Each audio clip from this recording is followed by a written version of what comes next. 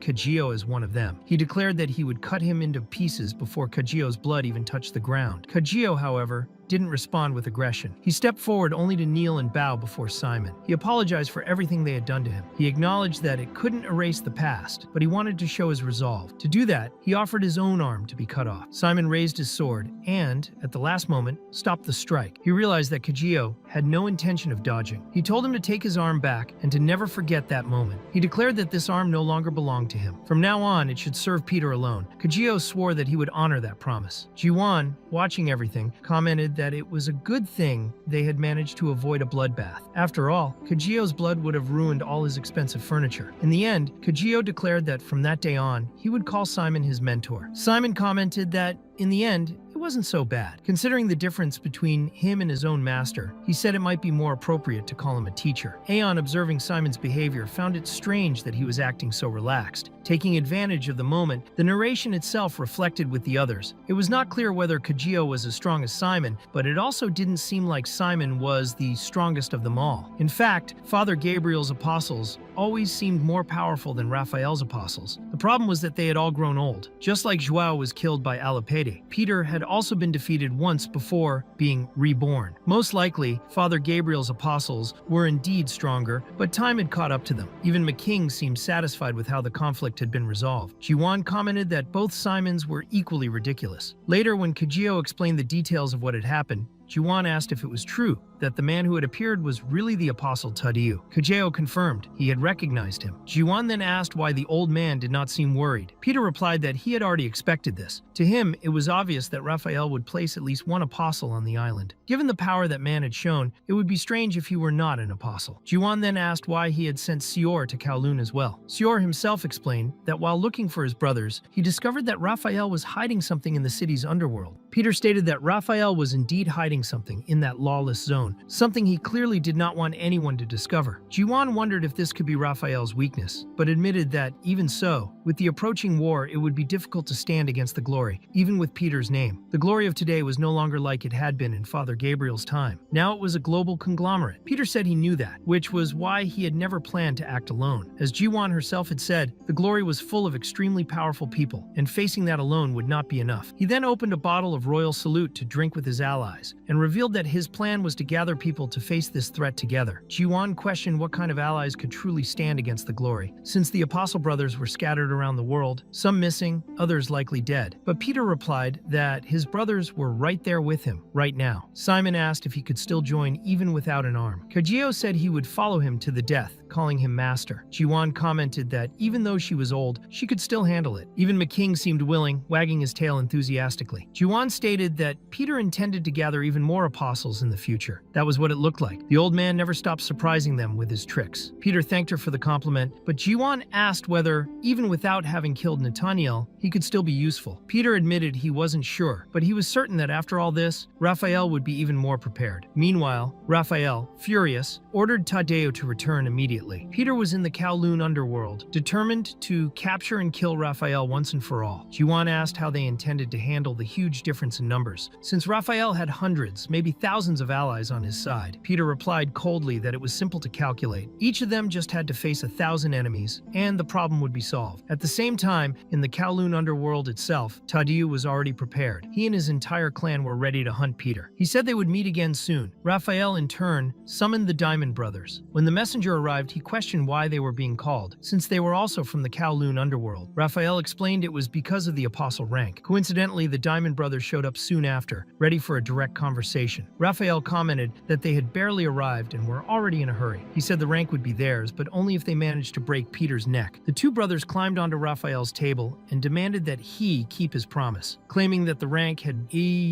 always been theirs by right. One of the guards got irritated by their behavior and pointed a gun, asking what they thought thought they were doing. One of the brothers mocked the guard for using a weapon like that, saying it only proved his weakness. With a simple move, he destroyed the pistol using only one hand. Then, the brothers guaranteed that they would soon bring Peter's head. Raphael said he hoped they would return soon, because Peter, upon entering the underworld, had no idea what was waiting for him. Meanwhile, at Jiwan's base, she wondered what they were hiding in Kowloon to justify such intense surveillance. Kagwe replied that Raphael had told the apostles something some time ago. He said that the most important element of his plan to dominate the world was hidden in the underworld of Kowloon. If that element were destroyed, it would cause massive damage to his plan. Jiwan wanted to know if Peter was aware of this, and if he would be alright. In fact, Peter was already in Kowloon, listening to everything through his secret earpiece. He calmly replied that, yes, he had already prepared everything. He was on his way to meet Simon. Jiwan then gave an important warning. She said they didn't know what might happen there and that Peter shouldn't appear to be a foreigner. He needed to blend in with the local people. Peter said that blending in was as natural as breathing for him. However, he noticed that someone clearly wasn't helping. Simon was wearing a disguise that drew too much attention. He introduced himself as Fan Lamar, which made Peter joke that he might as well use a megaphone to announce he was a foreigner. Simon tried to justify himself, saying he looked like a native from there, but quickly admitted the situation was complicated. Peter asked if it was because of the surveillance. Simon confirmed. After his last visit to the area, security had increased a lot. While searching for information there, he noticed that the locals were far more alert to any outsider. That was when he understood the danger. To draw attention effectively, he ended up appearing as his true identity, as Peter, exactly as he had been instructed. The result was total chaos. The most concerning part was the Shadow Society, an organization that could not be compared to Nathaniel's division or the pirates in Somalia. They controlled Kowloon's underworld and were considered the most dangerous assassins on the Asian continent. They were directly funded by the Glory. In addition, the location also housed the masters of the Diamond Blade and the mysterious Diamond Guardian, which made Peter's mission even riskier and more unpredictable. In the past, the Diamond Brothers had already been considered candidates for the position of apostles. Peter commented that they were peculiar and complicated, and that it was time to send them away. However, Simon warned that there was no way they could enter Kowloon's underworld like that. The Shadow Society knew its own people very well, and any disguise would be quickly seen through. Peter then replied ironically. He said no one had mentioned a disguise.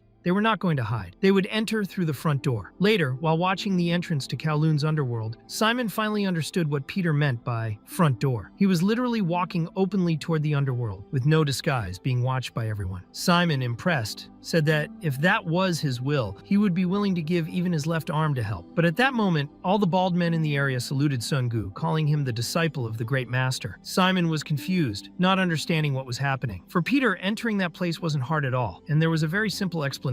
Tadiu himself had authorized his entry. He told Sungu there was no need to be so formal, since Peter was a guest. He asked where Peter wanted to start, as the place was always busy, and promised to show him everything. Meanwhile, one of the bald subordinates was questioning why everyone was treating that guy like a superior. He was just a rank D, and with that handsome and elegant appearance, he looked more like a gigolo. In their view, Peter had never risked his life, and so he was just a rank D. Peter, on the other hand, knew that everyone was curious to understand how he had managed to get in so easily. He remembered well the moment they left the island of death. On that occasion, Tadiu wished blessings to everyone and said he wished he had stayed longer. However, an urgent matter forced him to leave immediately. After that, he asked whether Peter was in Kowloon's underworld, and Peter knew that his presence there had triggered a chain reaction. Tadiu's departure was clearly linked to his arrival, and Peter had no intention of letting him get away. Right after that, Peter approached Horang Nabian and praised his skills. He said he was truly impressed by his technique, and that his performance had made him reflect on his own shortcomings. That was why he kneeled before Horang Nabi and asked to be accepted as his disciple. Hyung found the whole thing unusual. He said he never imagined Peter would be so opportunistic. As for him, he would only follow Master Bear. Horang Nabi then explained that he normally did not accept disciples, but he found the request interesting. Even so, he could not accept it just like that. He proposed a test. If Peter could touch even a single strand of his hair, then he would accept him as a disciple. Sungu replied that if it was an order, he would take the challenge. Jay, however, warned that it could end in tragedy. Even so, Sungu stood up confidently and touched Horang Nabi's hair. With that,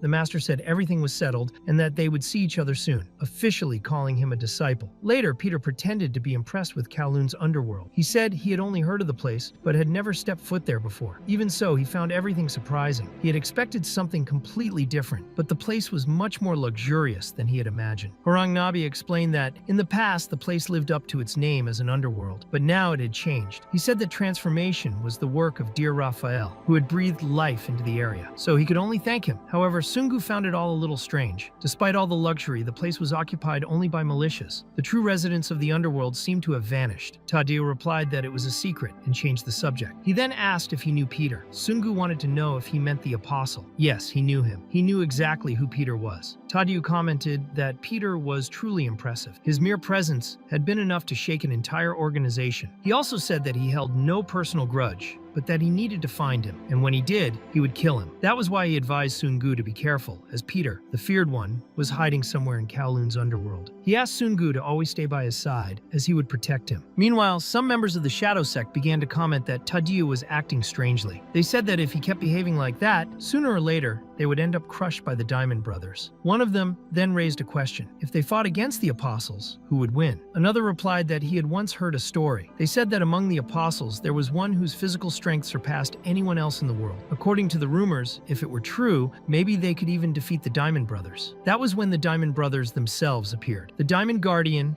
and the Diamond Blade, leaders of the Shadow Society, arrived without warning. The Guardian, without hesitation, crushed one member's skull with a single hand. He said it was the simplest thing in the world, and that whenever they had doubts about who was the strongest, they just needed to see it with their own eyes. The Blade then massacred another member right there. The Guardian explained that they had always waited for this opportunity. Now that someone existed with enough power to surpass even the Apostles, they would prove it by cutting off Peter's head. Sometime later, Simon commented that the situation was getting more complicated. Members of the Shadow Society had started searching for Peter in the streets outside of Kowloon. Meanwhile, Peter, very well disguised as a beggar, asked Simon if he was doing all right. Simon, on the other hand, was thinking that the whole thing was very unfair. He was living in misery, sharing food with rats, while Peter seemed perfectly calm. His tone of voice made it clear he was relaxed, likely sitting on a window ledge, smoking a cigarette under the moonlight. Peter joked, asking since when Simon had become so predictable. And Simon replied that if all of this was to find out what Raphael had been hiding, it made sense that it would be his disciple in charge of that task. That way, Peter could observe everything without drawing attention. Now that he had dozens of subordinates, he did not need to do everything by himself anymore. But Peter disagreed, saying that was nonsense. Even as the leader's disciple, there was a big problem with that. He asked Simon to reflect. If you were a veteran in a company and the new boss was a rookie, how would you feel? Simon replied that he would cut off his own right arm. Peter agreed, saying that was exactly how he felt. Now, he had become the target of dozens of members of the Shadow Society. And right at that moment, two of those members, who were ready to kill him and were listening from outside the room, were completely shocked by what they heard. The bald guys were confused and wondered how they had been discovered. Peter, however, told them not to be surprised. As soon as he walked in, he noticed that the house was impeccably clean. It was obvious that everything had been prepared for his arrival. Even the knives from the cutlery set had been removed. Everything had been carefully planned. One of the bald guys commented that Peter was very confident for someone who was about to die. Peter replied that, in fact, he was actually a little disappointed with that reception. With everything so neatly prepared, it was hard for him to make a proper entrance. Another man said he was just acting full of himself because he was standing next to the disciple of the master. Peter then asked if they were talking about Tadeu. He said that in that case, he really should feel confident. The enemies moved forward, stating that the crown he held was a very thin rope. They had removed everything Peter could use as a weapon in that place. But as always, that didn't work. Even at a disadvantage, Peter used the phone cord to throw one of the attackers across the room. The second didn't even have time to react. He was wrapped in a bedsheet and immobilized. Later, the two were lying unconscious on Peter's own bed. He commented that they could stay there. While putting out his cigarette, he asked if Simon was still on the line. He wanted to know if he was planning to take the position of disciple. Simon answered no, thanked him, and said he was busy making friends with the rats. Peter thought that, even so, he had entered that place by recommendation of Tadeu himself. That meant not everyone in the Shadow Sect agreed with him. Sometime later, a messenger went to the sect's masters and said there was a problem. The assassins they had sent had failed, but they were not dead. The Diamond Guardian found that odd and demanded an explanation. The messenger apologized and begged for another chance. In his mind, he wondered why the masters were so angry if the assassins were still alive. But the answer came with a loud and cold laugh. The Guardian said he already knew what that meant. The Diamond Blade added that the leader of the sect didn't care for anyone but himself.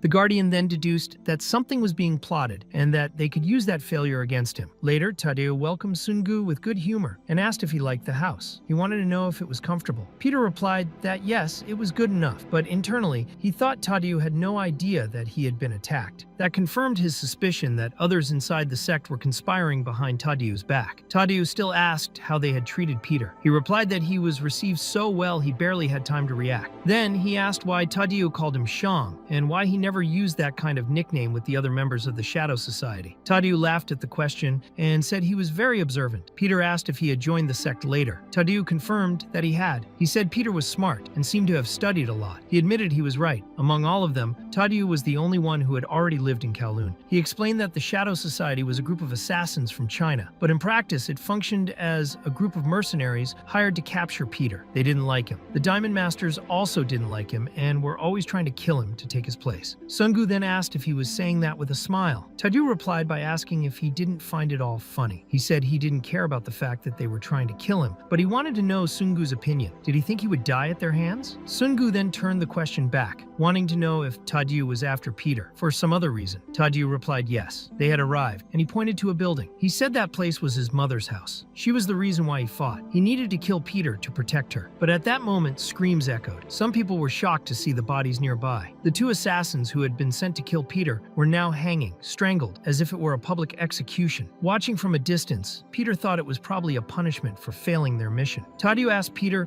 if he had seen those two before. Peter knew exactly what it was about until the Diamond Masters appeared. The Diamond Guardian announced that a terrible incident had occurred that night. Two disciples had gone to visit the great brother Sungu and, during the visit, ended up trying to kill him, disrespecting his authority. Sungu confirmed, saying that it really happened. The Guardian went on, saying that the two assassins had met with him and were later found dead. Sungu replied that, to some extent, that was true. They were found dead after the encounter, but that didn't mean he was the one who killed them. At that moment, Tadeu was just watching everything closely, without saying a word. The Diamond Blade then asked if they could show a recording. The video showed the two assassins entering the house where Peter was, but it didn't show anyone leaving. With that, they asked if Peter had anything to say in his defense. He thought that this problem wouldn't end there. The Guardian reminded everyone of the sect's laws and asked Tadeu if he remembered what happened when disciples killed each other. Tadeu replied that yes, the punishment was immediate execution. Peter knew those rules were clear. The conflict had been exposed in front of everyone, which made the situation irreversible. Then the Masters officially declared the execution of Sungu at that exact moment. Tadeu, surprised, asked if Sungu had really done that. He saw no reason for such an act. In his mind, Tadeu realized that something was wrong. Sungu did not pose a direct threat to the Diamond Masters, which meant their true target was someone else. The Guardian then said he had almost forgotten an important detail. On second thought, the blame would fall on the leader, Horang Nabi himself. Even though he was the leader of the sect, that didn't change anything. The punishment would still be the same. His fate would also be execution. Tadeu understood at that moment that the Masters had wanted to kill him from the beginning. The other disciples were already expecting this moment, and were even laughing at his situation. But Tadeu was the one who laughed last. He found it all so absurd that he started laughing loudly, saying it was hilarious, and asking if their brains were just for decoration. The Diamond Blade didn't like the provocation, and told him to speak with more respect, warning that his tongue could be ripped out. Tadeu just said he was reflecting on how ridiculous it was to see them inventing that whole situation just to bring him down. He also said that if they wanted, they could challenge him anytime. The Masters replied that he didn't seem to value his own life, since he had no family to protect. But Tadeu's response came with a direct kick to the Diamond Blade's chin. Everyone was shocked by the strength of the blow, but the blade blocked it easily with just the palm of his hand. Peter realized that Tadeu hadn't used his full strength in that attack. Even so, the block showed why the title of Apostle Candidate was no exaggeration. The Diamond Blade accused Tadeu of talking too much and doing too little, but Tadeu replied that dogs that bark don't bite. He said the master wouldn't react. The other disciples in the sect understood what was about to happen. That was not just a heated argument. It was a battle between the sect leader and the Diamond Masters. Anyone who tried to intervene would be doomed. But there was one thing everyone agreed on. One of them would not leave that place alive. Just as the two were about to fight, Sungu stepped between them and asked them to stop. He spoke calmly, politely asking them. The Diamond Blade asked who he thought he was to interrupt that confrontation, but Sungu replied that there was no need to raise their voices. He then showed his phone as proof that it was all just a big misunderstanding. He explained that as soon as he entered that house, he noticed it was too clean, as if it had been prepared to receive a guest. But something bothered him. There were no utensils in the kitchen, especially no knives. That disappointed him because, besides cooking, he could use those items as weapons in case of emergency. Living in such a chaotic world, he knew nothing could be taken for granted. That is why he decided to prepare himself and recorded everything. Two drunk men ended up entering the wrong house and attacked him. Sungu explained that he simply offered the bed so the two of them could rest. The problem started after that. They slept in his room, and shortly afterward, other people arrived and took the drunk men away. Sungu then showed a photo on his phone to the Diamond Blade that confirmed what he was saying. As he watched the scene scene unfold, Sungu wondered if that was really how everything would end. The Diamond Blade, realizing the situation, thought that man had known everything from the beginning. He admitted that, yes, it was all just a misunderstanding. They had nearly caused an unnecessary execution. Sungu firmly asked that they apologize to the great leader of the sect. The Blade was furious at the boldness, asking how Sungu dared to speak like that. But the Diamond Guardian interrupted, saying that apparently the misunderstanding had come from their side, and with some effort, he apologized to the leader of the sect. Tadiu laughed at the situation and replied with disdain, saying to forget about it, that everything was fine. He called Sungu to leave with him and said it was time to go. The Diamond brothers were furious to see their plans completely ruined. The next morning, with the sun rising, Peter found Tadiu on the rooftop and saw him admiring the view. He asked what he was doing there. Tadiu replied that it was nothing special. He was just looking at an old photo of his family, the only copy he had left. He showed the image to Peter and asked what he thought. In the picture, his parents were holding baby Tadiu. Sungu commented that everyone in the picture looked happy, like a truly united family. Tadiu then said that his father passed away shortly after he was born, and he could barely remember his mother. He said that on that day, it rained non-stop. She promised she would return when the rain stopped, but that was the last time he saw her. He then realized he was saying too much. He felt he was opening up too much, but Peter replied that he envied him. At least Tadeo had a family he could remember. Peter then sat next to him on the rooftop. Tadeo asked if Peter had any pictures of his own family, but he replied no. All he remembered was someone crying. He had no family and not even a single photo. Tadeo said that story sounded a lot like the veterans. He had heard that the former apostles of Gloria were not allowed to take photos of themselves. He asked if that still happened with the rank D assassins. Peter confirmed that it did, and said that when all of this was over, he wanted to take a photo with his brothers. Tadeu thought it was a great idea, and since they were alone there, he suggested they take a picture right then. He joked that he could even offer candy as a reward, but Sungu had already mentioned before that he didn't like sweets. Tadeu jokingly asked why Sungu was such a killjoy. He said it would be nice if he lived life more lightly. Sungu replied that he would think about it. Meanwhile, the Diamond brothers remained furious, still dwelling on the failure of their plans. The Diamond Blade, consumed by hatred, swore he would destroy all those lice. That was when the messenger returned, bringing unexpected news. Peter, the real Peter, had appeared. Suddenly, a broadcast began airing in all areas of the underworld. The Diamond Masters quickly realized that the voice echoing was Peter's own. In the message, he said he was organizing a party in Kowloon's underworld, scheduled for the next day. He invited anyone who wanted to see him to attend, making a point of joking with a rhyme. He said that to participate in the party, guests had to bring adult diapers, authenticity, and weapons capable of decapitating someone. All of that was not just recommended, but mandatory. And the essential part, according to him, was a secret. It was obvious that behind that broadcast was Simon, once again in disguise, delivering the message to the entire underworld. The Diamond Guardian, furious, questioned whether that wretched old man at death's door was really challenging them like that. Simon, with his provocative tone, ended the transmission by saying that this was the invitation. Then, as if he had forgotten something, he added one final phrase in another language. Nitin fan Lamar. At that moment, the Diamond brothers, filled with rage, destroyed the loudspeaker. For those who didn't understand the provocation, that was the same phrase Simon had used earlier when he arrived in Kowloon. It meant something like, "Have you eaten today?" A common greeting, but loaded with irony in that context. The Diamond Blade acknowledged that they had chosen the right moment. The Guardian, with cold determination, declared they would capture Peter and put an end to it right there. He said this would not be a party, but a massacre. They would hang the heads of Peter and his allies on the gates as a warning to everyone. Meanwhile, Tadeu was talking with Sungu, expressing confusion about what Peter was thinking. He knew he was being hunted from all sides, yet he still chose to provoke his enemies even more. He said that, honestly, he didn't care about it. He believed everything would end the moment Peter was captured. But there was something that truly bothered him. Tadeo was sure that those two bald men, the Diamond brothers, would also go after Peter with everything they had. If he tried to capture Peter at the same time as them, the sect itself would try to stop him. Sungu, sensing the conflict, offered to help him with the task. Tadeu, however, refused. He said he didn't want to put Sungu in danger and that he would kill Peter himself. The statement was contradictory, since just moments before he had said he didn't care about the outcome. Still, he seemed determined. Later on, Simon, still in disguise, was preparing his next move.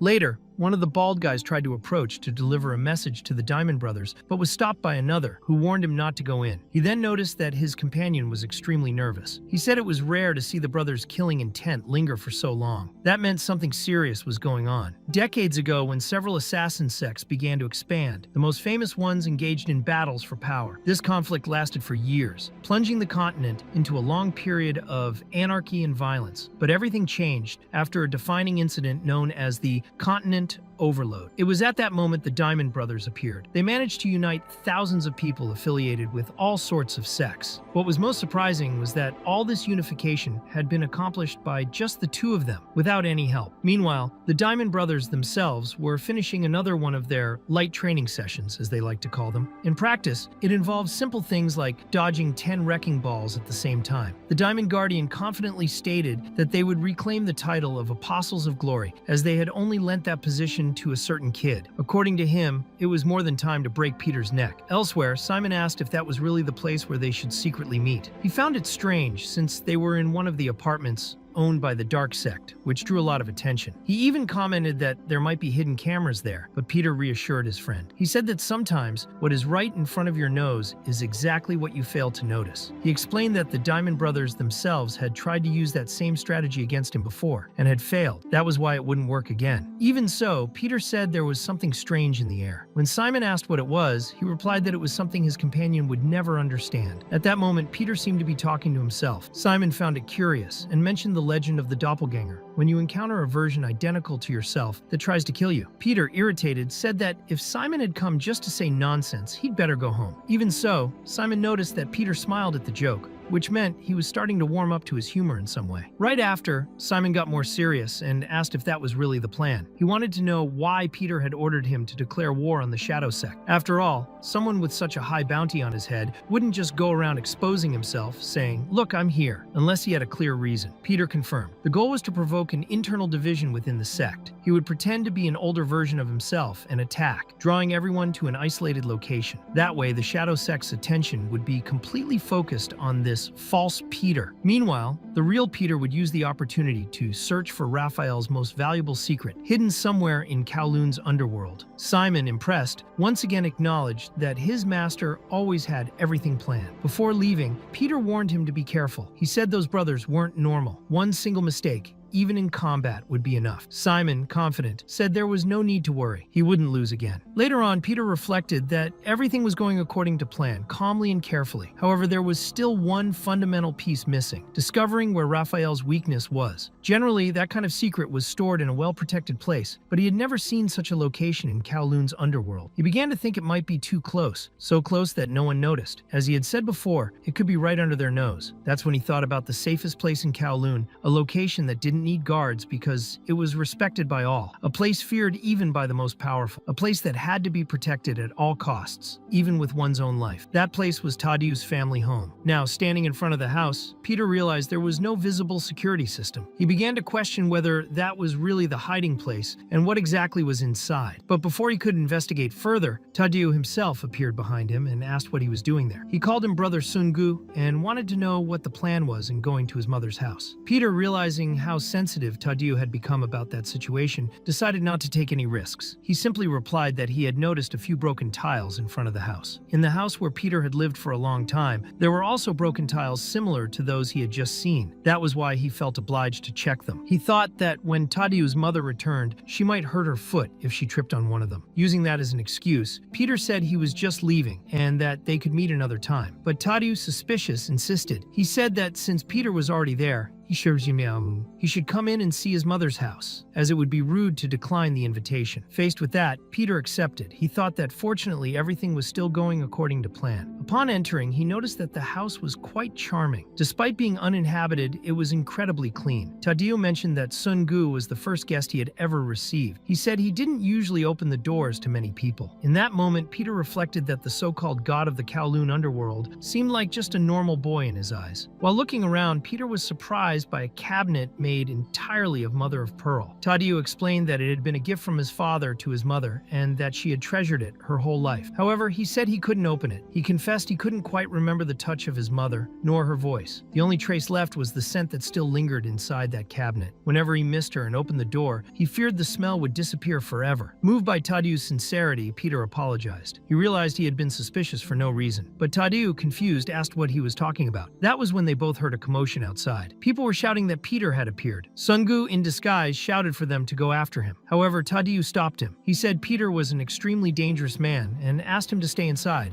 promising he would take care of the situation himself. Meanwhile, Simon, still disguised as Peter, seemed to be enjoying the chaos, even though he claimed it wasn't that fun. He remarked to himself that the bald guys posed no threat. Everything seemed under control until he was suddenly hit by a devastating punch from the blade of diamond, which hurled him violently against the walls. The Diamond Brothers declared that the heavens were on their side. Looking at Simon's body, still thinking he was the real Peter, they were surprised to see he was intact. The blade of diamond acknowledged that even in the mud, a diamond remained a diamond. He said the rumors that Peter was the greatest apostle of glory might actually be true. He was impressed that Peter had instinctively managed to block the attack. Simon, on the other hand, knew he had to end that situation quickly. Those men wouldn't go easy on him. Even with his broken sword, now just a shard of a blade, he prepared to fight. Complaining about back pain, he joked that they were attacking an old man, as if people no longer respected the elderly. He said they would now have to be disciplined by Grandpa. The blade of diamond, unfazed, replied that Simon would soon be torn to pieces. Meanwhile, Tadeu, overcome with fury, was running with everything he had to try to catch the real Peter. Simon, however, stayed focused on the plan. All he needed to do was buy time for the real Peter to find Raphael's weakness. Still, when he saw another punch coming, Simon began to doubt whether he could really hold out. A single strike from that opponent had already opened a crater in the wall. He thought that if it hit him directly, it would be fatal. No wonder those two had been able to unify the entire continent. The blade of diamond commented that he was surprised to see Peter still moving like that, even at his advanced age, but he concluded that he was nothing more than a fangless tiger, a defenseless cat. However, the next strike was intercepted by Simon, who crossed his broken sword fast enough to cut the enemy's face. Then the Diamond Guardian attacked from behind, claiming that the tiger would now lose the last fang he had left. But Simon, with a sarcastic smile, activated his spinning sword technique, slicing the Guardian's skin with nothing but a shard of blade. He said he didn't need fangs to kill, as he could chew up his enemies with his old man gums. The blade of diamond was stunned to realize the strike hadn't come from the sword's blade,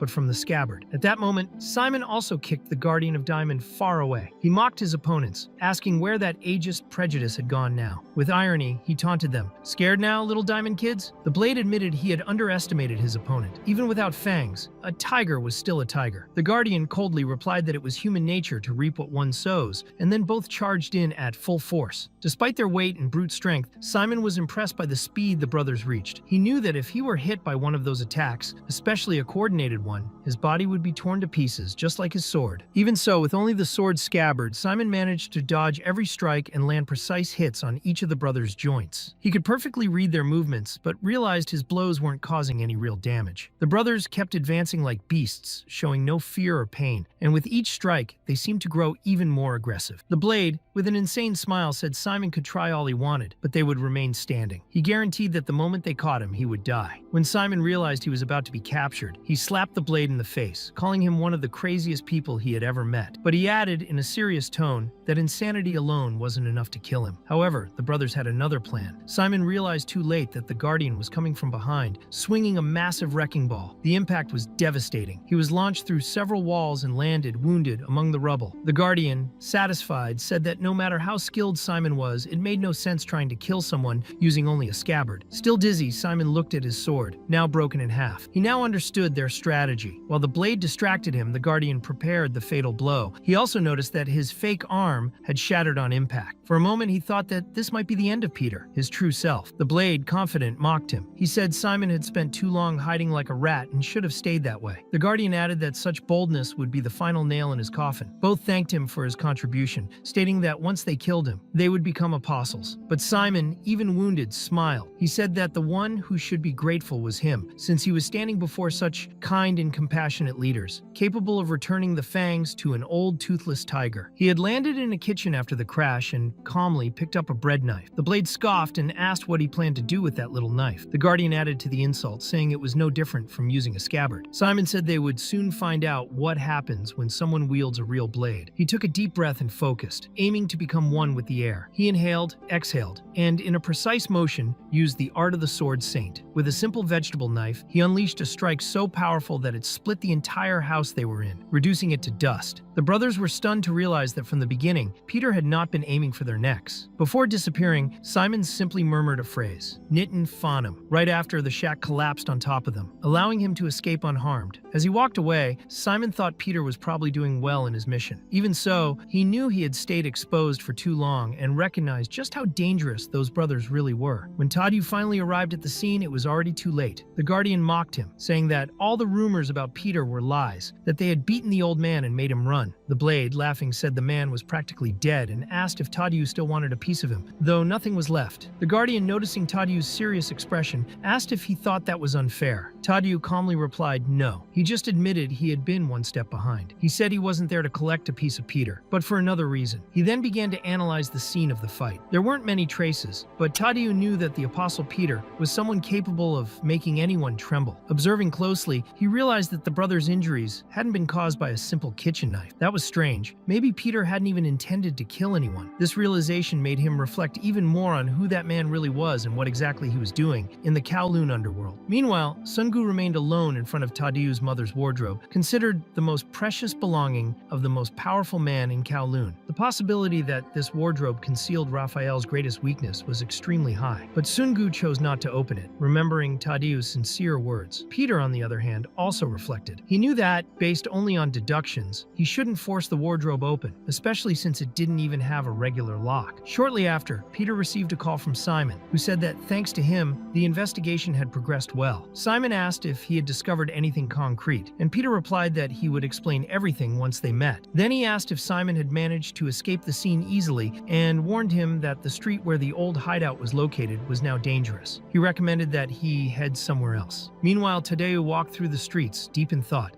Earlier, Peter had challenged everyone, inviting them to try to capture him. He could have moved in the shadows, but his intentions were still unclear. Tadeu reasoned that if he were in Peter's shoes, he would never act alone. He concluded that if he broke the investigation into fragments, he might find a pattern, and began to seriously suspect the man he had just spoken to. When Sungu asked if Tadeu had returned, the other replied yes, and asked if he had kept him waiting long. Then he wanted to know who he had been talking to on the phone. Sungu casually said it was just an old acquaintance, someone he hadn't spoken to in a long time. Tadeu commented that if Sungu's friend was that close, then he could be considered his friend too. Sungu naturally agreed, saying yes, of course. Immediately after, Tadeu took the phone from his hand and said he would like to say hello too. On the other end of the line, Simon was surprised by the silence and asked why Peter had suddenly gone quiet. Meanwhile, Tadeu, holding the phone, stared at Sungu suspiciously. He asked if something was wrong, if he was upset because his phone had been taken, or if he was hiding something. Based on his deductions, Tadeu saw a strong possibility that Sungu was directly connected to the real Peter. But to his surprise, Simon, on the other end of the line,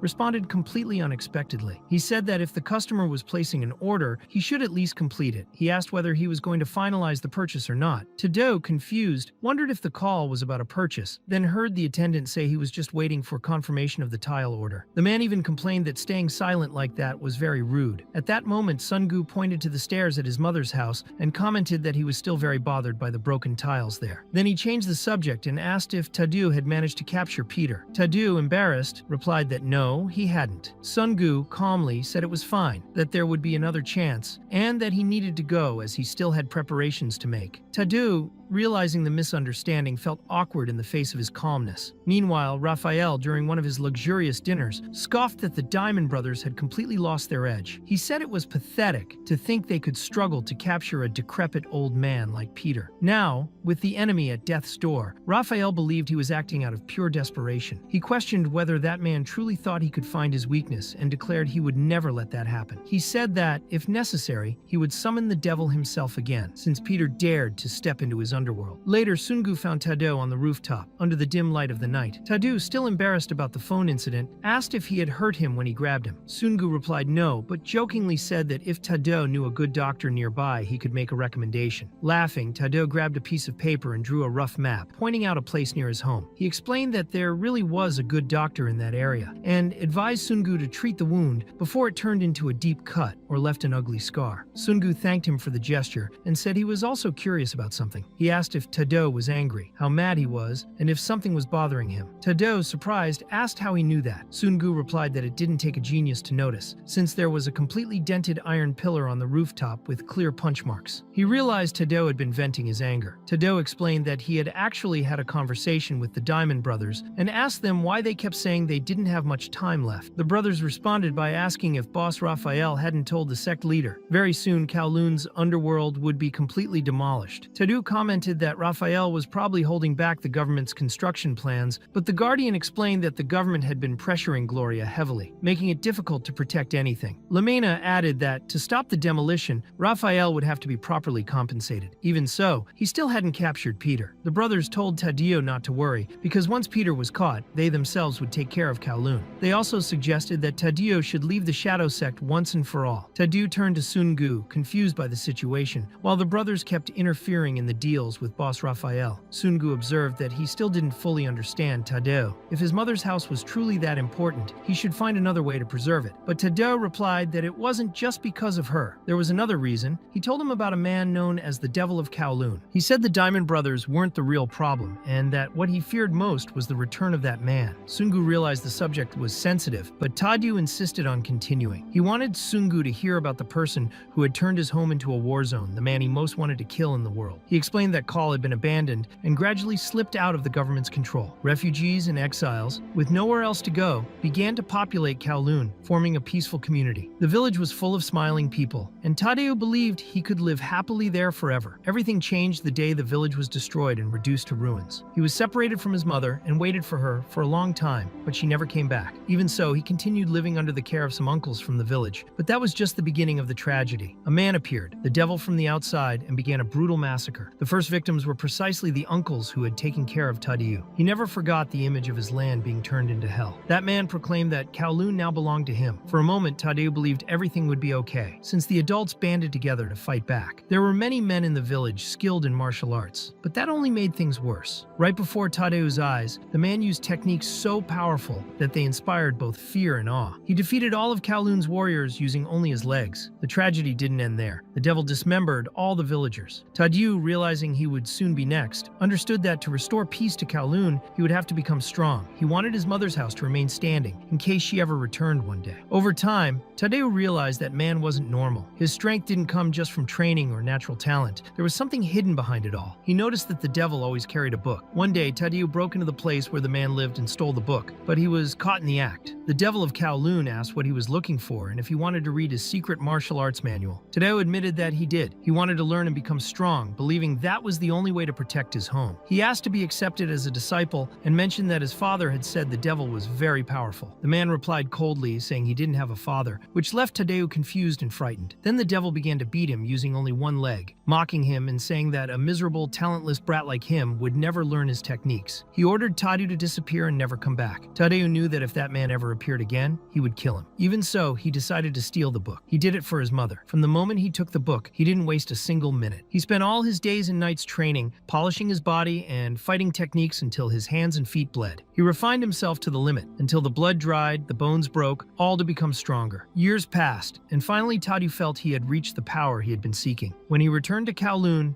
there was nothing left. The village had vanished. In its place, there was only a government document. Upon reading it, he dropped to his knees. The paper said that the region of Kowloon would soon be demolished. Tadeo wondered why the government would sell that land, what profit they could gain from it. They had already abandoned the place, and now they wanted to steal the village that the people themselves had rebuilt through hard work. When he saw the people being taken away, Tadeo fought like never before. He faced and killed numerous military guards, but was eventually captured. It seemed like it was all over. All his training, his endurance, and his struggle felt meaningless. After losing everything, when he thought there was no more reason to live, Raphael appeared before him. Raphael promised to restore Kowloon, bringing the place back to its original state. He said he had government connections and could make it happen. Tadeo asked how he could trust a man like him, and Raphael replied that the more desperate someone is, the more trustworthy they become. That was what he saw in Tadeo at that moment. He liked that energy and that willpower, but there were conditions. Raphael had a grand plan in mind. All Tadeo needed to do was play a role. He just needed his strength. That was was how Tadeu received the proposal to become an apostle. At first, he didn't want to accept it, but if that meant recovering his land and his mother's home, there was no other choice. Sungu understood everything now and realized it all made sense. He understood that Tadeu didn't have much time left and needed to capture Peter to complete his objective. Tadeu, on the other hand, asked his brother not to worry so much. He already knew where Peter would appear and was determined to find him. Later, Peter contacted Simon and asked what he thought of his performance. Simon, in a good mood, replied that his instincts had taken over and that he pretended to be the shop clerk, thinking he did a good job. Peter asked if he was feeling better, and Simon replied that, aside from a broken rib, he was fine. Peter said he knew a doctor who could help him, but Simon thought that was overkill. He said it was just 1 or 2 broken bones, and back in their day, a bit of ointment did the trick. Sungu interrupted and reminded him that they were no longer living in those days. He gave an address and told Simon to go there, then hide in a safe place. Simon agreed and said he would call once he arrived. When he got there, he realized the place looked like an abandoned clinic, straight out of a horror movie. The building was dark and silent. He said he had arrived, but the place seemed empty with no one around. He wondered if the staff was already expecting him. Sungu ordered him to leave immediately, but Simon replied that he still needed to apply the ointment and that there was no reason to worry. At that moment, Tadeu appeared and said he had finally found Peter. Peter, surprised, remarked that this must be what it feels like to be a Hollywood star, since everyone seemed to recognize him. He told Simon to get out of there immediately, but Simon apologized and said he would be dining alone that night. Then he destroyed the earpiece that had kept him in contact with Peter. Before the fight, Simon asked Tadeu how he knew he would come to that place. Tadeu explained that it wasn't hard to figure out. He imagined that Simon was injured after fighting the Diamond Brothers and would inevitably seek medical treatment. Simon replied with irony, saying that Tadeu knew him too well, but admitted that at that point he already felt old and worn down. Simon teased Tadeu sarcastically and, even as he spoke, had already drawn a small kitchen knife. Tadeu responded that he could do whatever he wanted and said he held no resentment, but believed that everyone had their appointed time, and Simon's had come. Simon admitted he felt the same, and then came Tadeu's first strike, which surprised Simon even though he managed to block it partially. The kick came too fast, faster than Simon expected,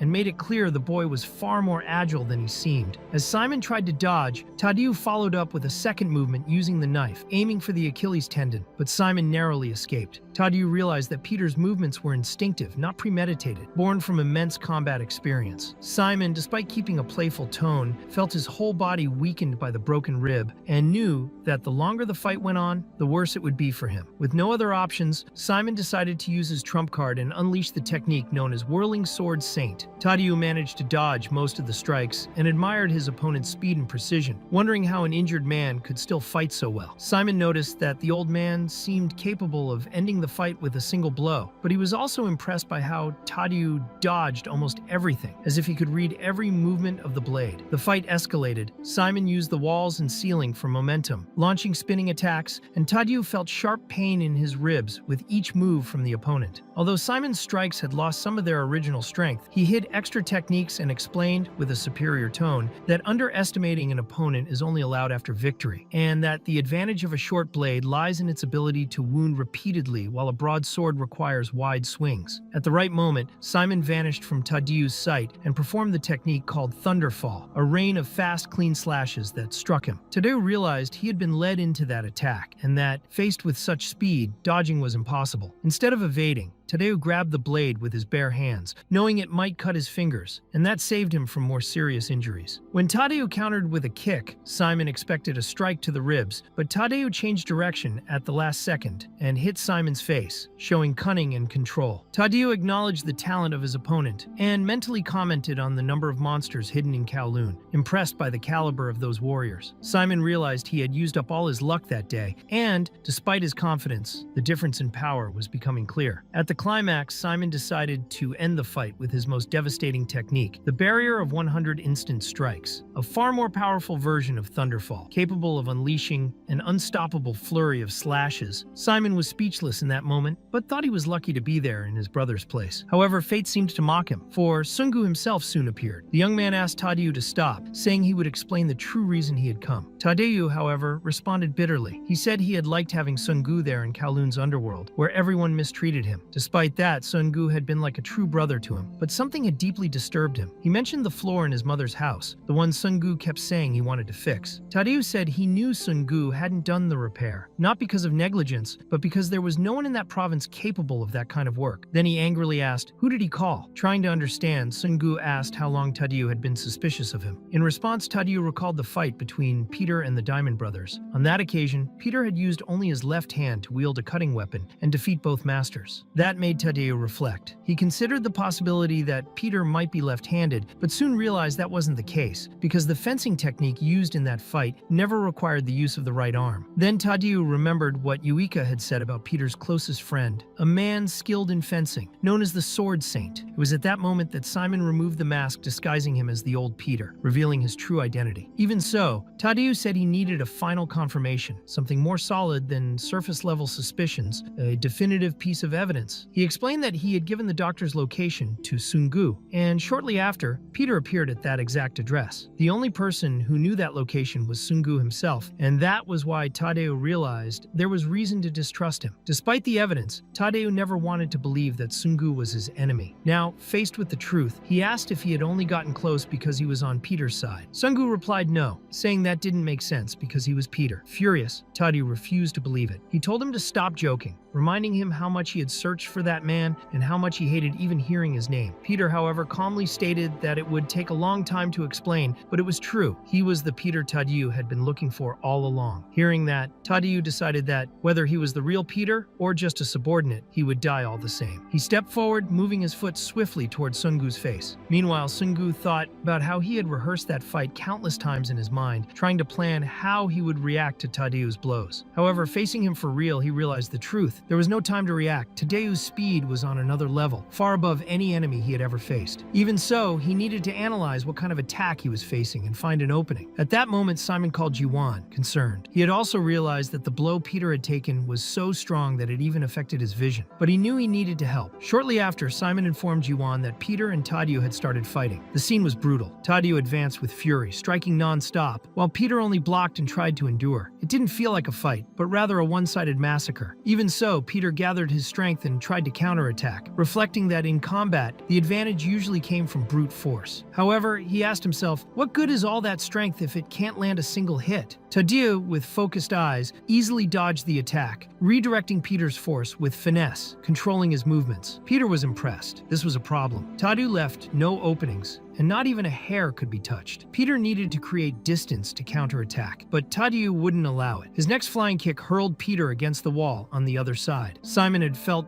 the same when fighting Tadeu. The difference in strength was like an abyss. He hadn't known that humans could have such fast reflexes. When the dust settled, he saw that Peter was still standing. Despite the countless blows, he had blocked the last one. Peter realized that Tadeu wasn't trying to kill him, but rather to neutralize him. Tadeu said that no matter how much he thought about it, he couldn't understand. He considered that Peter might have sent a spy to watch him, but couldn't figure out why it had to be him, the only person in Kowloon who had stood by his side. Sungu dodged a strike and replied that he truly didn't know how to read people. He said he had asked to be accepted as a disciple, stayed close to him, and even entered Tadeu's mother's house just to uncover Raphael's secret. Tadeu asked if it had all been part of a plan to get close. He wanted to know if, during all the time they spent together, there had been even 1 second of sincerity. Peter replied that he wouldn't waste a single second on him. Enraged, Tadeu charged forward. Jiwan realized the reason. Tadeu's strikes were completely different now. He truly wanted to kill. Each blow was like a cannon blast. Peter noticed that Tadeu's kicks changed trajectory, first aiming at the legs, then the head, and finally targeting the back of the neck unpredictably. At that moment, Peter entered a room, and Simon commented that he would end up cornered there. Tadeu stated that he understood, as each person had something precious to protect, and he would end it once and for all. Peter praised his physical ability, saying his reflexes had surpassed human limits, but reminded him that everyone like that had a fatal weakness. Tadeu replied that if Peter couldn't win through technique or strength, now he was resorting to tricks, and none of that would work. Peter then switched on a large spotlight, blinding Tadeu, and said that no matter how fast his reflexes were, they weren't faster than light. If he was temporarily blinded, his ability would become useless. Taking advantage of the opening, Peter pinned him against the wall and started striking him. Simon explained to Jiwan that Peter had turned on the surgical room's spotlight. Jiwan said it made sense because when someone is suddenly exposed to intense light in a dark environment, the retina becomes overstimulated. A spotlight like that emitted light in all directions, and fighting that way rendered Tadeu's reflexes useless. Peter calculated that he would be blinded for about 10 seconds, enough time to defeat him. But Kajio disagreed, saying it wouldn't work. He hoped his master wouldn't lose, but the problem was the opponent, Tadeu. Jiwan asked why, if he was a genius like Liped, and Kajio replied that it wasn't that. It was something different within Tadeu himself. At that moment, the spotlight turned off, but Tadeu was still standing. Simon noticed something strange. Peter realized that even without vision, Tadeu blocked all his strikes using martial arts. Kajio explained that even before the light came on, Tadeu had instinctively created an escape path. Peter thought that guy was truly relentless. With one eye closed, Tadeu stated that he had warned tricks wouldn't work on him. He had already reacted. He had closed one of his eyes so that only one would be affected. Then he opened the other and said it was now his turn, showing what happened when he had 10 seconds. His next kick practically demolished the surgical room, and Peter thought that no matter how fast a human was, they could never be faster than light. So how had Tadeu managed to react? He quickly realized that Tadeu had responded to the sound of the button that activated the light. Tadeu commented that his right eye was still throbbing and that he had almost been in trouble. But he said that even if Peter pressed the hidden button, there was no way to conceal it from him. The subtle movements of his muscles gave everything away because he saw everything. Peter thought that even before the light turned on, Tadeu had already read and reacted to the movement of his muscles. He concluded that Tadeu was truly a monster. Tadeu asked if he still had 10 seconds left and said he was getting bored. In the blink of an eye, he was already close, pressing Peter against the wall. Peter realized he was taking too many hits and knew he had to force Tadeu to use that technique. When he was thrown through the wall, he ended up on a terrace with several sheets hanging. Peter thought Tadeu would have to use that technique no matter what. Tadeu asked if he was really Peter and told him to stop with the nonsense. He said that if Peter wanted to live, he'd better say right away where the real old man was. Peter replied that no matter what he said, Tadeu wouldn't believe him. If he really wanted the truth, then he should fight with full force. When Tadeu blinked, Peter threw several clothespins at him. Tadeu caught them all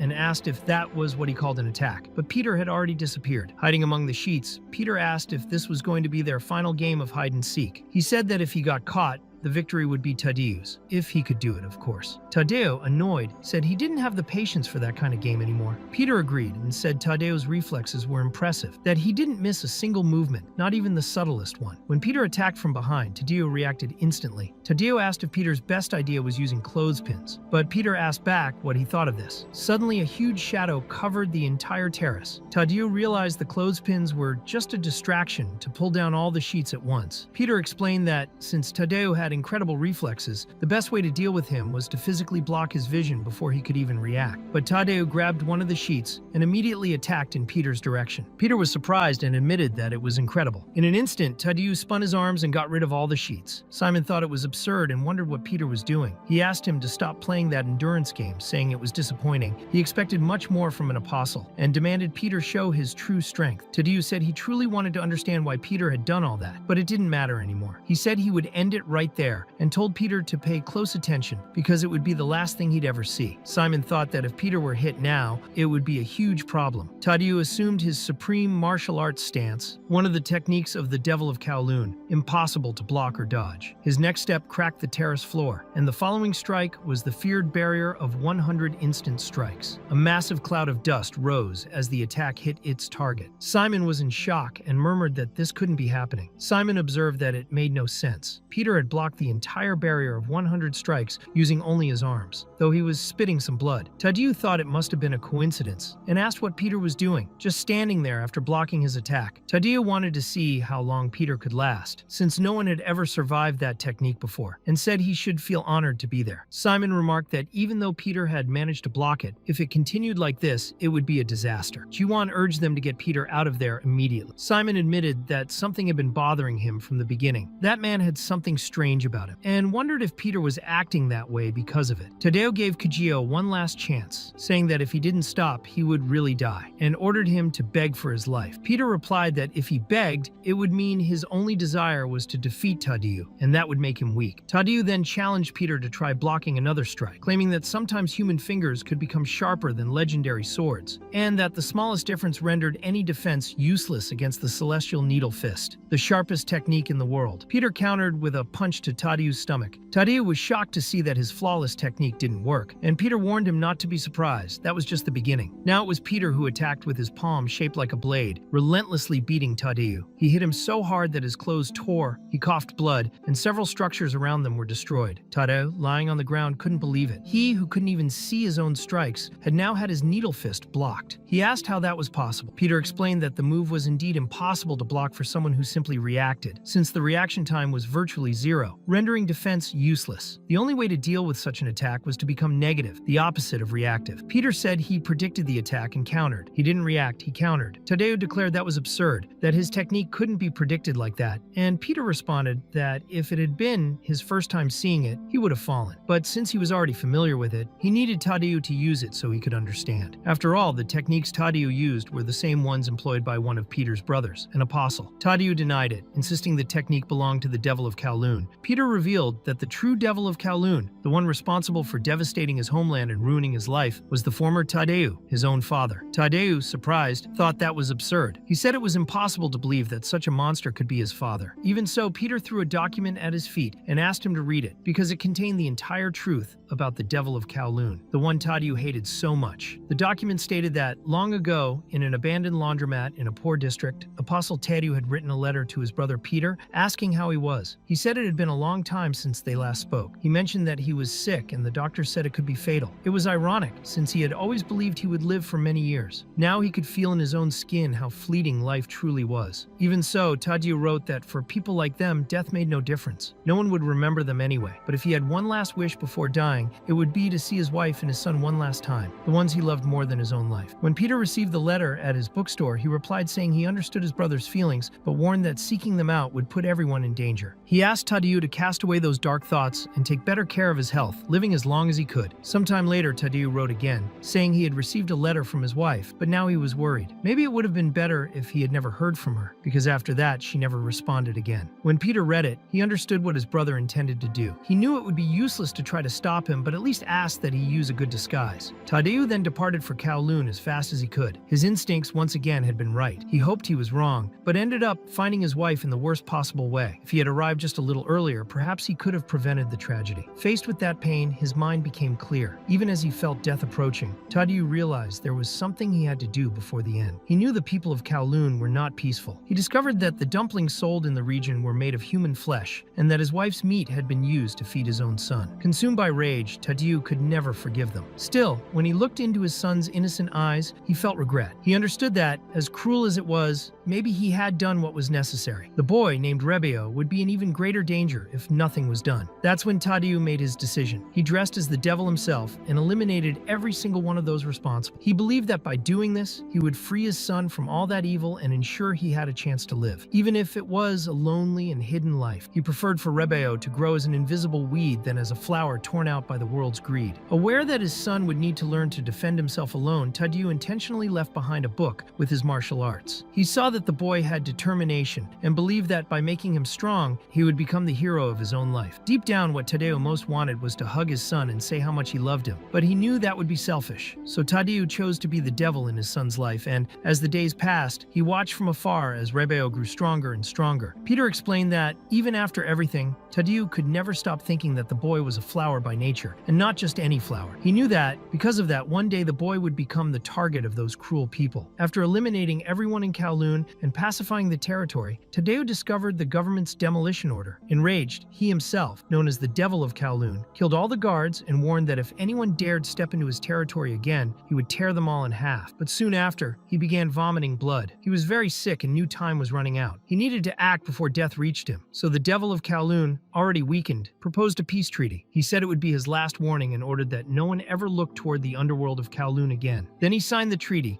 knowing that might be the end. Shortly after, he found himself face to face with a hooded enemy sent to kill him. Tadeu noticed from the man's formal speech that he must be one of the so-called combat demons. The assassin declared that the target would soon be eliminated. Tadeu, tired, admitted he hadn't expected them to stoop so low, but accepted his fate. He decided to use the last drop of power left in his body. In the final letter he sent to Peter, he asked that if one day he ever met his son, he would repeat these words: not to be shaken by storms, nor hurt when bees attacked, and to use all his strength to become the soil where he could bloom into the most beautiful and strongest strongest flower, feeding off the strength of his own father. His final words were, "I love you, my son." In his final moments, Tadeu remembered the day he told the others he was going to be a father. He said it with a smile. Simon got excited and said it was great news, calling himself the uncle and joking that he could now make as many dad jokes as he wanted. Peter, on the other hand, remained silent and thoughtful. Simon asked why he wasn't celebrating, saying that when the boy grew up, he would surely love to train with him, and told Joao not to monopolize the nephew. Later, Peter spoke with Tadeu in private. Tadeu asked him not to start preaching, saying he already knew what Peter was thinking. Peter asked why he had done that. Tadeu replied that even though Peter knew him well, he still didn't understand. He said they were assassins and couldn't have a family. Even so, he admitted he understood how Peter felt. If there was anything that could make him give everything up, it would be the chance to have a family. Peter said he knew that, but reminded him they could never truly be present. If people discovered who they were, everyone would be in danger. Tadeu agreed, but said that even so, all he could think about was that whether he survived the night or died the next day, he just wanted to take a picture with his wife and son. Peter tried to stop him, reminding him that apostles couldn't be photographed. Tadeu said he knew, and Peter added that if he weren't Apostle Tadeu, maybe it would be possible. Later in Kowloon, Tadeu apologized to Lucien, saying that was the only way he could find. She replied that she understood and loved him, even the hidden side of him. The photographer prepared the camera, and Tadeu, even knowing he couldn't have a family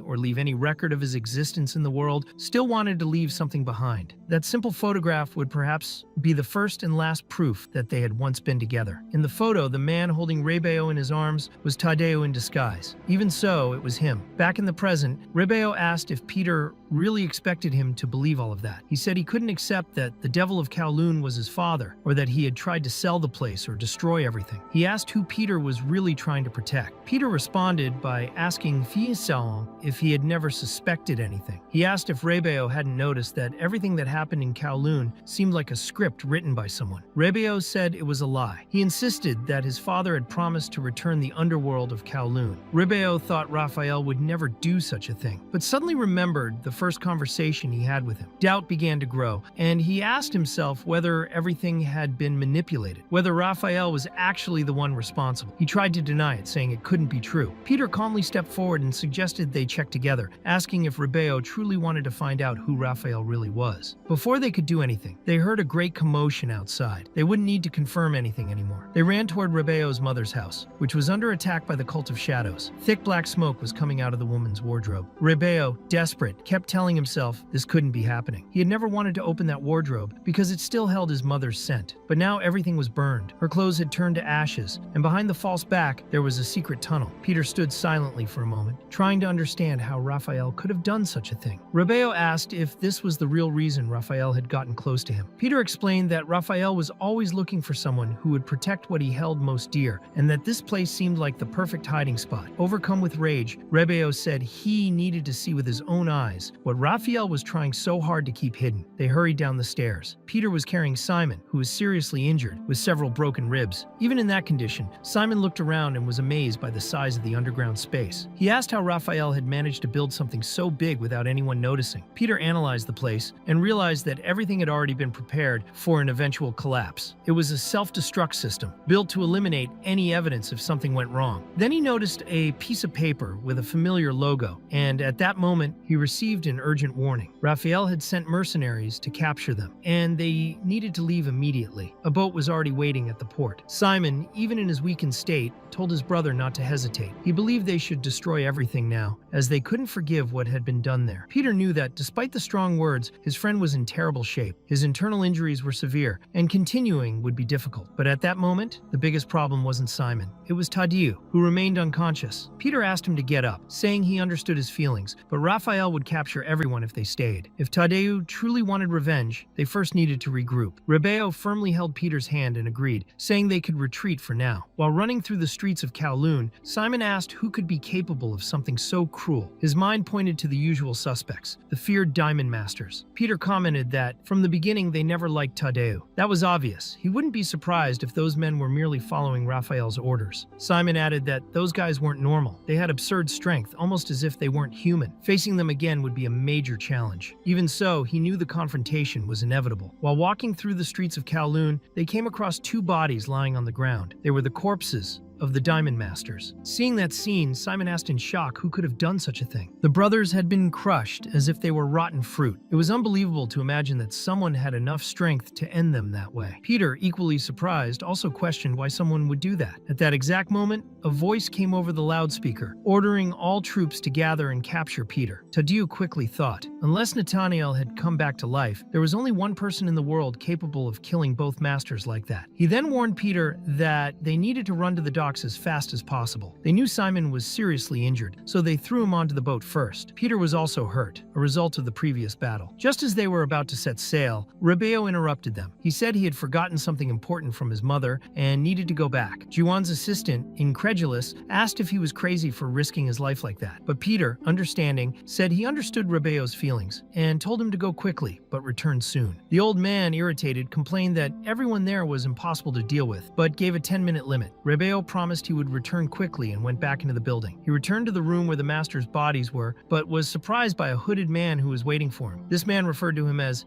Tadeu, saying he was late. He reported that he had received a new mission directly from the boss. The target, identified as Peter, had escaped by boat and needed to be captured immediately. Tadeu responded that he understood, but there were things he couldn't explain at that moment. He had his own reasons. Then, he firmly placed his foot on the hooded man's face, blocking his path. He said he couldn't let him advance. The hooded man replied coldly, saying Tadeu had 3 seconds to remove his foot from his face. He started the countdown, 3, 2, 1. When he tried to twist Tadeu's foot, he was caught off guard. Tadeu moved with the motion and threw him far away with a precise counterattack. The hooded man's identity was then revealed. He introduced himself as the Exterminator, also known as the Combat Demon, now reborn under the name Felipe. He said it was time to eliminate the traitor. Meanwhile, Jiwan's subordinate informed her that the two had already boarded safely. Jiwan then confirmed that it was time to leave as soon as possible. However, another message came through the loudspeakers. It was a direct order: capture Peter, who was fleeing toward the docks. As soon as they found him, they were to neutralize him and send a report immediately. Kajio, the rider's master, hurried to warn that they needed to stop this immediately. He knew who had killed the Diamond Masters. Besides Nathaniel, there was someone else capable of such brutality. Someone who had once been called the Combat Demon. For many, this man was thought to be dead, and his records had been erased from history. But for some reason, he had returned. This man had once been an elite soldier belonging to a secret military unit. He was a specialist in all types of operations: missions in mountainous regions, maritime infiltrations, and special tactics. He was recognized as the first man to master all existing military techniques. In a certain mission, he was involved in a mysterious explosion and was declared dead. His existence was erased from everyone's memory. However, years later, he reappeared masked on the battlefield. The soldiers who saw him for the first time panicked. He looked like a ghost. Once they shot at him, but he used the door of an armored vehicle as a shield. One of the soldiers commented that no ordinary door could withstand that many bullets. Even though it was made of metal, there was a 4% chance that one of the bullets would go through it. The ammunition they used was effective against armor, but according to Felipe, at angles below 45 degrees, the chance of a ricochet increased significantly. Considering Felipe had not suffered any major damage up to that point, Tadeu's chances of survival were nearly zero. There were rumors that Felipe was a ghost who had made a pact with the devil to come back to life. When he returned, they said he no longer seemed human. After his return, he left the military unit he had belonged to and created his own special force, named Leviat Raven, also known as LR. This new unit was sent as a mercenary force to participate in conflicts between nations. Wherever they went, enemy troops were completely devastated. The fame of the LR unit grew rapidly, but with it came a strange rumor that fed Felipe's almost supernatural reputation. According to what Kajeo explained, no one had ever seen the LR unit on the battlefield, and there was a reason for that. The total number of soldiers in LR was only 1. The leader and sole member was Felipe himself, the combat demon who returned from hell, now also recognized as one of the apostles. Felipe stated that he would eliminate Tadeu, who was suspected of being in contact with Peter. He said he would complete his mission perfectly. Coincidentally, Tadeu also planned to kill him. He tried to deliver a powerful kick, but the attack had no effect. Felipe simply took the blow to the chest and remained unmoved like a wall. At that moment, Felipe questioned when Tadeu had become so weak. It was clear that he had noticed how useless Tadeu's attacks were. Felipe then prepared a powerful strike, but his movement was slow. That allowed Tadeu to dodge easily and counterattack, hitting Felipe and stating that with such slowness, he would never be able to touch him. He also said Felipe had no chance of defeating him. But Felipe, with the calm of a trained soldier, replied that for him, the impossible simply did not exist. His next attack was more drastic. He launched 4 flash grenades at once. Tadeu had already anticipated something like that. He knew the intent was to block his reflexes, a tactic similar to Peter's. Even so, Tadeu managed to close his eyes in time, dodge everything, and still claim that all of Felipe's attacks were useless. However, Felipe repeated that the impossible did not exist. Suddenly, Tadeu felt his body paralyze. Felipe's next blow was devastating. It was so strong that it caused internal injury and broke several bones, throwing Tadeu far away. Felipe then explained what had happened. He said it was impossible to completely dodge his attacks because Tadeu could no longer hear. When a flash grenade explodes, the sound reaches approximately 170 decibels, a level capable of causing severe damage to human auditory cells. This can lead to temporary or even permanent hearing loss. In other words, flash grenades affect not only vision, but also hearing. Tadeu's ears were bleeding, which explained the sudden paralysis. The labyrinth of his inner ear had been damaged, causing him to completely lose his balance. Even though he was battered, Tadeu acknowledged that Felipe was truly powerful. No wonder he was Raphael's right-hand man. That gave him even more reasons to protect Peter and Simon. As a way of thanking him for the lesson, Tadeu decided to use his best technique to try to kill Felipe. However, he also realized that he was still injured from the previous fight against Peter. He knew that if he couldn't finish Felipe in a single attack, he would be in serious trouble. Felipe noticed this and asked if he was hiding an injury. He said he didn't know how long Tadeu planned to keep pretending he was fine, but in that state, his chances of survival were only 11%. Tadeu, in turn, questioned that number and said that, in fact, Felipe's probability of surviving the next strike was 0. Then Felipe asked if that was the famous 100-strike barrier. He said he had already overcome that technique once and saw no reason why he couldn't do it again. Tadeu, confused, wondered what exactly he was talking about, and in the next instant, he almost had his skull crushed by a brutal punch from Felipe. With damage to his skull cap, Tadeu completely lost his balance. His mobility was drastically reduced due to the injuries caused by the flash grenades. After that devastating punch, Tadeu's chances of survival dropped to 0. Felipe simply began to beat him mercilessly, breaking his bones one by one until he was completely motionless. When he finished, he coldly declared the mission complete. Lying on the ground, nearly unconscious, Tadeu thought that at least 10 minutes had passed. That meant Peter and the others were probably safe. However, in the next moment, a voice interrupted the scene and ordered Felipe to stop. It was Peter himself, or rather, a disguised version of him. Tadeu, dazed, couldn't believe what he was seeing. He wondered why Peter had come back and tried to shout, even weakly, that he should run. That fight was his problem to deal with. Peter knew Tadeu was in terrible condition. All his ribs seemed broken, his lungs were likely punctured, and he was suffering from severe internal bleeding. By his calculations, the maximum time to stabilize him was 1 hour. Within that limit, they would need to find a way to get him to the boat and still escape from the mercenaries surrounding the area. The real problem, however, was still Felipe.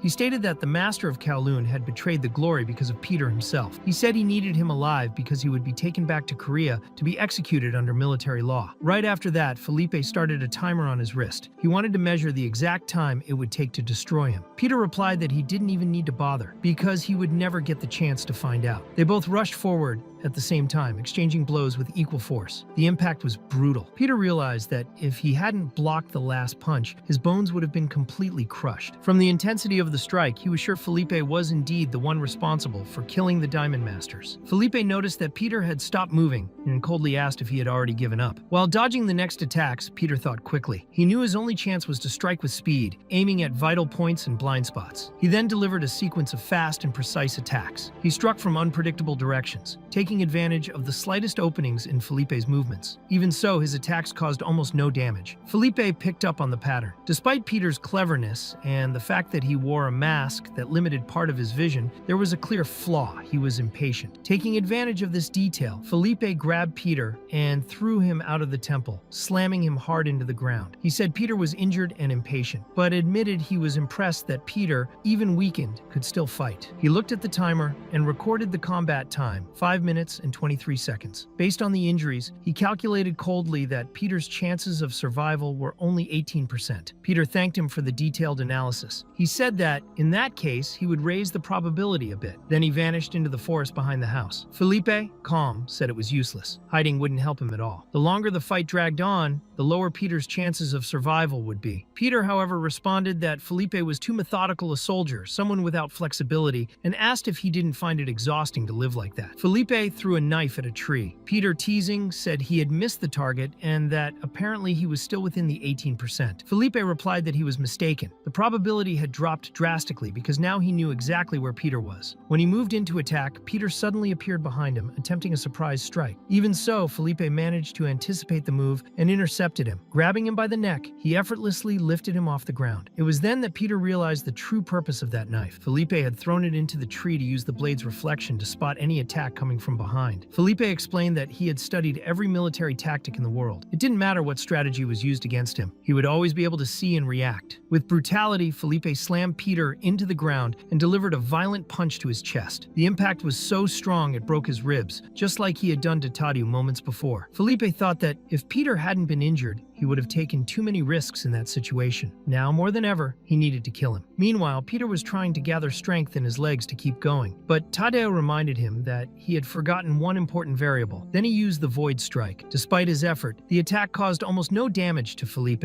and Tadeu, exhausted, collapsed to the ground with no strength left. That had been his final move. Felipe said that Tadeu's body was completely destroyed, and that was why the attack had no effect. However, Tadeu replied that, in fact, the attack had worked. He said Felipe had forgotten what he himself had said earlier. He was only a variable. In Tadeu's fingers were all the pins from the grenades. At that moment, Felipe realized, too late, that the grenades strapped to his own body were about to explode. Even so, he had about 1.5 seconds before the explosion. That was enough time to kill Peter and complete his mission. However, Tadeu threw himself against Felipe, preventing any immediate reaction. In the last moment, Peter tried to save him, but failed. The explosion was intense and lit up the entire surrounding forest. Sometime later, Peter was running through the trails, with the injured Tadeu on his shoulders. He urged his friend to hang on just a bit longer. The docks were nearby, and once there, he could treat him. Tadeu, though weak, said he didn't understand when everything had started to go wrong between them. He wondered if it had been a mistake to call him Sungu. After everything they had been through together, even if it sounded harsh, maybe Peter had been right in that judgment. Peter, worried about the gravity of the situation, told him to stop talking. Tadeu, struggling to keep his eyes open, said that Sungu's eyes never lied. But Peter insisted that the most important thing was to take care of him first. After that, they could talk as much as he wanted. But at that moment, Tadeu closed his eyes and went silent. Peter, desperate, begged him to wake up. He asked if he wasn't looking forward to trying that Chinese candy together. In response, Tadeu, with his last words, explained that, where he came from, brothers were called Sungu, and that, in that moment, they had become Di. But Peter said he was wrong. They had not become Dai, they had been for a long time. And knowing that, Peter had to hurry. Flashbang and smoke grenades are not designed to kill. Their explosions are low-powered, but when detonated at close range and at the same time, the impact can be serious. Even so, considering the target, Felipe was certainly prepared. And indeed, though injured and on the ground, he was still conscious. Felipe thought Peter had the chance to kill him, but chose to walk away. From the beginning, Peter's objective was never to finish him off. Even while attacking with speed and precision, Peter had always been focused on Tadeu. Still, even without fighting with full commitment, his performance impressed Philippe. Peter's reputation didn't seem to be just a rumor. Then Philippe alerted all Gloria units by radio that Plan B should be initiated. Meanwhile, Peter, now wounded and hiding in the alleys, was listening to Jiwon's messages over the communicator. She said that even though he was still alive, it was already too late. The mercenaries had killed all members of the Shadow Society, and Kowloon had been taken. If they suspected he was an enemy, they wouldn't hesitate to kill him. Peter, determined, responded that he would figure something out, but he knew time was short. Looking at Tadeu's condition, he noticed that his lips and fingertips were starting to turn blue. The pneumothorax had worsened significantly, putting his life in danger. Tadeu's life was hanging by a thread, but the problem was that security was tighter than ever. If Peter were alone, this wouldn't be such a challenge. However, carrying Tadeu on his back made everything far more difficult. Thinking quickly, Peter came up with a risky plan as there was no other viable option at that moment. He approached one of the soldiers with his face fully exposed, accepting that he had no choice but to reveal himself. Later, at the outskirts of Kowloon, some guards were on high alert. When they saw a figure emerge from the shadows, they immediately aimed their weapons. But to their surprise, it was Peter who appeared, now wearing a soldier's uniform. Jiwon acknowledged that disguising himself as a mercenary had been a good idea, but it wasn't enough on its own. Peter was pushing Tadeu in a wheelbarrow covered with a sheet, trying to hide his body as much as possible. He knew that in order to reach the port, he would have to pass through a Gloria checkpoint, where a secret recognition pass password would be used. As was standard among the military, a soldier would approach using a keyword, expecting a specific counterphrase in response. As expected, one of the soldiers pointed his weapon at Peter's head and said the challenge password, Blade. Upon hearing this, Jiwan, over the communicator, expressed concern, suggesting it was better to run at that moment. Kajio, on the other hand, understood that the password system worked as follows. The first word served to identify allies, and the counterphrase confirmed identity. If the passwords did not match, even with the disguise, Peter would be considered an enemy. The soldier firmly repeated the word blade, and Peter knew he had only 3 seconds before being executed with a shot to the head. Jiwan, terrified, kept urging him to flee. At the last second, Peter responded with the correct counterphrase, jeans. The soldier recognized the code, lowered his weapon, and allowed him to pass. However, before fully releasing him, the guard demanded he state his unit and what mission he was on. Without hesitation, Peter removed his mask and claimed he was the supply agent responsible for the ongoing operation under the name Cran. Edmund then questioned how someone from outside could know such a specific password. Peter had a clear mental answer. About 30 minutes earlier, he had approached a soldier with his face uncovered, pretending to carry out an emergency order from Commander Felipe. The soldier, confused by the strange uniform, tried to question him and used the password Blade as a verification test. Upon hearing it, Peter immediately knocked him out and stole his uniform. Then, he approached another random soldier using the same password. When this second soldier replied with the word jeans, Peter memorized the counterphrase. That was how he obtained the information that would save his life at the checkpoint. The guards found nothing suspicious and allowed Peter to pass with the wheelbarrow. However, Felipe, who was listening to the entire situation, ordered them to shoot immediately. He found the weight of the cart strange. Normally, a supply pallet enters full and exits empty, but that one was just as heavy on the way out as on the way in. That didn't make sense. Where were the supplies going? Before the soldiers could react, Peter had already taken down both of them. Felipe, frustrated, ordered all units to head to the port and block every route. Peter in turn realized that Felipe was a much sharper strategist than he had expected. With a tiny detail, like the weight of the cart, he had figured everything out. Jiwan's reinforcements were on the way, but Peter knew he had to move fast. He needed to get Tadiu on the ship before they caught up. When he finally arrived at the port, he saw that the situation was critical. He was completely surrounded. With no other options, Peter mentally apologized to Tadiu and used his unconscious body as bait. This distraction drew the mercenaries in, and Peter, holding a rifle, gunned them all down. He did not like using firearms, as he always considered it unfair to his enemies. But this time, it was necessary. He eliminated each one with precision, 1 shot per target. Jiwan over the radio demanded a response. She said he was dead. Peter, with sarcasm, replied that obviously he wasn't. But thinking about it, he said she always seemed to want him dead since she asked that all the time. Jiwan, irritated, asked why he never took anything seriously. Later, Peter managed to get Tadiu aboard the ship. Simon commented that he had been fast and that they needed to administer first aid immediately. One of Jiwan's reinforcements, a specialist in medical treatment, examined Tadiu's condition. He reported that the pneumothorax had severely damaged his lungs. He said the boy wouldn't last much longer unless the best surgeon in the world performed emergency repair surgery. Simon, focused on the mission, said it wasn't the time to worry about details. They needed to get him to the hospital as soon as possible. But the medic insisted that even if they got to the hospital, Gloria would already have taken action. No doctor would oppose Gloria's will. That was when Peter revealed that there was one person who could save Tadiu.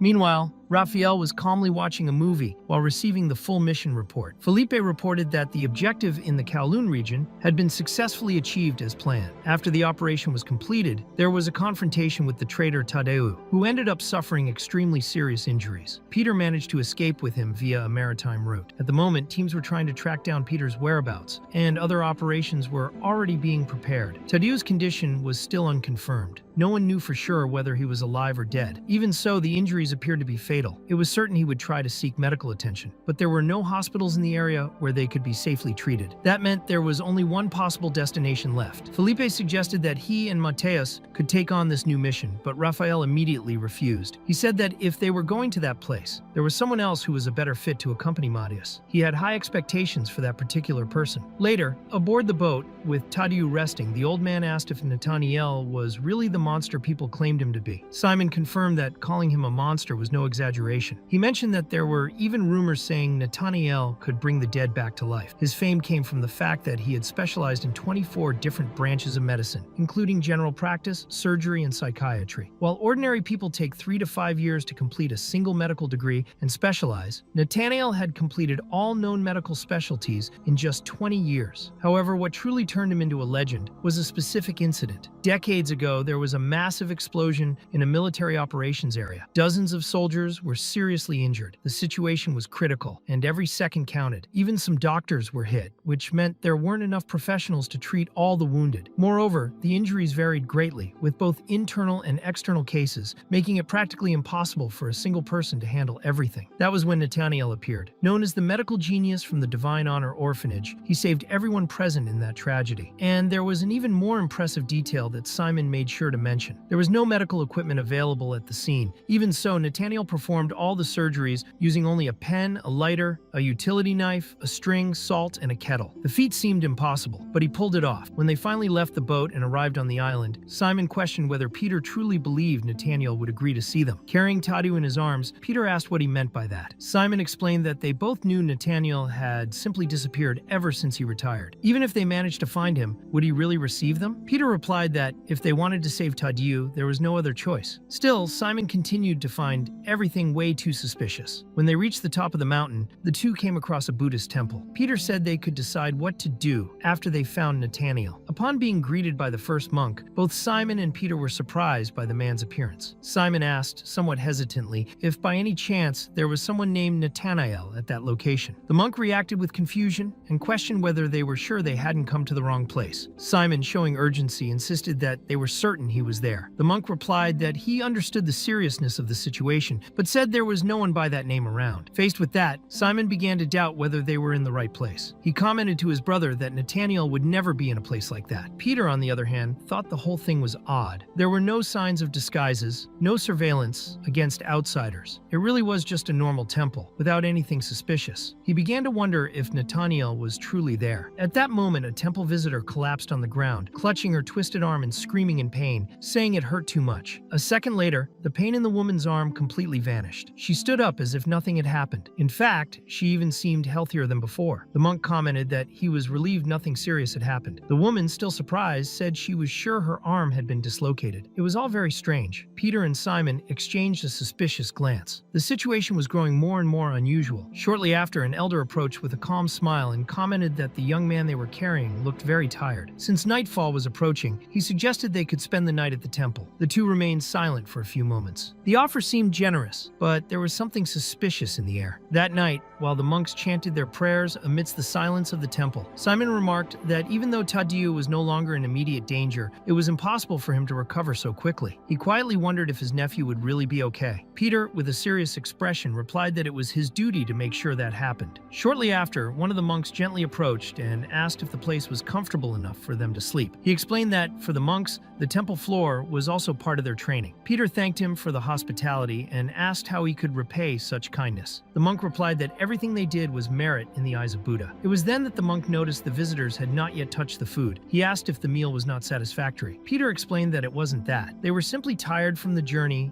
and didn't have much of an appetite. Besides, they needed to keep watch over the boy and couldn't risk becoming drowsy after eating. After all, you never know what might happen. The monk nodded calmly, but then commented that by now they should have eaten and fallen asleep. Immediately after, he clapped his hands and called the other monks. He said that apparently he wasn't surprised by the visitors' resistance. A second monk appeared, already holding his sword, and they realized the temple was surrounded. Peter remained calm. He commented that he had lived a long life and didn't frighten easily. He said it wasn't hard to recognize them. The cut scars on the monk's hands, visible during prayer, were marks that time could not erase. With firmness, he asked one last time if they could see Nathaniel. The first monk coldly responded that Nathaniel was dead. Without another word, the two monks attacked Peter. In the elder's mind, even though the visitors were unarmed and one was injured, their mere presence was too dangerous. He launched a dart tied to a rope and managed to bind Peter. He said he would still decide whether to kill them or not, but people like that always brought trouble. The second monk tried to incapacitate Peter,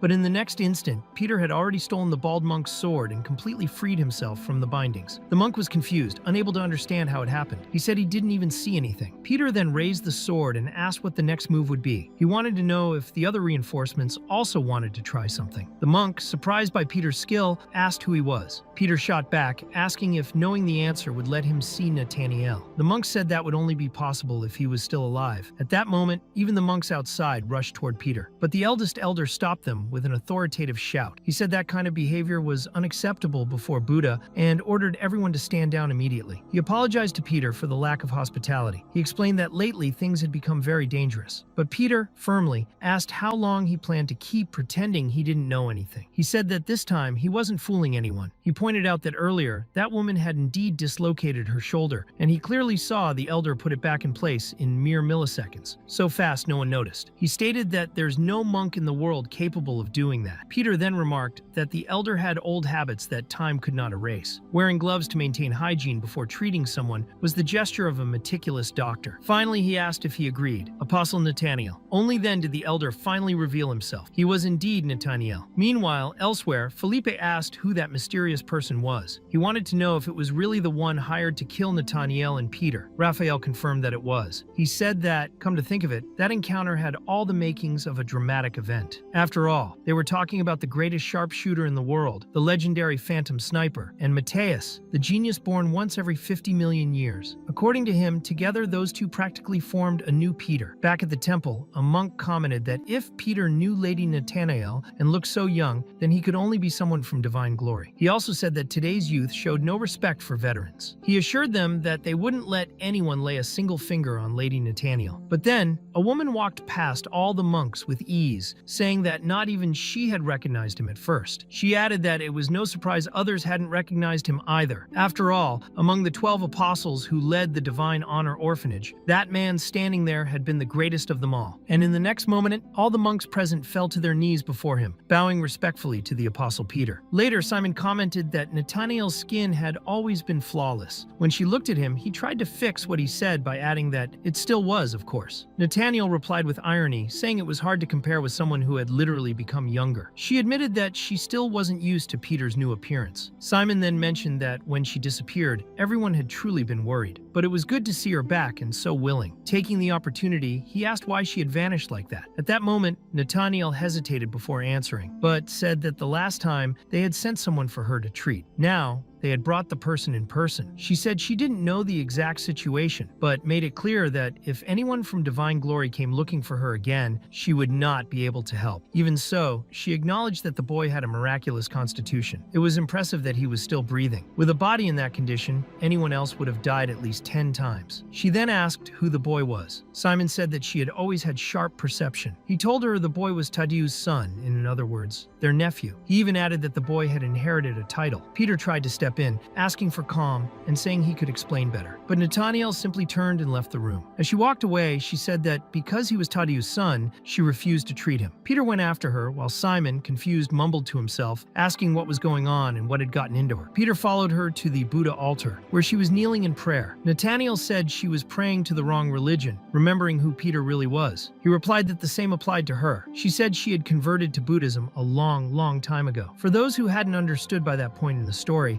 it was now clearly revealed that Peter was, in fact, the Apostle Peter. Peter then said that if Nathaniel didn't want to treat the boy because of the past, she was mistaken. But Nathaniel said it wasn't just that. She had retired her scalpel a long time ago. Her desire to save lives had been completely destroyed. That was all. She insisted there was no other reason. But Peter, sensing the contradiction, questioned that statement. He said that earlier she had shown immediate concern, analyzed Tadiu's pulse with precision, and even prepared an infusion to temporarily restore his strength. As a doctor, her instinct was still to save lives. He reminded her that what happened with Han had been just an accident, not her fault. Nathaniel replied that even after saving 10,000 people, she had been responsible for the death of one. And because of that, she considered herself a failure as a doctor. Even so, Peter knelt before her. He held her hand and begged her to save Tadiu. But Nathaniel, with an empty look, let go of Peter's hand and turned her back to him. At that very moment, Tadiu began to have a violent seizure. He was coughing up blood and his whole body trembled. Simon, desperate, tried to help him and kept repeating that his nephew had to hold on. When Peter returned, he warned that the situation had worsened and Tadeu's condition was critical. He asked why Simon was just standing there. That was when Nathaniel finally reappeared. She looked at Tadeu and immediately recognized the symptoms of a tension pneumothorax. She began first aid but explained that the damage to the lung had not been completely sealed. Air kept escaping, compressing the lung more and more along with the heart. In addition, the pulmonary hemorrhage was severe, and Tadeu would not last long in that state. Nathaniel said she would perform a thoracotomy, an emergency surgical procedure that involved directly opening the lung, removing the damaged tissue, and then suturing the area. She warned, however, that if she failed, Tadeu would die. Later, Peter and Simon waited outside. Simon, nervous, asked if he thought it would work. He repeated the question, trying to convince himself. Peter replied firmly that they had no choice but to trust her. Peter said that if they could not trust Nathaniel, then who else could they trust? Simon, on the other hand, admitted he had a bad feeling. He just hoped nothing serious would happen. Meanwhile, on the beach near the temple, a monk encountered some unwanted visitors. They had arrived wanting to settle matters directly at the top of the temple. The monk tried to remain courteous and apologized for the inconvenience, explaining that those at the top did not appreciate the smell of blood. Even so, the newcomers were immediately surrounded by other temple monks. The woman among them complained, saying the monks were extremely annoying. The monk, alert, noticed that the pair seemed dangerous, even without carrying visible weapons. He thought it safer not to let his guard down. Before the monks could act, they were all taken down with a single shot. Not just that monk, but all the others fell at the same time. The one responsible was the legendary phantom sniper, accompanied by the apostle named Matthias. She asked her partner if they could move on now. Matthias replied yes, that it was time to kill Peter. Before leaving, she still wanted to understand why everyone called him the other Peter. She wanted to know what that meant. Matthias, irritated, warned that if she called him that again, he would kill her himself. She responded with irony, saying she would stab him in the stomach before that. Matthias insisted that the method did not matter. It could be with hands, a knife, or even a gun. Regardless of what she chose, he would handle it. It was at that moment that someone interrupted the conversation. It was Felipe,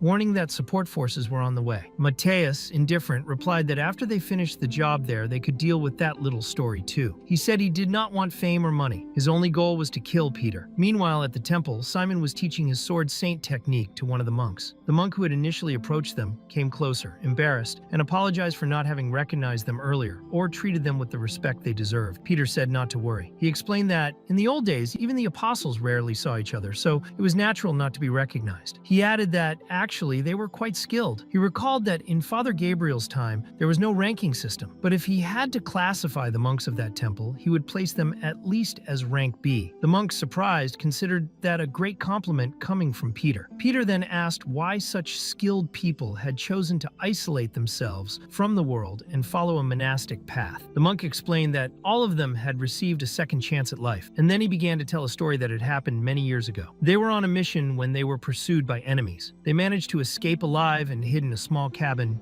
in the mountains. However, they ran out of food, had no communication, and nearly froze to death. The extreme cold proved more cruel than the enemies themselves. Their bodies were at their limit when they heard footsteps in the blizzard, and that was when she appeared. The miraculous doctor, Lady Nathaniel, opened the door. She had climbed the 2,000 meters of mountain on foot just to save them. She was covered in burns caused by the cold, but ignored her own condition and treated all of them without rest. Even after that, they were still isolated and without food. The situation remained critical. But Nathaniel, with serenity, said that if that place was truly a place of death, it was not so bad. She had already decided long ago that this would be the place where she would like to be buried, together with them. The monk in the present said that she had given them a new life. That was why he would not hesitate to give his own life for her if necessary. Peter, moved, commented that she still had the same expression as always. He said he trusted the monk to take good care of her from now on. That was when they heard a strange noise coming from deep inside the temple. The sound seemed suspicious, but the two dismissed it, saying it was probably just the wind. Then they decided to go have some tea. The sound they all heard was actually the approach of several assassins. They were the reinforcements arriving for the confrontation. However,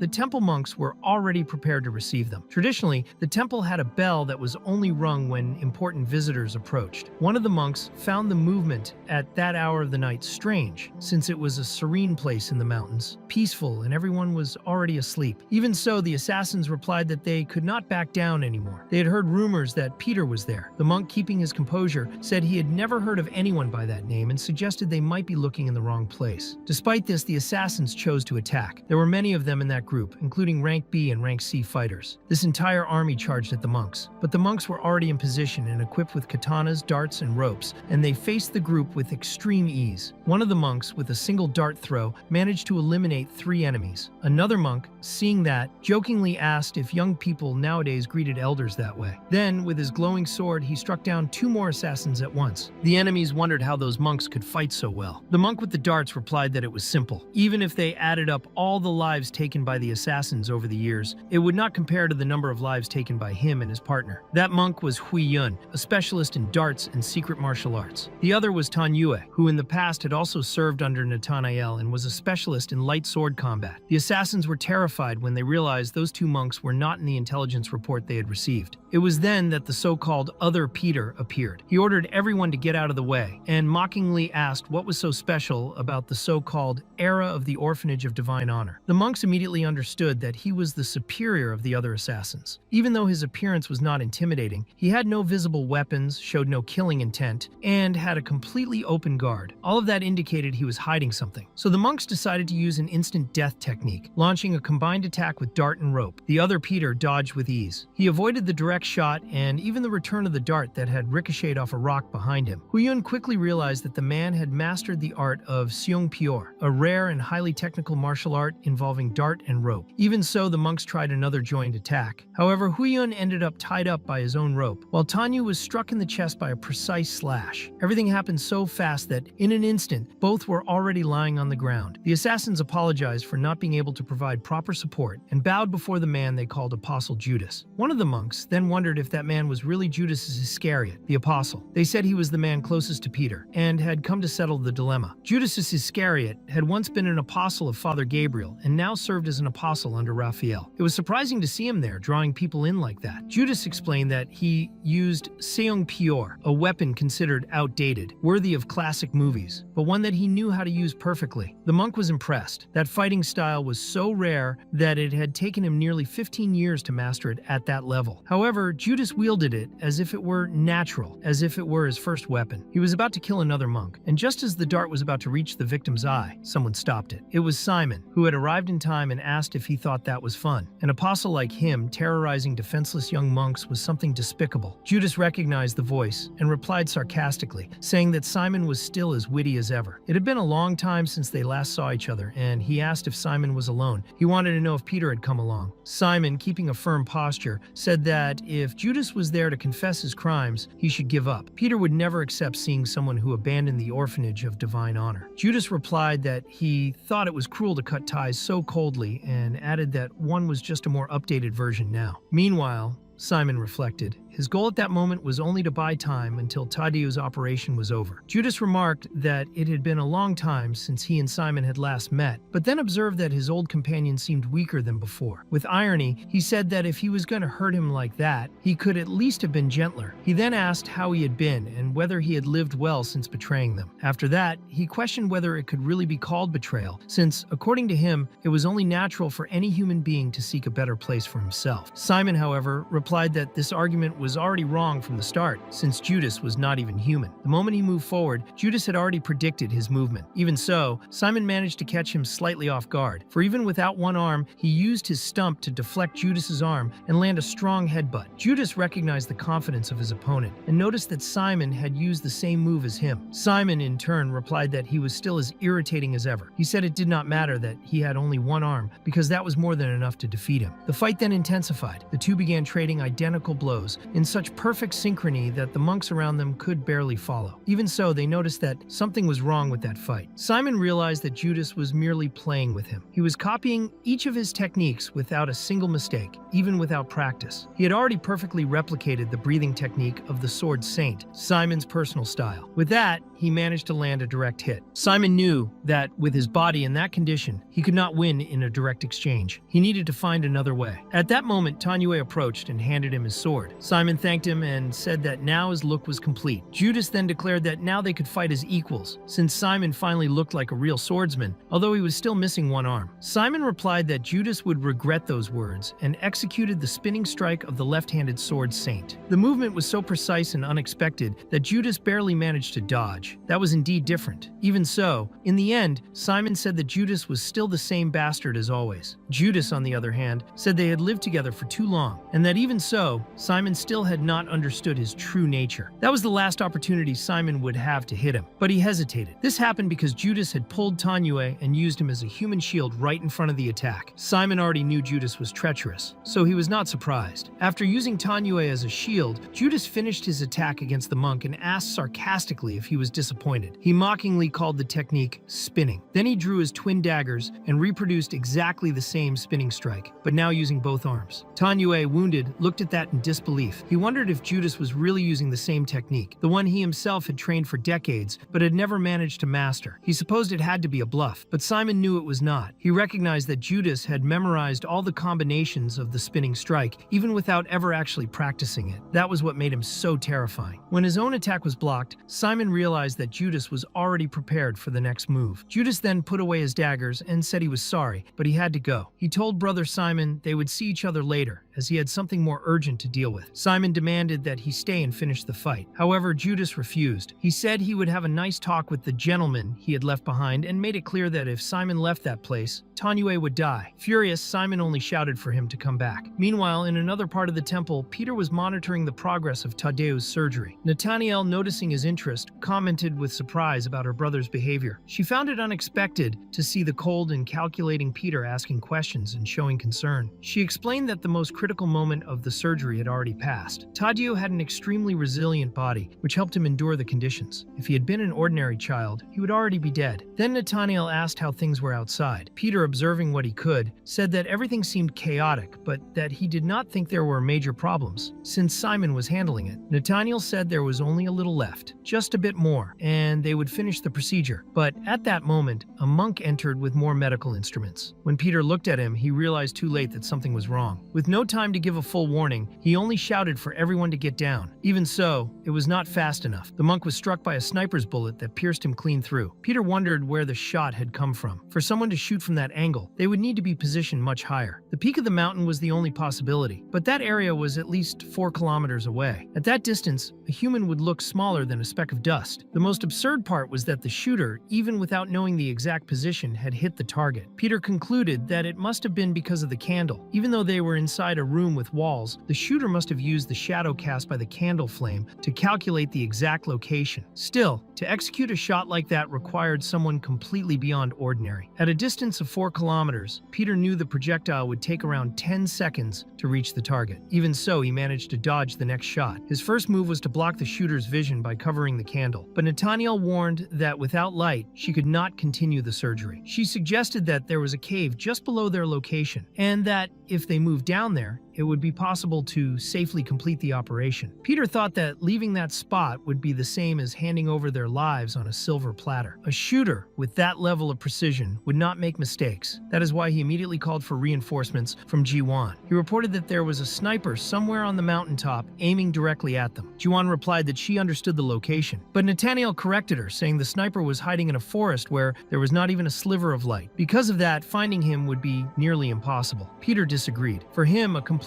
dark forest was the ideal location for someone he knew very well. The assassin assigned to the case appeared wielding a karambit, and Nathaniel asked if he was talking about Alipide. She suspected that he wanted to let the enemies fight each other, but Peter explained everything to her. He said he already knew that Raphael expected them to go after Nathaniel, therefore it was certain he would send apostles to intercept them. On top of that, Peter also knew that Raphael was with Simon and Tadeu, and that clearly they were not in a condition to fight. Kajeo offered to go and called Peter master, but he refused. He said that Kajio needed to protect Jiwan, since the surveillance from the Gloria was expanding more than he had imagined. They still had one more person they could ask for help, someone who listened to Jiwan more than to Peter himself. Jiwan asked if he was talking about McKing, but he said no. McKing was there with them. Then she understood who he meant. He was talking about the bastard. At that moment, Jiwan took out the braille card that Alipide had given her. With it, she made contact, saying she had a job for the greatest assassin in Europe. The target was another apostle of the Gloria. Alipide asked why he would do that. Even Jiwan admitted it all sounded strange, but said she was just relaying the message. The apostle's real target was Kim Sun-gu, and Alipide could not allow that to happen. He made it clear that he was not helping the group. He just did not want Kim Sun-gu to die at the hands of anyone but him. Only he had the right to kill him. Meanwhile, Matthias observed the situation and commented that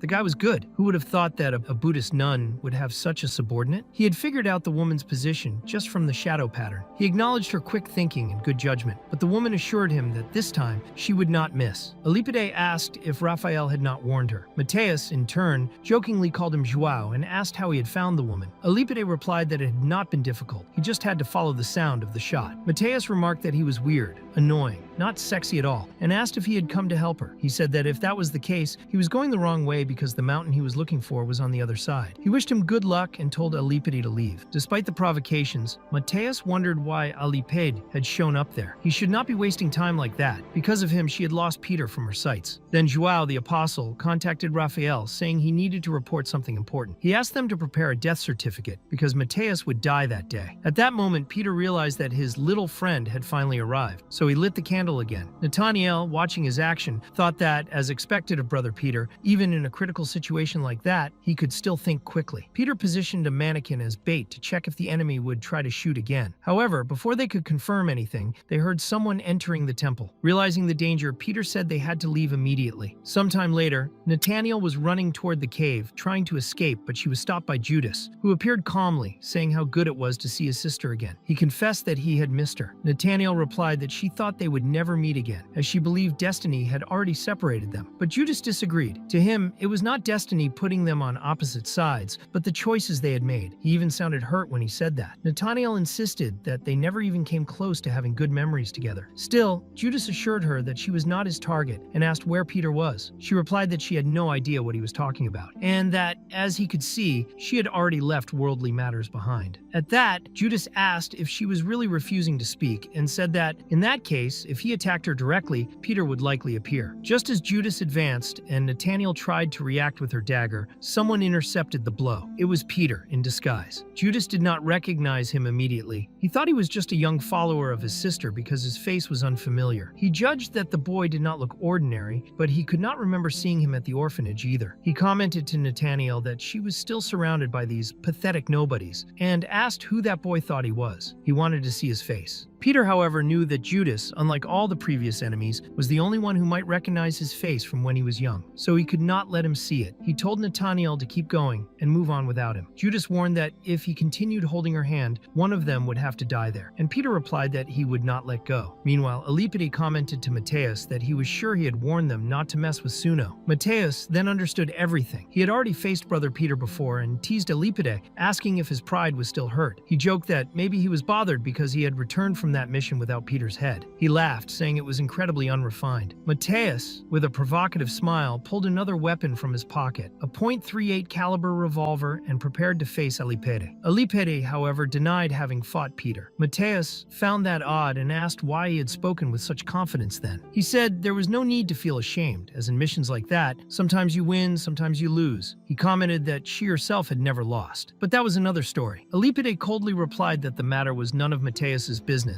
and gave a final warning. If she did not get out of the way, she would die. Mateus provocatively asked if he was all worked up and launched an attack. Alipide's blow threw her far away. She tried to counterattack but realized she could not aim properly. The forest was completely dark, and she knew that, unlike her, Alipide could see perfectly in that environment. Alipide said it did not matter if they called her Phantom Sniper, because there, in the dark, she was just an idiot with a gun. Mateus, however, replied that she knew very well what echolocation was, and that was when she dove into the forest, disappearing from his sight. She had found a blind spot in the echolocation, an open area where the sound waves did not reflect properly, preventing Alipide from locating her. Now, both he and she were in the dark. Mateus knew that if she could spot him just once, she would win. She would not miss the next shot. But Alipide suddenly appeared, emerging from the darkness. He asked if she really thought she could hide from him. The blade of his karambit almost pierced her neck. At the last second, Mateus managed to dodge, but she was hit in both arms. Dazed, she wondered if that man was really blind. The next strike was a knee to her stomach so strong it nearly threw her off the cliff. When Alipide switched the knife's position for the finishing blow, Mateus finally reacted, firing and grazing his arm. Alipide was confused for a moment and wondered how Mateus had managed to pull that off. He quickly realized she had shot using a night vision device. When she moved toward the cliff, it had not been to retrieve the rifle, as he had assumed, but to steal the visor that was mounted on the weapon. She had been precise and fast. Wounded but still full of confidence, Machi mocked that it would only sting a little. Then she began firing so rapidly that even Alipere, with all his skill, ended up getting grazed a few times. He already knew her aim was incredible, but he was still surprised. Even in complete darkness, she could still hit him with precision and speed. Mateus warned that if she saw him again, it would be the end for him. She said if he surrendered now, knelt down and begged, she would promise to end it quickly with a shot to the head. She explained that the original plan was to shoot 7 times, but claimed that as long as he depended on sight, he would never have a chance to win. She believed that even after his death, his pride would still writhe, resisting the end. Alipide, unfazed, responded in his thoughts, wondering if she really believed she would witness his end. He told himself that it was no use explaining anything to her now. He thought she would soon realize that the visor would be completely useless against him. His special suit covered his entire body, including his eyes, making him nearly undetectable. Mateus, however, countered by saying that, to be clear, the visor she had taken was a dual model with both night vision and thermal vision. She could see everything, or at least almost everything. Still, she suspected that Alipere knew that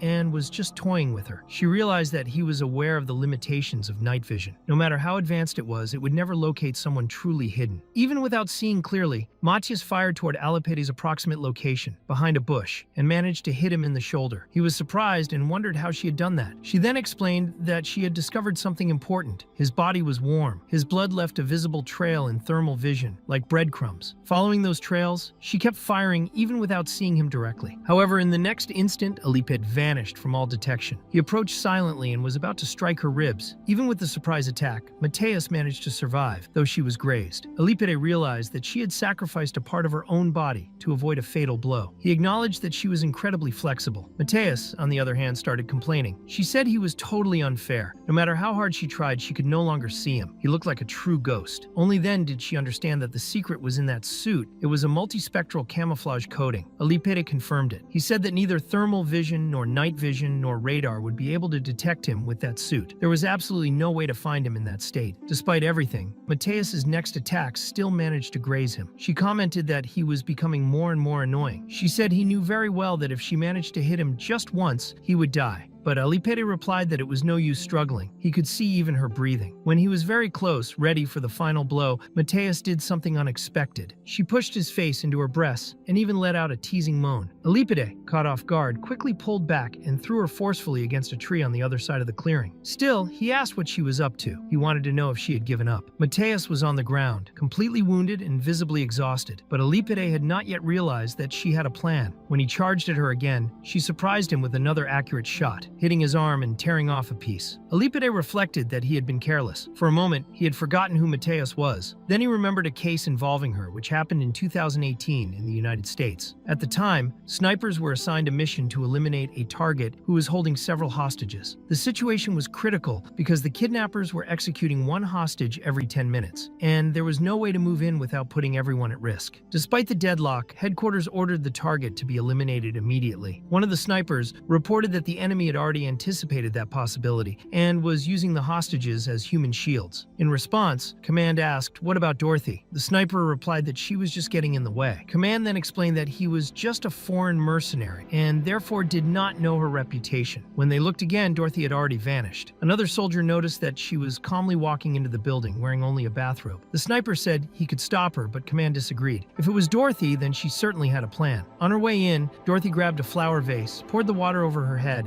and knocked on the kidnapper's door, pretending to be the downstairs neighbor. She complained that she could not take a shower because of the noise coming from above. One of the criminals commented that she was crazy, but kind of attractive. When they opened the door, they were stunned by her beauty. One of them even asked if she could handle all of them, since there were many inside. Dorothy then quickly assessed the situation: 5 criminals and 4 innocent hostages. Without hesitation, she dropped the bathrobe. In the next instant, the hostages realized that all the terrorists were dead, each with a bullet in the head. It had all happened in just a few seconds. She then simply whispered, "Bang," as if it had all been a game. The sniper, shocked, said it seemed impossible. Dorothy had done all that wearing only swimwear. She entered, eliminated the enemies, and completed the mission in moments. Command confirmed that with her in action, the chance of failure was 0. After all, she was the legendary Phantom Sniper, the unpredictable Dorothy, the record holder in the history of the American Special Forces. Alipede, meanwhile, realized that he had missed an important detail. At the moment when Mateus had grabbed him, she used her own blood to stain his suit. That way, she could track him easily with thermal vision, an unpredictable and brilliant method. Mateus then taunted him, saying that now he was completely exposed, almost as if he were naked, and asked if he would surrender. Alipide muttered that she was really crazy. He claimed that even if she could see him, it would not change the outcome. In response, he removed his own suit and tied it around his waist, completely unbothered. Mateus remarked sarcastically that it did not make him look that sexy. In the next moment, the two were already in attack stance, with Alipide pointing a knife at her head and Mateus pressing a pistol under his chin. She said that if it were not for the moonlight, she would already be dead. Alipide replied that even so, she had lost in hand-to-hand combat. But Mateus, without appearing shaken, asked why they were even fighting. She said she had no intention of killing that young man and that her mission was only to delay them. The real job was in Judas's hands. That was when Alipide realized he had made a mistake. She concluded that they did not even need to be fighting. She found it all boring. Still, it did not seem like she intended to leave so easily. When Alipide asked if she wanted another round, she told him to carry her. He thought it was a joke, but Mateus explained that her shoe had been destroyed because of him, and now she could not climb down the mountain. She wanted him to carry her. Alipide got annoyed and walked off, calling her crazy. Meanwhile, Judas was still watching Sungu, trying to understand who he was. He thought that, being a subordinate of Nathanael, the boy shouldn't even dare to look him in the eye. However, Sungu remained calm. An assassin of his level showed no sign of nervousness. Peter, who was observing everything, believed that the time had come to end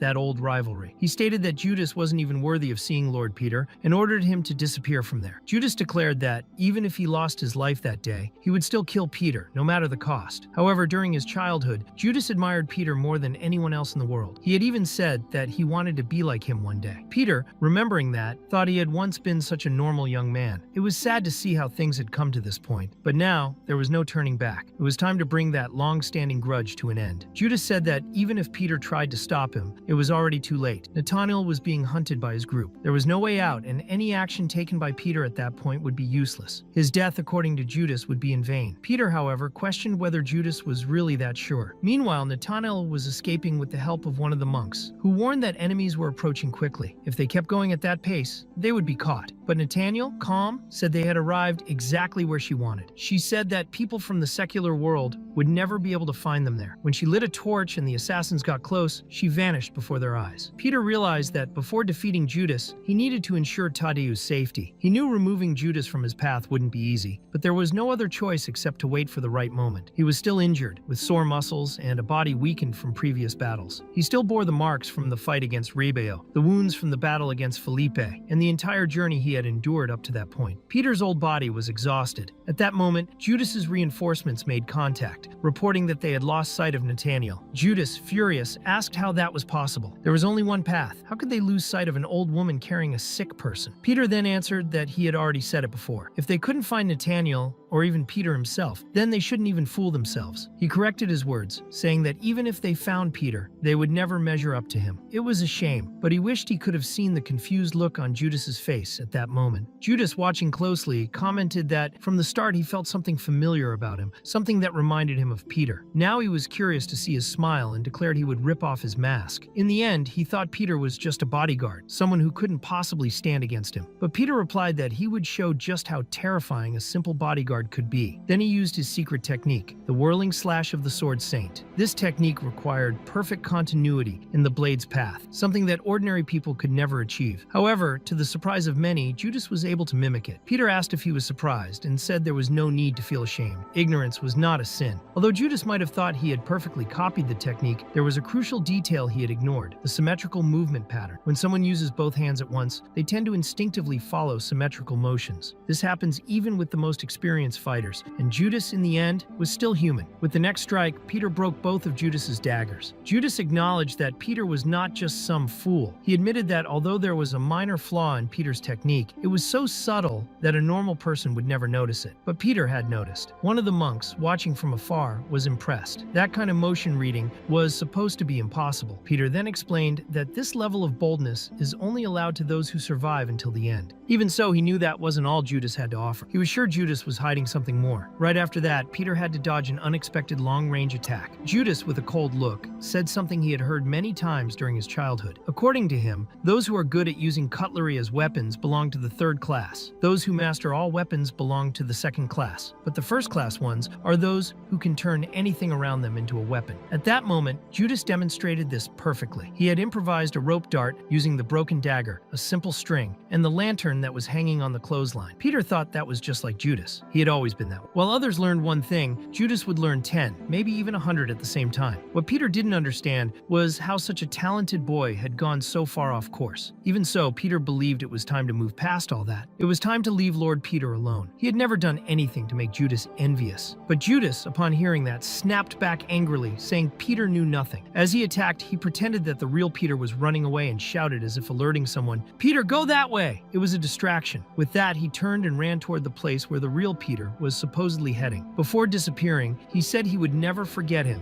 and that once everything was over, he would come for him. After the attack, Peter told the monk he could come out. The monk explained that he had followed the plan and lured Judas to that point, but asked if it was really safe. Peter replied that, for now, yes. From the beginning, the real target of Judas had always been him. Right after that, they headed to the agreed location. Simon was already there, safe and unharmed. He had thrown off the Gloria soldiers and got separated from the group during the confusion. He knew the secret spot was in front of the Buddha statue, but didn't know what to do from there. Peter said he had never accessed the hideout before either, but according to Nathaniel, they needed to light all the candles. Simon thought it sounded like something out of a movie and asked when she had come up with something so elaborate. It was a secret passage that led directly to a cave. When Simon went down, he was amazed at what he saw. He said it was incredible and commented that Nathaniel had built it all by herself. She soon appeared and greeted them cheerfully, calling them sister and nephew. She pointed at the food and said it looked like a bunker. Peter, relieved, said it was good to know they were both safe. He was impressed to see that Nathaniel had actually built a secret shelter like that. Nathaniel explained that she had suspected for some time that sooner or later Gloria would find the monastery. Fortunately, because of their efforts, the surgery was a success. She would be back on her feet soon. Simon said he had always known she was the best doctor in the world. Despite the relief, they knew the main problem was far from over. Judas would continue hunting them without rest. They couldn't live hidden forever in that cave. At least for now, there was plenty of food, and the place was clean and safe, so they decided to stop and eat for a while. During the meal, Simon revealed that he still had many doubts, especially about Judas. He wanted to understand why Judas hated Peter so much. He said he remembered Judas as a cheerful and kind boy. What had happened to him? Upon hearing this, Nathaniel and Peter looked visibly saddened. They didn't want to talk about it, so Peter simply said he was going to rest for a while. Simon asked if he was really going to leave in the middle of the meal, but Nathaniel asked him to let Peter go. She said Peter had his reasons and asked if Simon didn't know the story yet, the story about brother Peter's daughter. Simon replied by asking if she was talking about Hannah and wanted to know what had happened to her. Nathaniel said she was the one who killed little Hannah. At the time of the girl's birth, both Peter and Nathaniel were present. Back then, Nathaniel questioned whether they were really doing the right thing. Simon, confused, asked what she meant by killed her. That was when Nathaniel revealed that this was the beginning of the curse that had followed them ever since. She explained that, in the past, at the Orphanage of Divine Honor, whenever a position opened up for apostle, a new candidate would be chosen from among the aspirants to fill the role. One day, Father Gabriel personally called Peter in to talk. He said that the death of Judas had been a tragedy, but the position couldn't stay empty forever. Peter, surprised, asked if the priest already had someone in mind. Father Gabriel explained that there was a boy standing out among the others. At the same time, that worried him. Peter, curious, asked if he was referring to someone specific, and the priest confirmed that he was. Peter's guess was correct. While all the other aspirants were going through hellish training, shedding blood, crying, and complaining about the harshness of the process, some thought it was unfair. A few murmured that they had trained hard to become stronger, and yet the apostle position would be handed to a brat. That boy was Choi Jin, who would later become known as Judas. During training, he was easily distracted, but still managed to win. After one victory, he handed a towel to the person who had sent him into the fight. Even though he was efficient, he was mistreated. Many saw him as useless. One of the other candidates warned him to be careful, saying everyone was just waiting for him to slip up. He called him Choi Jin, but quickly corrected himself, saying maybe he should start calling him Judas now. He said Choi Jin had just been lucky and would die soon. According to him, Choi Jin only knew how to imitate Peter, and soon there would be another apostle slot open. But later, Judas was training alone and thinking to himself that it wasn't luck. He had trained hard, to earn that position through his own talent. Peter then showed up to speak with him. Choi Jin, excited, said he had finally been chosen as an apostle. Since the first generation, there had never been an apostle as young as him. His dream was to one day be like Peter. But Peter got straight to the point. He asked if Choi Jin knew what had happened to his predecessor. He explained that the previous Judas had been captured during a mission and tortured for an entire week. They tore out his fingernails and teeth, and in the end, they amputated his limbs. Then they left his body in the desert to die. Peter said that, in other words, the same thing could happen to him. There was no reason to be excited about becoming an apostle. Choi Jin, embarrassed, apologized, but deep down he still thought Peter was incredible. Later on, Peter was analyzing the arsenal of each assassin. He reflected that the usual path for apprentices was to spend years mastering a specific weapon, but Choi Jin, even at such a young age, had already mastered nearly every weapon in the arsenal. To Peter, that did not seem like awakened talent, but rather a curse, and the answer to that came soon enough. On one of the missions, Judas was sent alongside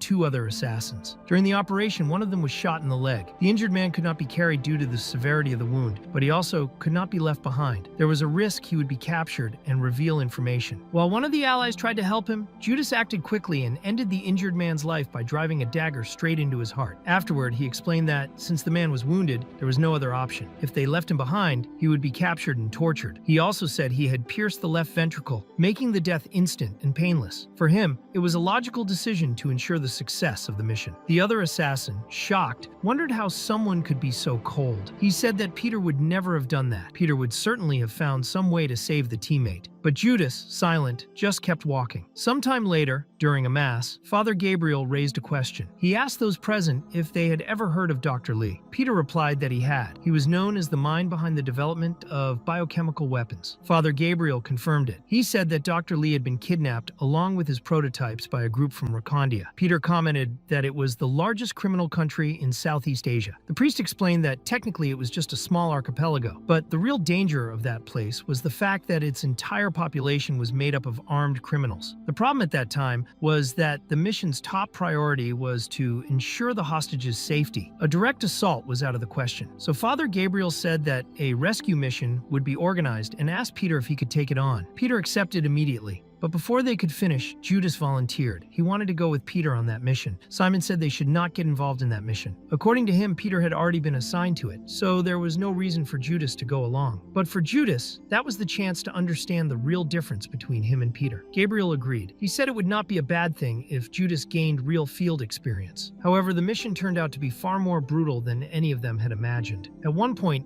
Judas was cornered. He was being shot at and had only a few bullets left. He thought they had assured there would be no ambush. The intel had been wrong. Then he wondered what if Peter were the one in his place. Imagining what Peter would do, Judas concluded that he would probably use himself as bait. Suddenly, Peter appeared on the scene doing something unthinkable. The criminals heard a strange noise like an engine revving, and the sound came from the roof. It was Peter, riding a motorcycle across the rooftop like it was a ramp. As he did so, Peter said that when there are a few balls on the table, you have to make the most of each one with every shot. He then launched the motorcycle toward the enemies, and the explosion took out several of them. Judas could not understand how it was possible. It was insane. Peter was killing enemies while still midair. After the explosion, Peter commented that learning billiards might be more useful than it seemed. He then took aim and hit 3 criminals with a single shot. He repeated the strategy, treating each bullet like a calculated move, targeting vulnerable spots on the enemy's bodies in places without bone protection, where a single bullet could bring them down. Judas realized that Peter was coldly analyzing the enemy's movements, his own ammunition, and even the terrain. He was doing all of this in a matter of seconds. For Judas, it was impossible to compare him to an ordinary human. When the mission was completed, Peter asked why Judas was still standing there. Was he not coming? Judas remained silent for a moment. He thought about how, in just a few seconds, Peter had analyzed the entire situation, used the motorcycle as a distraction, and made each bullet count with maximum efficiency. That was the real Peter. Later, they reached the most important point of the mission. Behind a door was the target, Dr. Lee. They entered together, but when they opened the door, they found the doctor already dead. He had been shot from a distance. Faced with the scene, Judas concluded that, in reality, they had never needed the doctor. He was just a disposable piece. But then, something unexpected happened. Inside the room next to the doctor's body, there was a baby. baby. Peter wondered if it could be Lee's child, but quickly ruled that out. The doctor would never bring a child to a place like that. It was more likely that the baby had also been kidnapped for some unknown reason. Judas said he would follow protocol. The rule was clear. No witnesses could be left alive. However, before he could do something unthinkable, Peter stopped him. He said the child would go with them. Judas argued that leaving a witness was not allowed, but Peter explained there was something strange about the situation. If the doctor had been kidnapped for his knowledge of biochemical weapons, then why would they go to the trouble of also kidnapping a baby? And more importantly, why was she still alive? Concluding that the child's existence served some purpose, Peter decided to take her. He asked Judas to ensure no one ever found out about her. It was to be an absolute secret. Judas agreed. He said he had not considered that possibility and was convinced. Later, Peter was taking care of the girl. He looked into her eyes, trying to understand what was hidden behind them. She cried a lot. Peter, not knowing exactly what to do, tried to soothe her. He placed a hair clip on her, gently combed her hair, and noticed that physical touch helped calm her. He thought there had to be something behind all of this. Why had the Rakandians left her alive? Surely there was a very important secret. If Rakandia discovered the child was still alive, they would come back for her. No matter what happened, he would have to hide her at all costs. She had to survive until everything was resolved, but he asked himself, would he be able to do it? How would he feed her? How would he care for her basic needs? He had never taken care of a baby before. Even so, he thought of a solution. Later, Simon bitterly commented that it seemed they were born only to suffer. He asked when they would finally be able to eat meat every day. Nathaniel replied that with so many children in the world going hungry, that already felt like a privilege. Simon then said that Nathaniel always made people feel guilty, as if it were impossible to relax around him. And he ended with sarcasm, for the love of God. At that moment, someone called out to Nathaniel, and for the first time, her youthful appearance was revealed. The one who had called her was Peter, asking her to come to his room to discuss something important. Simon, seeing the scene, was surprised. It was the first time he had seen Peter speaking directly with Nathaniel, and the more he thought about it, the stranger it seemed. Simon reflected that brother Peter always handled everything alone, so why would he call Nathaniel in the middle of the night? Had he called her to do something else? For a moment, Simon even fantasized about the possibility of the two of them getting married. But when Nathaniel looked directly at him, Simon immediately backed off and said he was just joking. Nathaniel replied that she had been called for work and told him to stop imagining nonsense. She called him an idiot. Simon complained that she had no sense of humor and asked Judas if it was not true. Judas, in turn, said he had nothing to say. As she approached the cabin, Nathaniel felt uneasy. She thought that kind of absurd idea made no sense and wondered why Simon always came up with such things. Even so, she could not help but think, why, after all, would Peter call her in the middle of the night? She was a little nervous, but tried to stay focused. She kept repeating to herself that it was just work. Surely it was just work. When she entered the cabin, Peter, who was in another room, told her he was in the bedroom and asked her to come in. As she approached, Nathaniel was faced with an unexpected scene. Peter was struggling to change the baby's diaper. She was shocked, confused, unable to understand what was happening. Her thoughts scrambled. She tried to stay calm, telling herself there was no reason to panic. Still, the situation seemed absurd. She thought that, obviously, the baby could not be Peter's daughter. But what if she was? Had he had an affair? For a moment, she began to panic. Peter noticed her reaction and suggested that she simply ask whatever she wanted to know. Then he explained the whole situation from the beginning. Nathaniel understood that the child could be the key to uncovering the secret behind the biological weapon. She asked if Peter really believed that. He said yes, and that was why he had called her there. He wanted her to help take care of the child with him. She was startled by the request and asked if he had gone insane. How would they do that? Peter explained that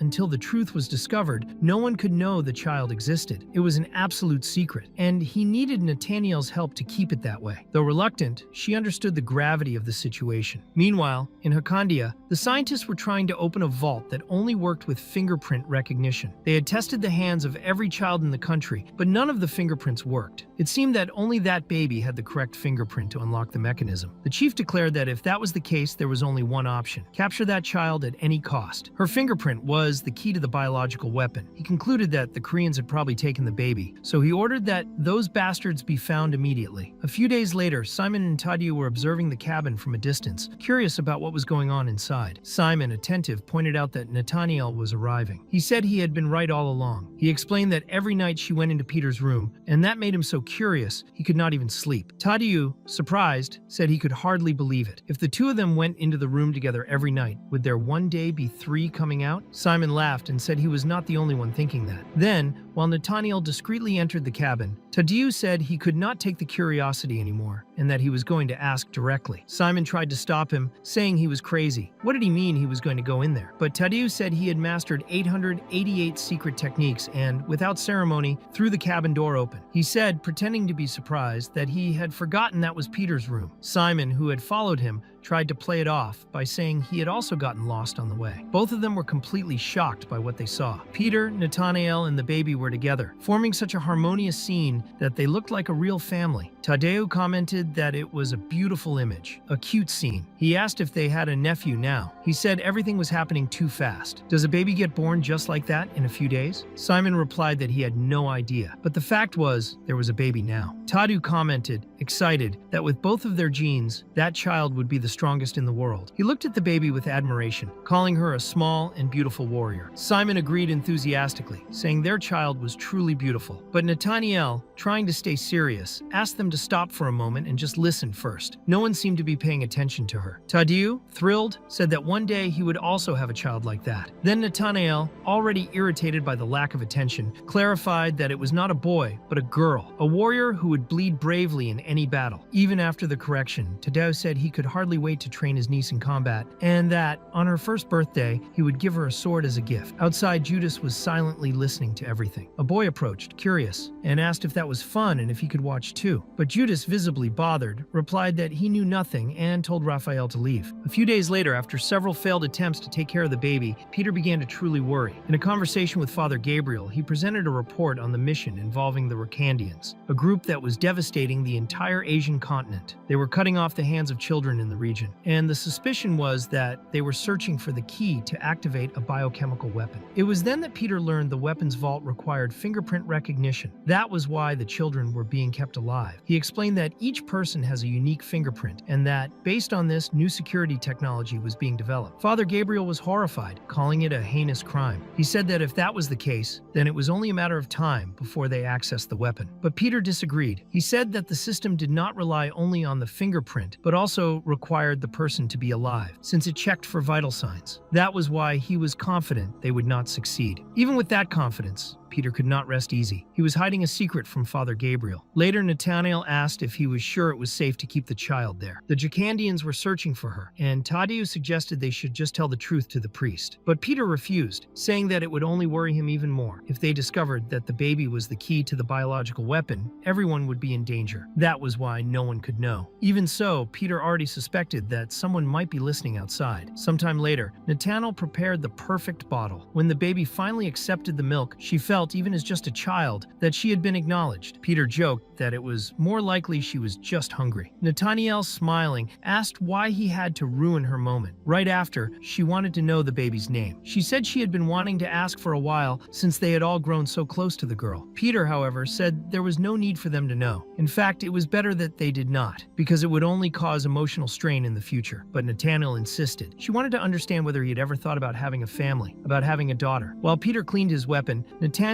interrupted, distracted, and started talking to the baby without even listening to his answer. Peter asked if she was asking questions just to ignore the response, and Nathaniel, without turning around, replied that she already knew what he would say. At that moment, the baby looked directly at Peter and mumbled something that sounded like "Pa." Nathaniel, surprised, asked if he had heard that. She believed the girl was trying to call him Daddy. Peter, however, thought it was just a random sound from a baby starting to speak. Even so, the little girl kept repeating the sound as if she really wanted to communicate. During the night, Nathaniel said that maybe it was divine intervention that the three of them were together like that. But Peter, gripping his weapon tightly, coldly replied that they were the swords of the Orphanage of Honor, and that, for people like them, having a family was just a mirage, something that could never become real. He said that this was God's revelation for them and that it was the destiny of all who lived by the sword. That was why he asked Nathaniel not to get attached to the baby. As time passed and the Recandian threat diminished, keeping the child in the quarters became unfeasible. The girl was taken to a foster home, and her crying echoed through the hallway when she was left there. Nathaniel, trying to hide the tightness in her chest, told the child that this was also a warm and welcoming place, and that she would continue to visit whenever she could. But the baby cried and mumbled, "Daddy," begging Peter not to leave. Peter, keeping a serious expression, simply asked if she was cold. Then he said the world was much colder than she could imagine, and that to survive she would have to stop crying. He added that, after all, he was not her father. Then he looked at the child one last time before walking away. Nathaniel, disappointed, disappointed, asked if he really had to speak to the girl that way. Peter simply turned to the nun at the place and said he would leave the baby in her care. The woman agreed, but asked what the child's name was. Peter replied that she had no name and could be called whatever they wanted. A long time later, Peter returned to the orphanage to do another volunteer job. The girl was a bit older and learning new words. That day, she kept repeating a word she really liked: grace. When she saw Peter, her eyes lit up with hope. The nun approached and said that maybe it was time to give the child a name. Peter asked if she had already chosen one. The nun explained that the temporary name was Sue, since the girl had not even been officially registered. She said that for that child, Peter was like a father, and perhaps he could choose her name. But Peter coldly refused, asking if there was anything else. When the nun said no, he simply said, "Excuse me," and left without looking back. Meanwhile, at the Divine Honor Training Center, Judas encountered the boy who used to provoke him again. The boy tried to ignore him and walk past, but Judas called him over to talk. He said that lately his clothes had been turning up torn and smelling like a dead animal, and asked if the boy had anything to do with it. The boy pretended not to understand and laughed, calling him ridiculous for making accusations without proof. Without hesitation, Judas drew his blade before the boy could react. He said it was the same smell of filthy blood he could sense in the air. The boy, irritated, said that just because Judas had become an apostle, he thought he could look down on a veteran. He added that everyone was saying Judas was getting too full of himself, and that he was nothing but a cheap copy of Peter. Judas then threw the towel the boy had requested and proceeded to brutally beat him, making him bleed and collapse to the ground. While the boy groaned in pain, Judas asked if that was how he had learned to hand someone a towel, reminding him that the towel was supposed to be warm. Without mercy, he poured boiling water on the boy's face, saying that one day he would prove he was better than Peter. Later, Nathaniel was treating Peter's wounded arm. He was shirtless, revealing his muscular body. She thought he was far too insensitive for enduring all of that in silence, while she removed a bullet lodged in his arm without any anesthetic. Peter explained that there was no anesthesia available, so they had to do it that way. However, Nathaniel made it clear that that was not the real problem. The problem was that he acted as if he felt nothing at all. Even so, Peter asked if she knew what he thought every time he went through something like that. For him, hurting others was part of their work, and one day they would all pay for it. However, if those little pieces of metal in his arm could save someone's life, he would not hesitate to offer his other arm too. Meanwhile, Suk, who lived at the foster home, was talking to one of the nuns. She said that she wanted to do that when she grew up. The nun asked if she wanted to build a hospital, and Suk enthusiastically showed her a newspaper headline featured on the front page. The title read, "New Hospital Built." Suk said that Sister Nathaniel was amazing, and that she wanted to build a hospital too someday. The nun replied that taking into account all the expenses and the savings needed, it would take about 4,786 years. So she suggested that maybe it would be more practical for Suk to become a doctor like Sister Nathaniel. However, Suk said that Nathaniel was already a doctor, and she did not want to do the exact same thing. At that moment, Peter and Nathaniel arrived together at the foster home. Every time she saw Peter,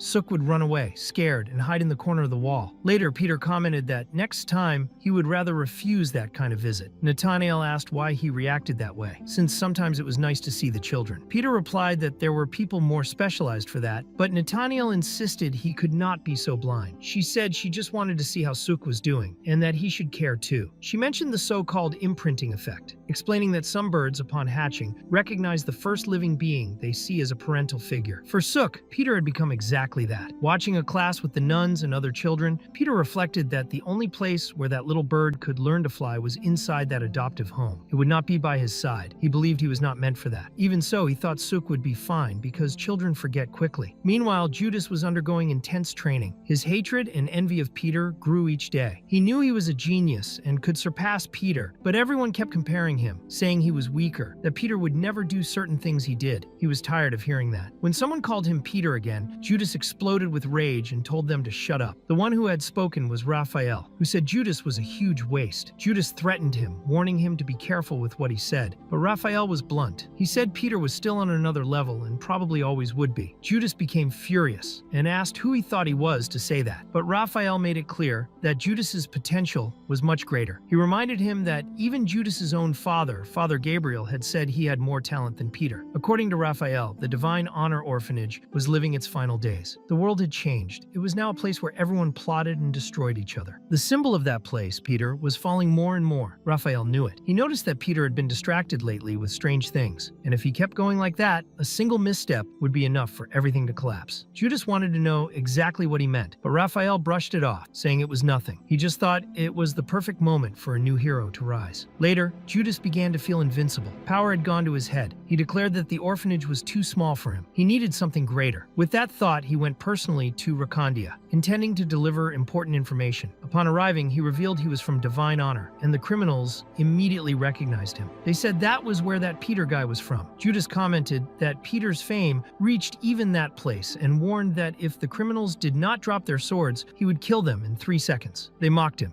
asking if he thought he was Peter, the only one bold enough to say something like that. In the blink of an eye, Judas rushed in and slit their throats, killing them without hesitation. One of the men still tried to beg for his life, but Judas, filled with rage, grabbed him and demanded he repeat the name. He wanted to hear it again. He ordered him to say Peter and began smashing his head against the ground, screaming that Peter was nothing. He told him to say the name again and again until the man died. After that, the criminal's leader appeared. He was an imposing man who observed the scene with coldness. He asked why people preferred to die rather than believe what Judas said. He said that after 5 years of searching in vain, now he had come there himself. This man was named Datu Khan, the leader of the Rakandians. Judas replied that he had come to propose a deal they could not refuse. Datu Khan, intrigued, said he loved that kind of thing and was willing to listen. Judas introduced himself as the Apostle of Divine Honor, and the leader asked what he would gain from this deal. Judas explained directly. He wanted Peter's head. Datu Khan found it curious. He said it was a great story, a supposed ally seeking revenge on another. He laughed and said he would give them what they wanted. When Peter appeared, he would personally take care of finishing everything. However, he asked why Peter would come there to an island full of criminals. He said even he was curious to know. Judas replied that no one could predict what Peter would do because he never failed to eliminate his targets. Datukin, on the other hand, believed that Peter had no idea what awaited him. He wanted to know if Peter would be able to leave that place alive. Meanwhile, at the adoptive home, Hannah was finally learning to write her own name. She proudly repeated each letter, saying she really liked that name. Then she carefully glued the paper onto a little box she had made with her own hands and showed it to the nun, saying she had finished. When Peter appeared, Hannah quickly hid the gift with a shy smile. However, while Peter was helping the nun with some tasks, one of the boys took advantage of the moment to steal the little box. Shortly after, screams echoed through the courtyard. Hannah was furiously hitting the boy, demanding that he give back what belonged to her. The next instant, Peter intervened and grabbed her hand, asking if that was the reason he had brought her there. Crying, Hannah said that the boy had taken her thing without permission and that stealing was wrong.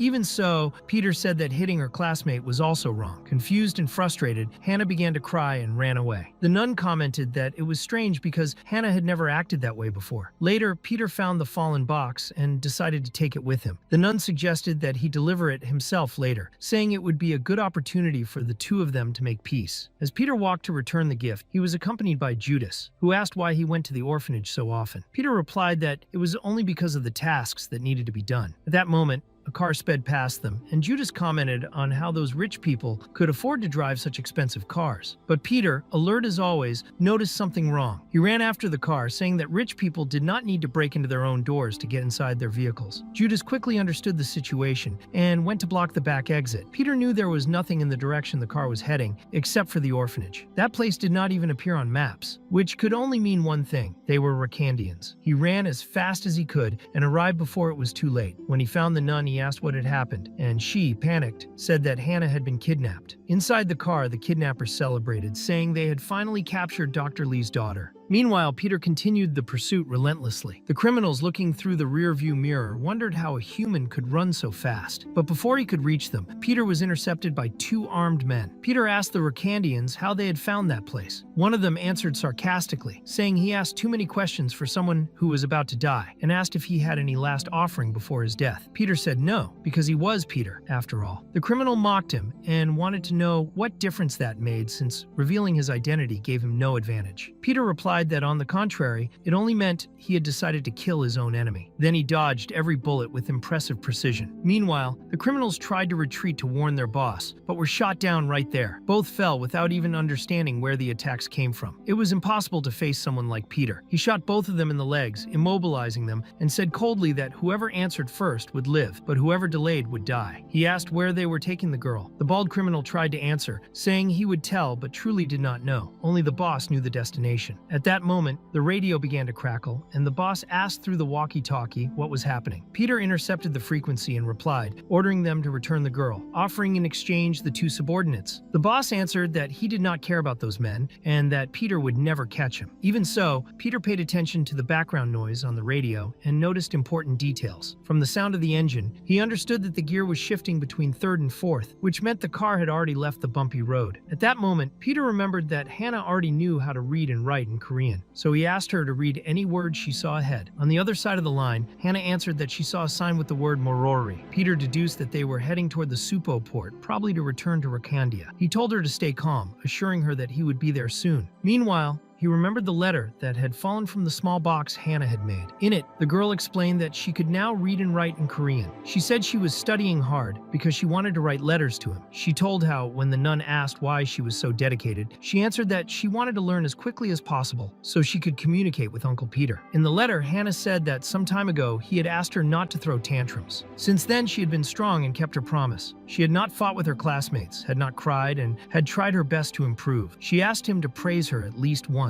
She also wrote that when she grew up, she wanted to make a lot of money, enough to build a hospital. She knew a hospital cost $7.6 billion, and the nun had said it was a huge amount, but that if she studied hard, she could achieve it. That was why Hannah had started studying every day. In the letter, she also asked Peter not to get hurt anymore, reminding him that he was always injured. Nathanael had said that if he were treated in a hospital, he would not feel so much pain. So Hannah promised to study a lot to build a hospital and asked him not to get sick until then. She also shared that the sister had taught her something special, that this kind of gift should be given to someone very important, someone who lives in the heart. Hannah explained that she saw Peter as an uncle and had chosen to give the gift on that day because it was Father's Day. Inside the box was an origami rose, carefully made. While thinking about that, Peter asked the enemies what the population of Rakandia was and sent a message to their leader. He said that the day he set foot on that island, Rakandia would disappear from the map. The leader responded with disdain, saying that Peter was insignificant and that no amount of fame would make a difference. He guaranteed that the moment Peter stepped into Rakandia, he would realize how small he truly was compared to them. Peter knew the enemies were preparing to face him. They might have thought he would not be able to find them, but that was exactly his advantage. He figured they probably would not take Hannah back to Rakandia. They knew he had been there before, so logically, they must have taken her to another hideout. First, he needed to find out where they had gone. In the island colony of Hakaya, located in Pactor, the enemy forces were trying to track Peter using their radars. The entire island was surrounded by devices that blocked any kind of external invasion. When they detected a plane approaching at high speed, they activated the defense systems and prepared to launch missiles. But Judas appeared, saying that all of it was useless. According to him, nothing they were doing would have any effect. It would not be with radar that they would catch Peter. As he spoke, they saw on the monitor that the glowing dot on the radar had turned around. The plane seemed to be fleeing. Judas, out of patience, asked what they were waiting for. He said they should prepare to receive their guest. The radar operator insisted the plane was leaving. But Judas knew better. While everyone there wasted time, Peter was already approaching. In truth, Peter had jumped from the plane and was gliding silently toward the island. A few hours earlier, still in Korea, Peter was at the port speaking with the intelligence team of Divine Honor.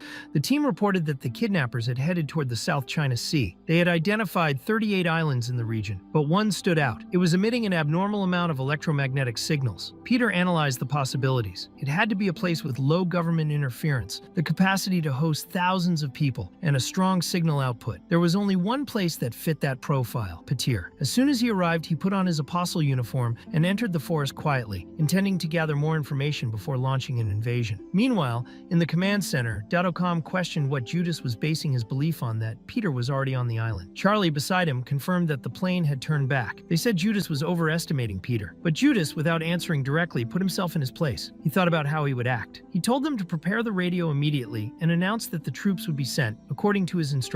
In the forest, which was under full surveillance, there was no sign of Peter. No camera or sensor detected him. The enemies believed he had not yet arrived, but Peter was already there, with a knife pressed against the neck of one of the guards. He complimented the guard's work, who responded in despair, saying he had done everything he was asked to do. He begged for his life to be spared. Peter calmly said it was fine. He allowed him to leave. The man ran off laughing, saying Peter was an idiot because he would never be able to stop their plan. He said they would now cut off that brat's head. That was exactly what Peter wanted to hear. He thanked him for the information, took the guard down immediately, and concluded that the man had just revealed the location of the main base. Peter then reached a higher point in the forest and contacted Nathaniel, informing her that he was already conducting reconnaissance. She asked how the situation looked, requesting details so she could offer appropriate support. Peter reported that there was a considerable number of people at the site. In his estimate, at least 2,000. Security was tight, and surveillance was heavily reinforced, especially at the entrance, which had no blind spots or easy access routes. Even so, Peter said he had just come up with an idea. Nathaniel responded with concern, saying she was afraid of his ideas. Elsewhere, Datukan, one of the commanders, was watching the monitors and commented that the child had finally arrived. It was clear she was the doctor's daughter. Datukan had searched for her for a long time. When he finally found her, he asked if she didn't remember him. He said he met her when she was very little. He reached out his hand to her, but it was a severed hand, what remained of a clearly destroyed limb, though it was better not to go into explicit detail. Hannah, faced with the scene, did not hesitate and slapped Datukan hard across the face. When he tried to retaliate, he was immediately stopped by Judas. Hannah thanked Uncle Judas, who, irritated, asked how anyone dared lay a hand on her, since it had already been made clear that she could not be harmed. She then approached him and whispered in his ear that the girl was their guarantee. Meanwhile, the 3,356 Rakandian soldiers were armed, organized, and positioned around the mansion, ready to defend the location. Commander Charlie noticed something strange. Peter was calmly walking in through the front door, unarmed, as if nothing was happening. Without showing any aggression, Peter raised his hands and surrendered. He said he knew they wouldn't be able to open the vault, not even using the hand of any kidnapped child. He stated that only he knew how to open it, which made him a valuable asset for negotiation. Some soldiers doubted that, saying they wouldn't fall for such a trick. But Charlie ordered no one to shoot. Peter continued and revealed that the vault containing the biochemical weapon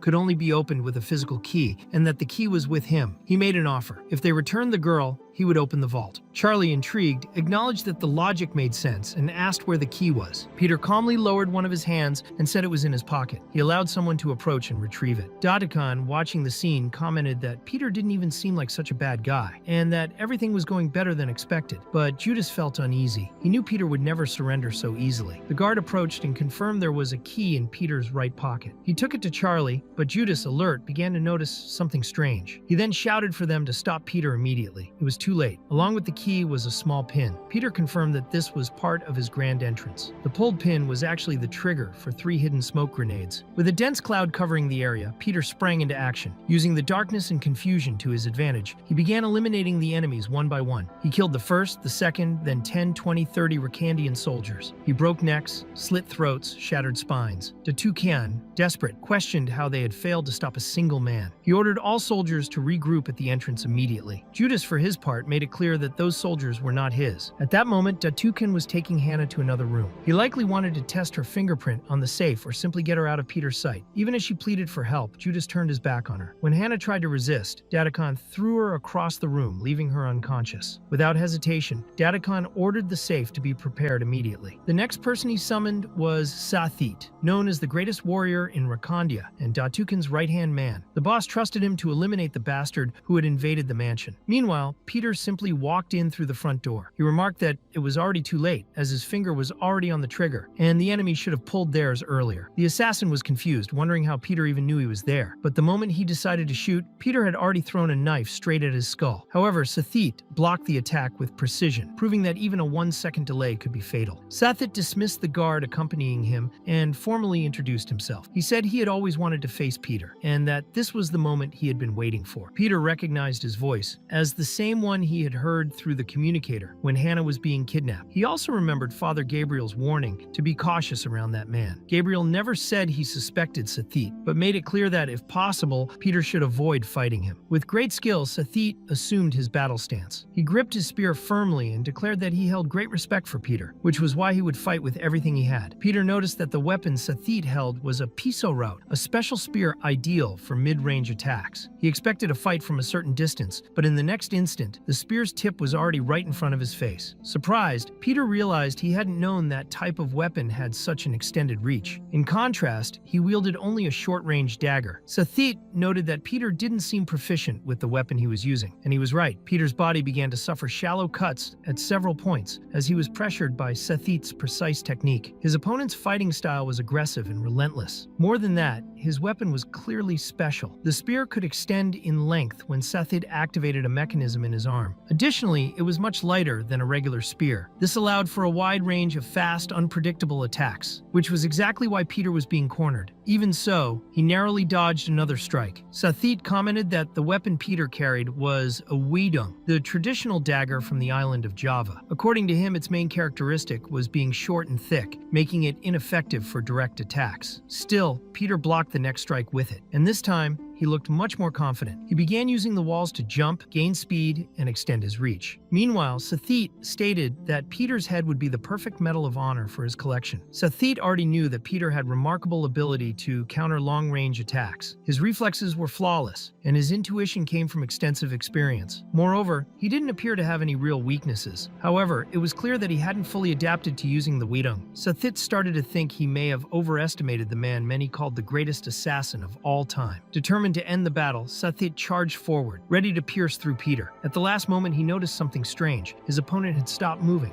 as if he had given up. That's when Peter explained that the wedung, being short and thick, was ideal when the user placed their body weight on it, like a cleaver. He had used that to his advantage, pressing it against Sethid's spear, scraping the blade to get closer and land a single strike. That one strike was enough to hit all of the enemy's vital points. With that, Peter concluded that, when used correctly, the wedung could become an extremely efficient weapon for precise and lethal attacks. Sethid couldn't believe what had just happened. He thought it was impossible. The way Peter had used the weapon wasn't that of a beginner. On his knees, defeated, Sethid realized he had been baited on purpose. Peter had provoked him into making repeated thrusts. He wondered just how many steps ahead his enemy had predicted. Even so, he said it was an honor to have crossed blades with him. Peter replied that he would finish him off as a sign of respect. However, Sethid warned him that over 1,000 soldiers were on their way. They would arrive soon and Peter would have nowhere to run. His only chance of survival would be to escape now. But Peter said he was wrong. It was obvious he hadn't come alone. On the beaches of Rakandia, several guards approached another assassin, thinking it was Peter. However, the man replied that there were plenty of people around and that if everyone showed up at once, it would be even better. It was Tadu, who then activated his secret technique, known as the barrier of 100 instant strikes. Within seconds, all the surrounding soldiers were struck by powerful, precise blows to the neck, legs, and arms. The guards began to wonder if that was the same Tadeu from Divine Honor. It was now clear that Peter was not alone. On the other side of the island, more soldiers were questioning since when Peter used a sword and had long hair. That's when Simon appeared, teasingly asking if he wasn't more handsome than his brother. He joked that being mistaken for Peter wasn't such a bad thing. One of the soldiers said he knew who he was, but another responded that it didn't matter. After all, no sword was faster than a bullet. Simon then asked if the soldier was sure about that. He said he had cut weapons before, but had never tried slicing a bullet. He wanted to test it. The enemy fired, and Simon, taking it as a challenge, drew his sword at the exact moment and split the bullet in two. Surprised by the feat, he commented that he had just developed a new technique and declared that, as Simon, the Saint of the Whirling Sword, he would be the last person those soldiers would ever see. Meanwhile,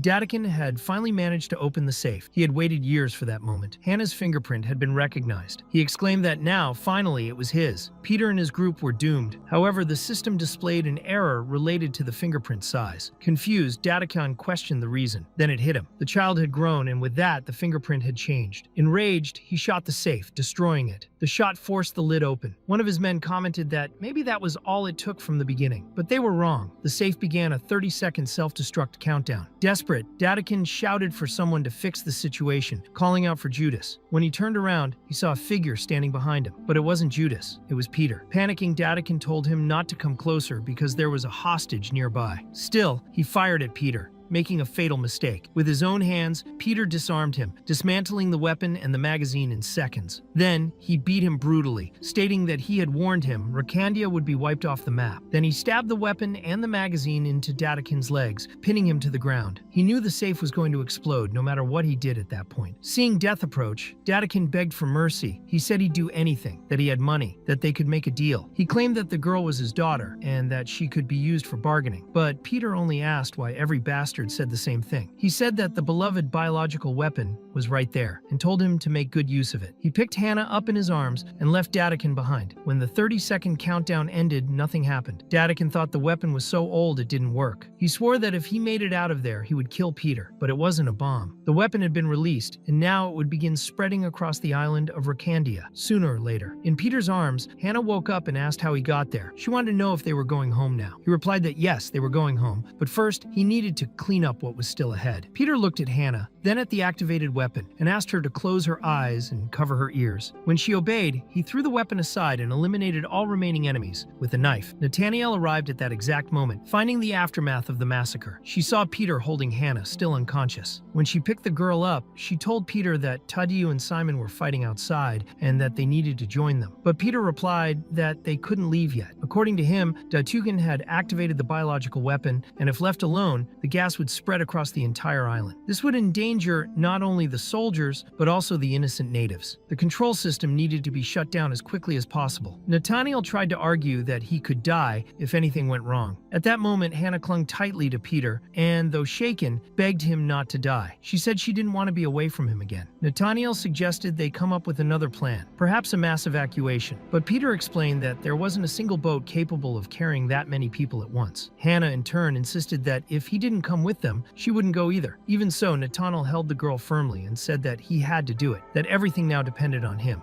Crying, Hannah whispered that she wanted to stay with her daddy. Those words hit Peter deeply. Nathaniel, noticing how hesitant he had become, said it was time to decide. Either he ran now to try to save everyone, or they would have to come up with another plan and abandon the islanders. As Hannah screamed and cried, the biological weapon kept releasing gas. She didn't want him to leave, but Peter remembered everything they had already lived through. He thought of the first time he saw that girl's eyes, the day he left her at the orphanage, the times he visited her afterward, the letter she had written, and even the Father's Day gift he received from her. Nathaniel was puzzled by his behavior and asked why he was acting that way. She said he wasn't the type to hesitate, and if he kept thinking too long, everyone would die. She urged him to trust her. She would take care of Hannah, but he had to go. It was the only way to ensure his daughter's survival. Even so, Hannah managed to break free from her arms and begged him not to go. Peter knelt down in front of the girl and firmly asked her to go ahead and wait for him. He promised he would come back. Then he turned and ran back to the chamber where the biological weapons control system was located. He knew time was running out. The amount of gas being released increased with every second. While Peter searched for a way to shut the system down, a figure appeared behind him. It was his brother, Judas. With a mocking tone, he asked if Peter needed a little help. But even as he said that, he drew his knife, intending to kill. The dispersion system had already been fully activated. Even with his back turned, Peter wanted to understand why Judas had done that. He remembered the day Hannah was kidnapped. The car used had dark windows, but Peter knew there were several people inside. He wanted to know why his own brother had been the one to abduct the girl. Judas answered coldly. He said that Peter was the obstacle standing in his way to the top. He locked the door, leaving only the two of them inside, surrounded by the gas from the biological weapon. He explained that, at some point, the desire to be like Peter had turned into an unbearable burden. Everyone said he only became an apostle because he imitated his brother. He was always in Peter's shadow. Whenever he tried to exist on his own, Peter was there, blocking his path. And he asked himself what he would have to do to finally be recognized. Judas put on his gas mask and said there was only one answer. He needed to defeat the greatest apostle, the glorious Peter. He had to die. Only then could Judas take his place. Even in the face of the threat, Peter said he had no idea what was going on inside his brother's head, but thanked him for sharing it. His improvised weapon was his own belt. While Judas attacked with two sharp daggers, Peter defended himself with nothing but a metal buckle. Judas mocked the situation, saying he thought the great Peter would also know how to fight without breathing. But in the end, he was still just a human being. Peter realized that, despite everything, Judas was right. The gas was extremely lethal. Inhaled in large amounts, it caused instant death. And if someone suffered even a small cut, the gas would make direct contact with the bloodstream, accelerating the effect even further. To make matters worse, Judas was wielding a weapon faster and more precise than usual. In the blink of an eye, he was already behind Peter, ready to stab him. Peter realized that Judas was indeed faster than he had imagined. Even so, he managed to dodge. Judas grew increasingly furious. In addition to his speed, Peter's counterattacks were becoming sharper. Then Judas vanished completely, and in the next instant, he began hurling the safes from Datacon's room toward Peter. But his goal wasn't to injure him, it was to exhaust him, make him lose his breath, and die from the gas. He even used a smoke cloud as a distraction, attacking from the opposite side and forcing Peter to react in desperation. Judas knew that Peter needed to control his breathing and avoid any injury. He imagined that Peter's mind must be a mess, believing he would die because of Hannah. After all, he was still human. He couldn't control his own emotions, but Judas believed he could. He wouldn't be shaken by personal feelings. He swore he would become a perfect being. While blocking the attacks, Peter remarked that Judas truly had been born with remarkable talent. Among all the candidates, he stood out the most. Record-breaking sprint time of 100.9 seconds. Ability to break reinforced steel doors. Top scores in obstacle tests. Fluency in 5 languages. Gabriel himself, his father and mentor, had acknowledged all of this. He said that Choyan was a true prodigy, a genius genius born once every 50 million years, and asked Peter to take good care of it. Judas believed that he and Gabriel had seen the potential that no one else did. He, who was born without recognition, not even accepted by his own parents, now believed he could finally be seen. But he was wrong. He thought that without Peter, he would have become the greatest assassin in the world. However, Peter replied that he might indeed become the greatest assassin, the so-called Peter, but that vulgar thirst for recognition was what kept him stuck in the third category. Consumed by rage, Judas shouted for him to shut up. He said he would end him right there and prove that he was the best. In the next moment, he lunged forward with full force, ready to pierce Peter's neck, but he was caught off guard by a strong slap to the face. Peter, steady, said that as an older brother, he should have guided Judas down the right path. He took the blame for not doing that. Judas's next attack was stopped by another slap, even stronger, leaving him dizzy. Then came more slaps, one after the other, without pause. Peter explained that losing control and failing to anticipate counterattacks were exactly the reasons why Judas would never be first category. Staggering and crashing against the walls, Judas insisted he was a genius, someone unique, but Peter had saved his breath for a clear reason. Meanwhile, at the Orphanage of Divine Honor, one of the assassins asked Gabriel if he thought Peter would be okay. He had heard Recap was a cruel place and was worried. Gabriel, however, answered with conviction. He said that if in a world of 5 billion people, each country chose a representative and they were all forced to fight to the death, the only survivor would be Peter. At that moment, Judas began to tremble. He finally understood that Peter had saved every breath. When he charged like a jet, his blows completely destroyed Judas's body, leaving him unable to retaliate or even stand. Defeated, Judas murmured that he was a genius and that this shouldn't be happening. But Peter calmly said that he hoped that in another life, Judas could be born in a better place and become a good person. Then he remembered something. Despite everything, Gildas had always been his biggest fan. Because of that, Peter decided to spare Judas's life. He threw the knife away and declared that from that moment on, Judas's qualification as an apostle was revoked. He was officially expelled from the Orphanage of Divine Honor. Then Peter grabbed and broke the rosary that was around Judas's neck, stating that from now on, he would have to live as if he were dead. Without looking back, he left Judas lying on the ground, powerless to move. Later,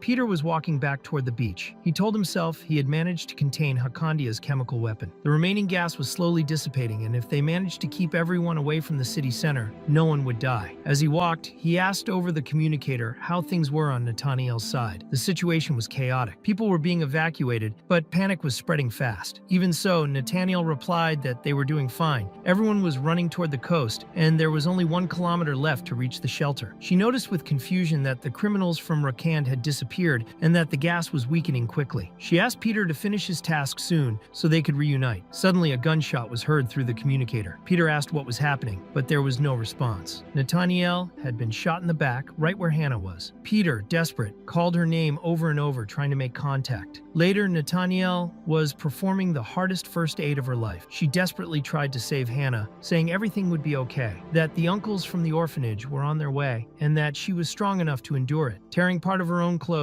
she improvised a tourniquet and tried to stop the bleeding. The bullet hadn't hit the heart, but it had gone through the girl's body. As Hannah grew weaker, Nathaniel told her to keep looking at her, begging her not to close her eyes. She ran looking for water and any medical supplies, but there was nothing. No IV, no medicine, no hope. She tried to improvise an IV with water and salt, but Hannah was already pale, barely able to breathe. The girl was near death's door, extremely weak, and Nathaniel, desperate, begged her to move, pleading for her to at least move her eyes. The bleeding was too severe, and Nathaniel realized she wouldn't be able to stop it. Crying, she blamed herself for not keeping Hannah away from Peter. Then she had one last thought. Hannah needed blood. She ran outside the house, remembering that Simon had the same blood type as her, type O. But the moment she stepped out, she felt a sharp pain and collapsed to the ground. Only then did she realize that she had also been shot. When Peter arrived at the scene, he found Nathaniel on the ground and asked where Hannah was. With difficulty, she replied that the girl was inside, but losing a lot of blood. Peter rushed into the house, telling her not to move, but it was already too late. He heard a metallic sound coming from a nearby counter and realized there was a bomb. The explosion happened the moment he got close, completely destroying the inside of the house and any chance of saving Hannah. Nathaniel was left without strength or hope, watching as the flames consumed everything. Peter tried to go back inside, but Tadeo and Simon held him back. There was nothing more to be done. Sometime later, in September 1990, at the Orphanage of Divine Honor, Simon arrived with news for Tadeu. Nathaniel had disappeared. Surprised, Tadeu asked if she had taken the child with her, but Simon said no. He explained that she had left a letter before vanishing. In the letter, Nathaniel wrote to her dear brothers, explaining that by the time they read her words, she would no longer be at the orphanage. She knew they would try to find her, which is why she chose to disappear completely. She wrote that months had passed since the terrible event, yet she still saw Hannah's face and heard her voice every night. She said that just as memories fade with time, she also needed to change. That tragedy was something she couldn't prevent, and running away was the only way to stay alive. She admitted they might see her as a terrible person for fleeing, but confessed she didn't have the courage to face her own guilt.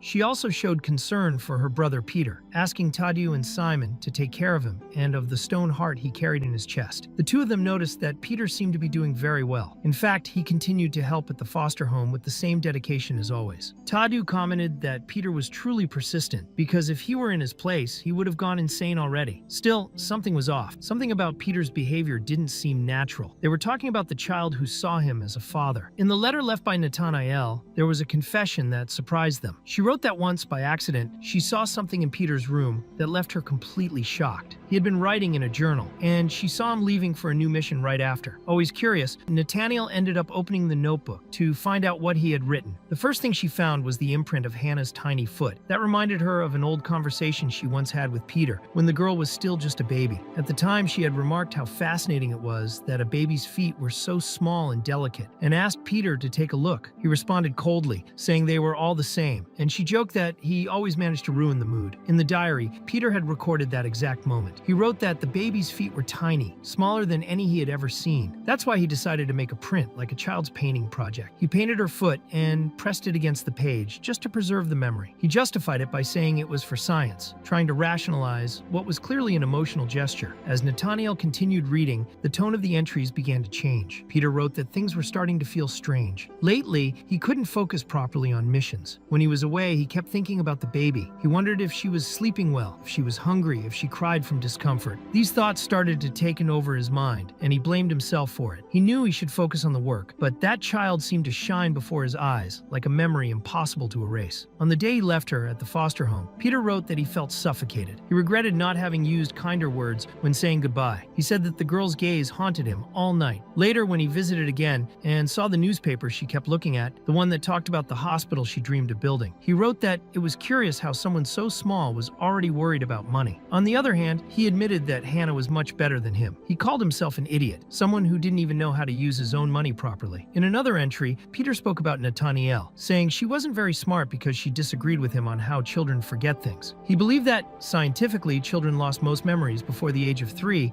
but Hannah was already 5, and he tried to convince himself that sooner or later she would forget him. Still, he confessed that it was good that Nathaniel was smarter than him because it kept him anchored in reality. When Nathaniel turned the next page, she was left speechless. There was the account of the day Peter visited the girl to witness the moment she would receive a new name. He wrote that every human being is born with something missing, but because he had been baptized as Peter, he hoped the words he left written there would become the foundation of Hannah's strength. He wanted her to be strong like a rock, a solid base for everything that would grow from that point on. He admitted he might not have the right to wish for that, but if he didn't, he would regret it for the rest of his life. When Simon and Tadeu finished reading the letter and the diary, they went to Peter's room, recalling his final words written in that notebook. He said that if he could allow himself to feel just that once, he would take full responsibility for the rest of his life. He described himself as needy, incapable of expressing what he felt, and doubted that his clumsy feelings would ever reach her. Even so, he hoped that somehow Hannah would understand, even if just a little, even if too late, that he loved her with all his heart. In the present, Simon, moved, commented that none of it had been Nathaniel's fault. It was Judas's fault. Peter was determined to kill that bastard with the one hand he still had, and as if it were some cruel twist of fate, the enemy appeared at that exact moment. He approached arrogantly, saying he knew they were hiding below. Did they really think they wouldn't be found? But he had his own methods. He warned that if they didn't come out immediately, he would kill some of the bald monks outside in 10 minutes. He wanted to know if they planned to save everyone on that floating island. For that to happen, he said, Peter had to show up alone behind the mountain. Nathaniel knew it was clearly a trap, but Peter said he would go anyway. He wanted to put an end to that long family story once and for all, even if it came at a high price. Nathaniel gave in because she knew Peter well. She knew he would go regardless, even if she tried to stop him. Meanwhile, Simon was also getting ready to climb up and try to save the hostages. Peter, for his part, seemed eager to finally understand what the enemy truly wanted. wanted with all of this. At the same time, one of Judas's assassins, known as Levin, complained about how boring it was to fight those weak monks. He was a fencing specialist, a master of the rapier. However, one of the monks managed to escape, feeling that he needed to warn everyone that something strange was happening. Not far from there, Judas was waiting behind the mountain. There was a narrow bridge, only wide enough for one person at a time. He reflected that he had never believed in fate or anything like that, but this meeting felt like it had been planned by the gods themselves. That's when Peter began to approach, still disguised as a monk. Judas said that,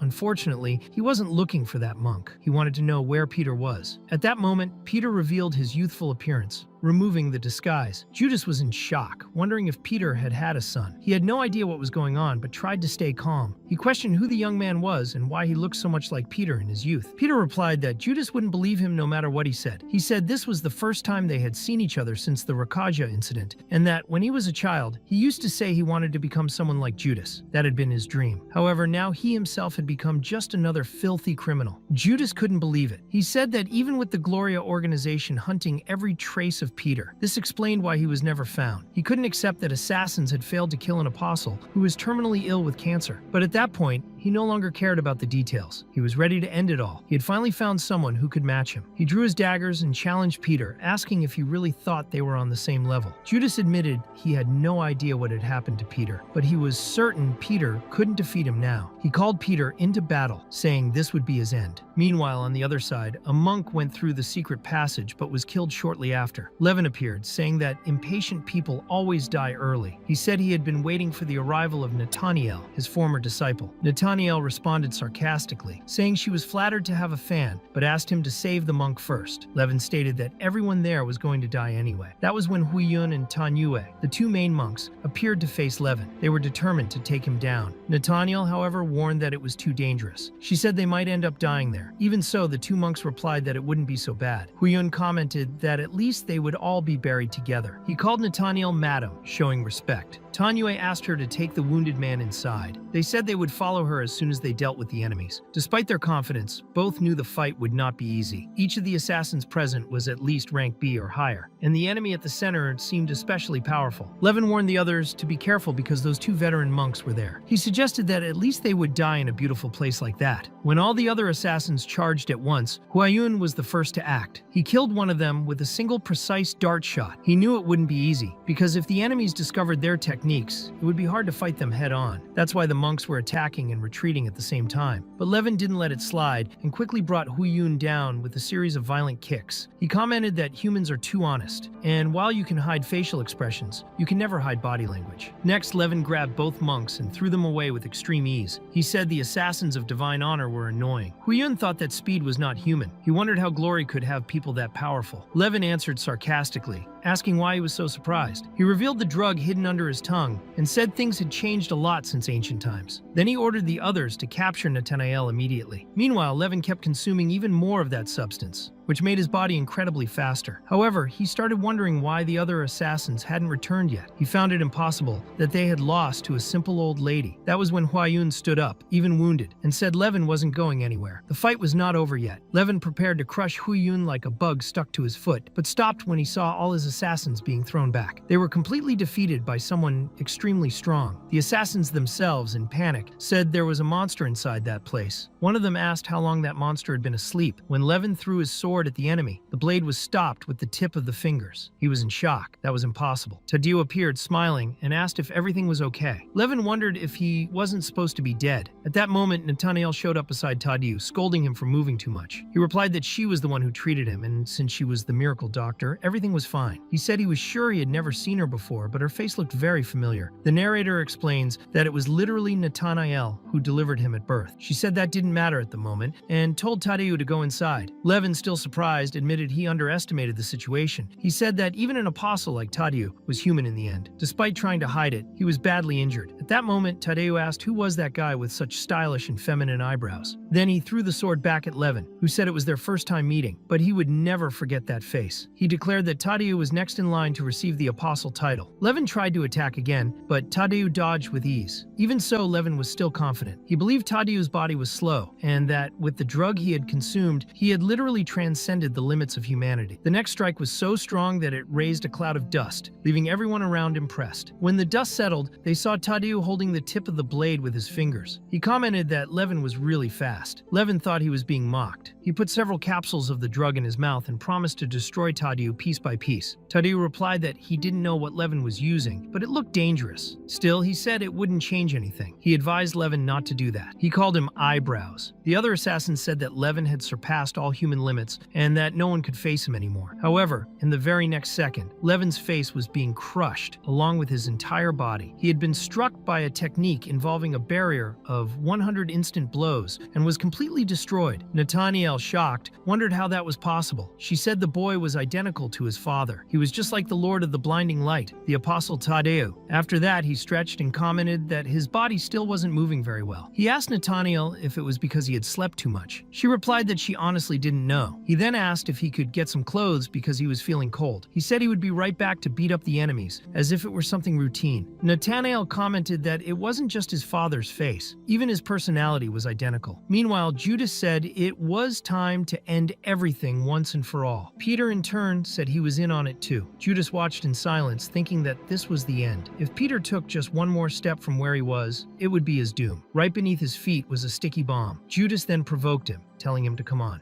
After all, he needed to avenge Hannah, didn't he? Peter replied that he honestly didn't know what Judas's plan was, but he was too old to fall for such cheap provocations. Instead of reacting as expected, he moved so fast that the bomb didn't even activate. Judas thought it was a shame. He had no intention of fighting Peter. He only came to kill him. He asked Peter to take one more step, just one more. At the last moment, Peter threw his dart directly at the bomb hidden under the bridge. Judas was stunned. He asked how Peter had done that and began to wonder if he had disappeared. Peter's voice came from above, saying that the bridge, which had been neglected for years, suddenly seemed too well preserved. That alone was already suspicious. Peter revealed that he suspected the entire structure was filled with explosives. From above, he came down with a precise punch to Judas's chest, who instantly coughed up blood. Dazed, Judas wondered if he had gotten weaker, but the truth was something else. Peter had gotten stronger, and Judas remembered well the warning Peter had given him years ago. He should never come back. Peter's blows continued, one after the other, so fast and intense that Judas could barely keep up. Lying on the ground, Judas said that coming back had been his own decision, but Peter disagreed. He said no, that was Raphael's choice. From the beginning, Judas had always danced to Raphael's tune. Then it was revealed what had happened in Hong Kong back in 2023. At the time, Judas was living in a miserable place, surrounded by trash and empty bottles everywhere. Raphael appeared out of nowhere and said he didn't expect to find him in a place like that. Judas asked how he had found him, and Raphael explained that Peter's head had been placed as a bounty by Glory. He was getting in the way of the company's growth. Judas wanted to know what that had to do with him. Raphael replied that no matter how high the reward was, it wouldn't be enough. Something much more important was missing. He pointed to his own chest and said he was talking about true hatred, the kind of hatred that came from the heart. And if it was about hating Peter, there was only one right place to find it, in Judas himself. Raphael knew that Judas had been broken because of Peter. He said that if Peter had never existed, Judas would have been the best in Glory. Without the constant comparison between them, everything would have been different. If Peter disappeared, the two of them could be happy. Back to the present, Peter said that Judas hadn't changed at all. He was still seeing everything through other people's eyes. He asked if Judas wasn't tired of that. He said it was time to stop putting himself down. He called him brother. Filled with rage, Judas replied that he didn't want to hear that talk. He told Peter to stop looking at him as if he knew everything. Then he detonated the bomb himself, blowing up the bridge. The two ended up hanging together. Peter was higher up and reached out his hand to save his brother, but Judas refused. He said that if he took that hand, it would be admitting he was inferior, and he couldn't do that, so he let go of the chain and allowed himself to fall into the abyss. As he fell, his thoughts were mixed with regret. He had always known that if he had just followed the natural flow of things, nothing would have gone so wrong. But his ambition was greater than his ability. He wanted to take the place of that grand figure who was Peter, even knowing he could never surpass him. Tired of trying and full of bitterness for not reaching his goal, Judas realized he would never have the courage to take his brother's place. He just wanted to rest, and Peter, with sorrow, allowed him to fall. Soon after, a report reached Raphael. The messenger informed him that Judas's vital signs had been interrupted. ended. Raphael, however, simply replied that he still had hope for him. That was the conclusion of Judas's story. The messenger, confused, thought that since Raphael had grown up alongside him, he would be shaken, but he wasn't. Raphael, with coldness, simply said that he was hungry. He ordered a meal to be prepared, a meal for 2 people, and demanded that Matthias be contacted immediately. Peter was now being considered as Judas's replacement since he had died. Thinking about that, Peter wondered if, in the past, he had taken better care of his brother, maybe everything could have turned out differently. But now it was too late. After the events, things finally calmed down. Thanks to Simon's help, the monks were safely freed. However, he was surprised to see that the monks were already cleaning the temple and complained, saying they should rest because no one was going to give them medals for that. One of the monks commented that the merit was all Buddha's, but Simon, outraged, replied that the merit was his since he almost died trying to save everyone. And so, with a bit of confusion, peace returned to the monastery. Meanwhile, on a Gloria boat, Alipide was calmly steering alongside Mateus. She found it impressive how well he drove and asked if he was really blind. In a provocative tone, she started caressing his arm and commented about the young man they had met the other day, saying he looked very sexy and asking if Alipide could introduce him. Alipide, annoyed, threatened to kill her. She kept provoking him, asking if he knew what that guy liked in a woman. But Alipide replied that the young man was his. Surprised, Mateus asked if they had that kind of relationship. With her persistence, he told her to get off the boat immediately. Mateus mocked him, saying he was being very rude to a lady and that this only confirmed he was truly in love with that guy. Alipide strongly denied it, but Mateus kept saying it was obvious, calling him very gay. He repeated that he was not, but ended up stumbling over his words and, with a resigned sigh, realized he had given himself away. Later, everyone gathered at the monastery for a banquet. Of course, it was a vegetarian banquet, since the monks did not eat meat. Peter took the opportunity to apologize to Nathaniel because the revelation of his whereabouts had caused problems, but she replied that it was not a problem, since sooner or later Gloria would have found her anyway. She also said there were still many other temples where she could hide. Simon, trying to lighten the mood, asked why everyone looked so serious. He suggested they smile, since smiling was free. The group felt a bit awkward with the attempt to lift the mood, and Simon commented that ever since he lost an arm, it felt like his sense of humor had disappeared too. Nathaniel, not missing a beat, said no, he had always had a terrible sense of humor. At that moment, Tadeu appeared cheerfully, commenting that the banquet was great. He had just woken up from a coma and honestly expected meat on the plate, but even without it, he was satisfied. Simon joked that he thought the same thing, calling him dear nephew. Peter then recalled that just a few days ago, everyone there had been trying to kill each other. Nathaniel quickly responded that Tadeu needed to eat lighter foods, since his body was still recovering, but Tadeu thought that was very cruel. Curious, he asked why the monks were standing still, not eating. They replied that the atmosphere was a bit heavy for them, since all 4 people present were apostles. Tadeu tried to ease the tension by saying it was nothing serious. After all, the place wasn't their home. He told them to eat freely. Simon scolded him, saying that forcing people was rude, and Nathaniel added that he had never been polite anyway. Peter, laughing at the situation, commented that their conversations always ended up making no sense at all. Later, Peter went up to the monastery roof where he found Tadeu, who was in his favorite spot. They sat together, and Peter, now looking rejuvenated, commented that he would understand if Tadeu was feeling strange about it. Tadeu replied that he did not care about the age issue. To him, Peter was still his true Shang. Peter, reassured, asked him to keep treating him that way. Even so, Tadeu confessed that during the events in Kowloon, he had gotten very angry for being deceived. Peter explained that it was the only way he found to make him understand the situation. Tadeu accepted the explanation and said that even so, he was still feeling bad. He joked that all it took was buying him a snack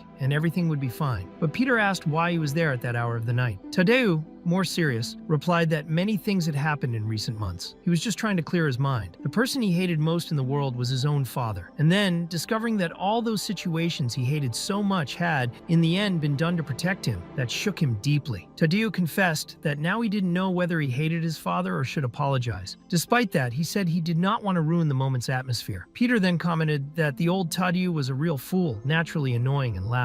After talking to him, even his ears would buzz. He joked that imagining a guy like that becoming a father, you could already foresee the mess that would come. Peter said that Tadeu was so immature he probably didn't even know whether he was a father or just a friend. He was completely clumsy in every way. And even without fully understanding everything that had happened between them, Peter was sure of one thing. The Tadeu who shared his soul with him, the man who was his father, no matter how clumsy, was the most sincere person he had ever met in his life. With teary eyes, Tadeu asked how Peter knew his father's heart so well. Peter replied that there was no way not to understand, because he had gone through it too. He had also been clumsy when taking care of someone. Then he suggested that Tadeu travel with Nathaniel for a while to get away, rest, and wait until the dust settled. Tadeu thanked him deeply for those words, which brought immense relief to his soul. He said that in a distant future, when he met his father again, he wanted that moment to mean that he had finally understood him, that he had truly grasped the purpose of the martial art he had inherited from him. As they were about to leave, Nathaniel asked Peter what he intended to do from now on, since Raphael would certainly become even more unhinged. She wanted to know if he already had a plan. Peter, holding the paper with the drug symbol and the same capsule case Levin used to carry, noticed that the logo was identical. He knew he had to stop whoever was producing those substances. His path was already set. Nathaniel, serious, repeated that this was the last time and reminded him not to bring any more patients from Gloria. Simon tried to lighten the mood by saying she sounded like they would never see each other again, and admitted that hurt his little heart. Nathaniel winked at him and replied with humor, saying only Gloria. She said that the ones from the orphanage would always be welcome. Peter then said it was all settled and that they could go back home. Meanwhile, 500 meters deep in the South Pacific, a group of assassins had received a telegram sent by Rafael de Gloria. The message read, "No matter where you go, I will come after you." The submarine captain read it mockingly, asking if Rafael really thought he knew where they were. He said that even dead Peter, that old man, wouldn't be able to reach them in that stolen submarine. But the messenger kept reading. The message included the recipe for creamy pasta. Boil water, add salt, add the pasta, drain, reserve the cooking water, and finally, a very special ingredient, a nanoscale chili bomb. At that exact moment, a high-pitched sound began to ring inside the submarine. It was a countdown. The messenger, alarmed, said the noise seemed to be coming from his stomach. Without warning, the captain exploded from the inside, losing half his body. And it didn't stop there. The submarine itself began to be struck. Another telegram soon arrived with an unusual message. It informed that the remora is a bony fish of the order Carangiformes, family Echinidae, capable of growing up to 130 centimeters and reaching depths of up to 300 meters. The messenger commented that, upon hearing that, he remembered seeing some remoras stuck to the hull of the submarine. But the depth there was 500 meters. The most alarming part was that the sender of that last message was Matthias. At that instant, all the explosive remoras attached to the submarine detonated simultaneously. From that moment on, Matthias had taken control over all the lives on board. Back at the Divine Glory School, Jay expressed his disdain for the new students, asking why such mediocre people had to study in such a noble institution. To his surprise, Yuna agreed, saying that, strangely enough, it was the first sensible thing he had ever said. Sungu then replied that he had missed too many classes already, and that, at the very least, a student should show up to class. Yuna and Jay reacted indignantly, saying he was actually the one who missed the most classes. The mood grew tense until the feared Doko brothers, known as the Rank D Killers, appeared in the courtyard. The students around them whispered that they had finally shown up. They were probably busy with missions, but some wondered why they seemed so subdued lately. The Doko brothers were acting that way because of the new transfer student, Horang Nabi. He commented that schools in Korea were usually quite peaceful, but this one felt oddly quiet. Peter took the blame for that and asked where he had gotten the uniform. The student replied that the school staff treated him like family and even offered him candy like they were old friends. At that moment, Professor Lee Guangyu appeared. Yuna jokingly commented whether they had spent too much time away from school or if it was just her impression that the professor's hair had grown again. Professor Lee asked if the troublemakers had shown up yet, and of course, many people wondered if he wore a wig. But what really caught attention was when he noticed a boy on top of a cabinet. He found it strange until he realized he had seen that face before. It was Apostle Tadeu, someone he remembered from the Gloria headquarters. He wondered what someone like that was doing there, but carried on naturally, pretending nothing was wrong. Li Guangyu explained that the new student might not know all the rules yet, and for that reason, he would have an important mission to complete. Then he opened the floor to volunteers. Peter and Nabi immediately suspected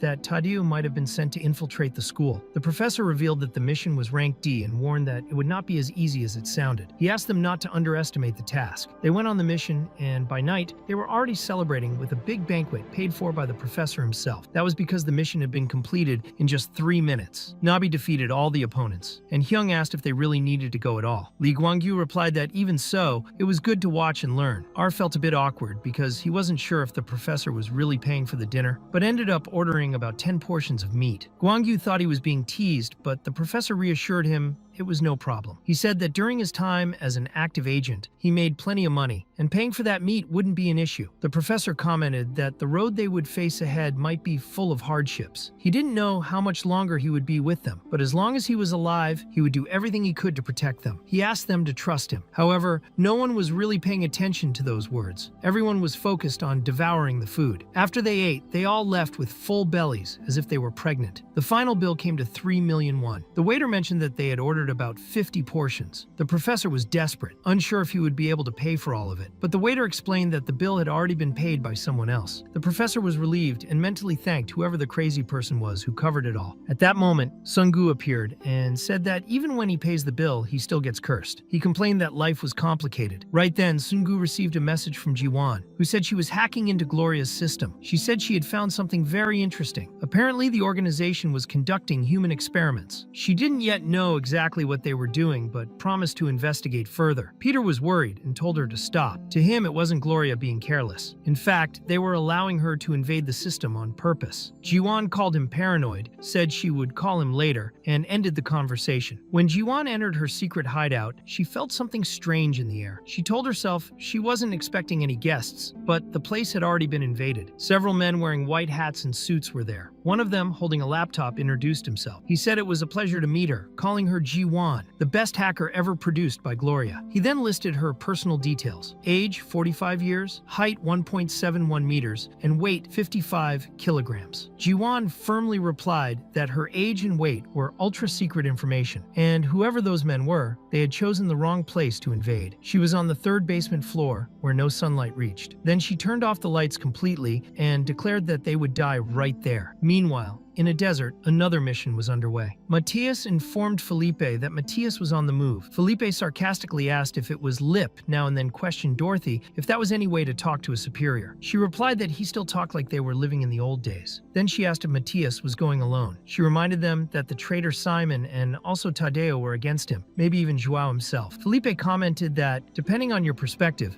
Matthias's combat level wasn't even that high. Both Tadeo and Simon could defeat him alone, but strangely enough, together neither could. Matthias found the statement ambiguous and asked if he was trying to say that Matthias was very sexy. Felipe said she really didn't take anything seriously. It was explained that Matthias was the leader of the Trinity, an organization responsible for about 90% of the world's military and industrial explosive technologies. One day, he was approached by Tamaehu, the leader of a new organization specializing in explosive design. Tamaehu said he had prepared extensively but called Matthias a weakling. He then executed all of Matthias's subordinates. Tamaehu's group had about 3,000 men. They even respected Matthias but said he looked weak. They told him that from that moment on, he only had two options: kneel or die. One of them stated that all 3,965 bombs he had planted had already been deactivated. Matthias responded with disinterest, saying he no longer cared about that kind of thing. If they wanted absolute control over the world's explosives, they could have it all. But he asked if they really thought they had researched enough. Had they not realized the Trinity's reputation as the greatest company in the field? Chiru commented that at least he was aware he would die there. He said that if Matthias had spoken properly, he could have lived a few seconds longer. But Matthias coldly replied. He told him to lower his hand because in that explosive territory they had no freedom. He said that from the moment they stepped in, the one who controlled life and death was him. The big guy in the group mocked him, saying it was all nonsense. But when Matthias mentioned the right arm, the man's right arm simply exploded. Right after that, it was another one's leg. Matthias said that controlling all those bombs was tedious, so he had activated auto hunt mode. Two of the enemies were instantly obliterated. Apostle Matthias manipulated explosions as naturally as he breathed. Meanwhile, Peter contacted Kaijio, asking him to go to Jiwan immediately. He could no longer establish contact with her. He said Matthias was literally a human bomb. Even in the dark, when Jiwan tried to attack, the assassins managed to retaliate and easily brought her down. She was confused. She was sure they wouldn't be able to see in that environment, but then she realized they were all wearing night vision goggles. Those men were definitely not amateurs. They knew exactly what they were doing there. One of the assassins, connected to the Trinity, said they had analyzed all of Jiwan's movements so far. It had been hard to fool the eyes of the Glory, but now they understood how she had managed. She had hacked the hospital, infiltrated the island, and even the Phantom Cruise. All that might have deceived the Glory, but not them. McKing became extremely alert upon receiving this information. Jiwan remarked that in 10 years this had never happened before. The fact that McKing was so on edge could only mean one thing: Jiwan was their real target. From the beginning, they had had come with the intention of completely destroying her base. Jiwon then noticed that the area around her was filled with planted bombs. She demanded to know who they were, saying that before they started throwing punches, they should at least introduce themselves. One of the men took off his mask and said she was right. He was from the Glory, and his name was Matthias. Knowing there was a high chance that place was one of Peter's hideouts, he apologized to the woman but said he would have to blow everything up. He thanked her for her 45 years of service. Jiwon corrected him, saying she hadn't had her birthday yet, she was 44, and at that moment she realized there were also bombs implanted in her own body. She wondered when that had happened. One of the assassins said it was no use trying to run, that it was the end for her. But before he could detonate anything, his hand was melted by poison. Kajio appeared, turning on the lights and asking if Jiwon was okay. She replied that he should worry more about those men. She said they were truly dangerous. Kajio apologized, saying he always forgot to lock the door. Even with his back turned to the enemies, he managed to catch them off guard, smashing one of their heads against the table. He then asked what Jiwon had said, and she replied it was nothing. She just remembered that he was also an apostle. Kajio then turned to Matthias, saying it was good to see him. Matthias replied that for a traitor, he seemed pretty relaxed. He called him Simon, which made Kageo realize the situation had become much more complicated. In that closed space, the opponent had to be Matthias, the worst possible scenario. Kageo knew Matthias was known for installing explosives in the most unexpected places, devices he could choose the exact moment to detonate. Matthias explained that there were hundreds of explosives scattered there. He could predict where Kajeo would move and detonate along the path. He said that, therefore, there was no way to defeat him on his own territory. Kajeo replied that, yes, the bombs were truly threatening, but questioned what difference that made. It didn't matter how many activation buttons Matthias had. Drawing his claws, Kajeo released his venom into the room, burning the other assassins and detonating some of the explosives. When everything exploded, he used the chaos to grab McKing and escape that place as quickly as possible. Later, one of the assassins asked if they would pursue them, but Matthias replied no. He said Miss Jiwon had already fulfilled her role well, and in any case, he had gotten everything he needed. Sometime later, back at the Divine Glory School, Nabi showed up to shoot some hoops. As usual, he walked in teasing, asking if the others were playing badly on purpose. That's when Young Yusol, the big bully known for picking on everyone, showed up. He slapped Hyung on the head, who couldn't retaliate because of his responsibility as an apostle. Young Yusol asked if Nabi was the new guy, the same one who, just like that pale brat, had won over Sweden with his Chinese candies. Then he told him to stop talking and invited him to settle things with a fight on the rooftop. Nabi agreed, saying he loved a good fight. Meanwhile, Peter was talking to Kajio, who was also a basketball instructor, asking what had happened to Jiwon. Kajio explained that she wasn't injured, but had been deeply shaken. He said Jiwon had cried because her beloved shelter, her hideout, had collapsed in an instant. Peter was surprised and said that definitely sounded like something the DN would do. He wanted to know who was responsible for the attack. Kajio, who at that moment was on the phone with President Jiang, explained that the one responsible was Matthias, the apostle of the glory. He explained that Matthias possessed various types of explosives triggered by absurdly complex methods. Peter commented that with that kind of weaponry, Matthias could deal with multiple enemies at once. Kajio added that the worst part was not knowing where, when, or how the explosives had been installed. He said that if they at least had that information, they could try to fight him. At that moment, they asked for help from another instructor, who commented that it would have been much easier if he had joined as a student. Peter responded ironically, saying he was 30 years old and wasn't going to wear a school uniform. He told Kajio not to draw attention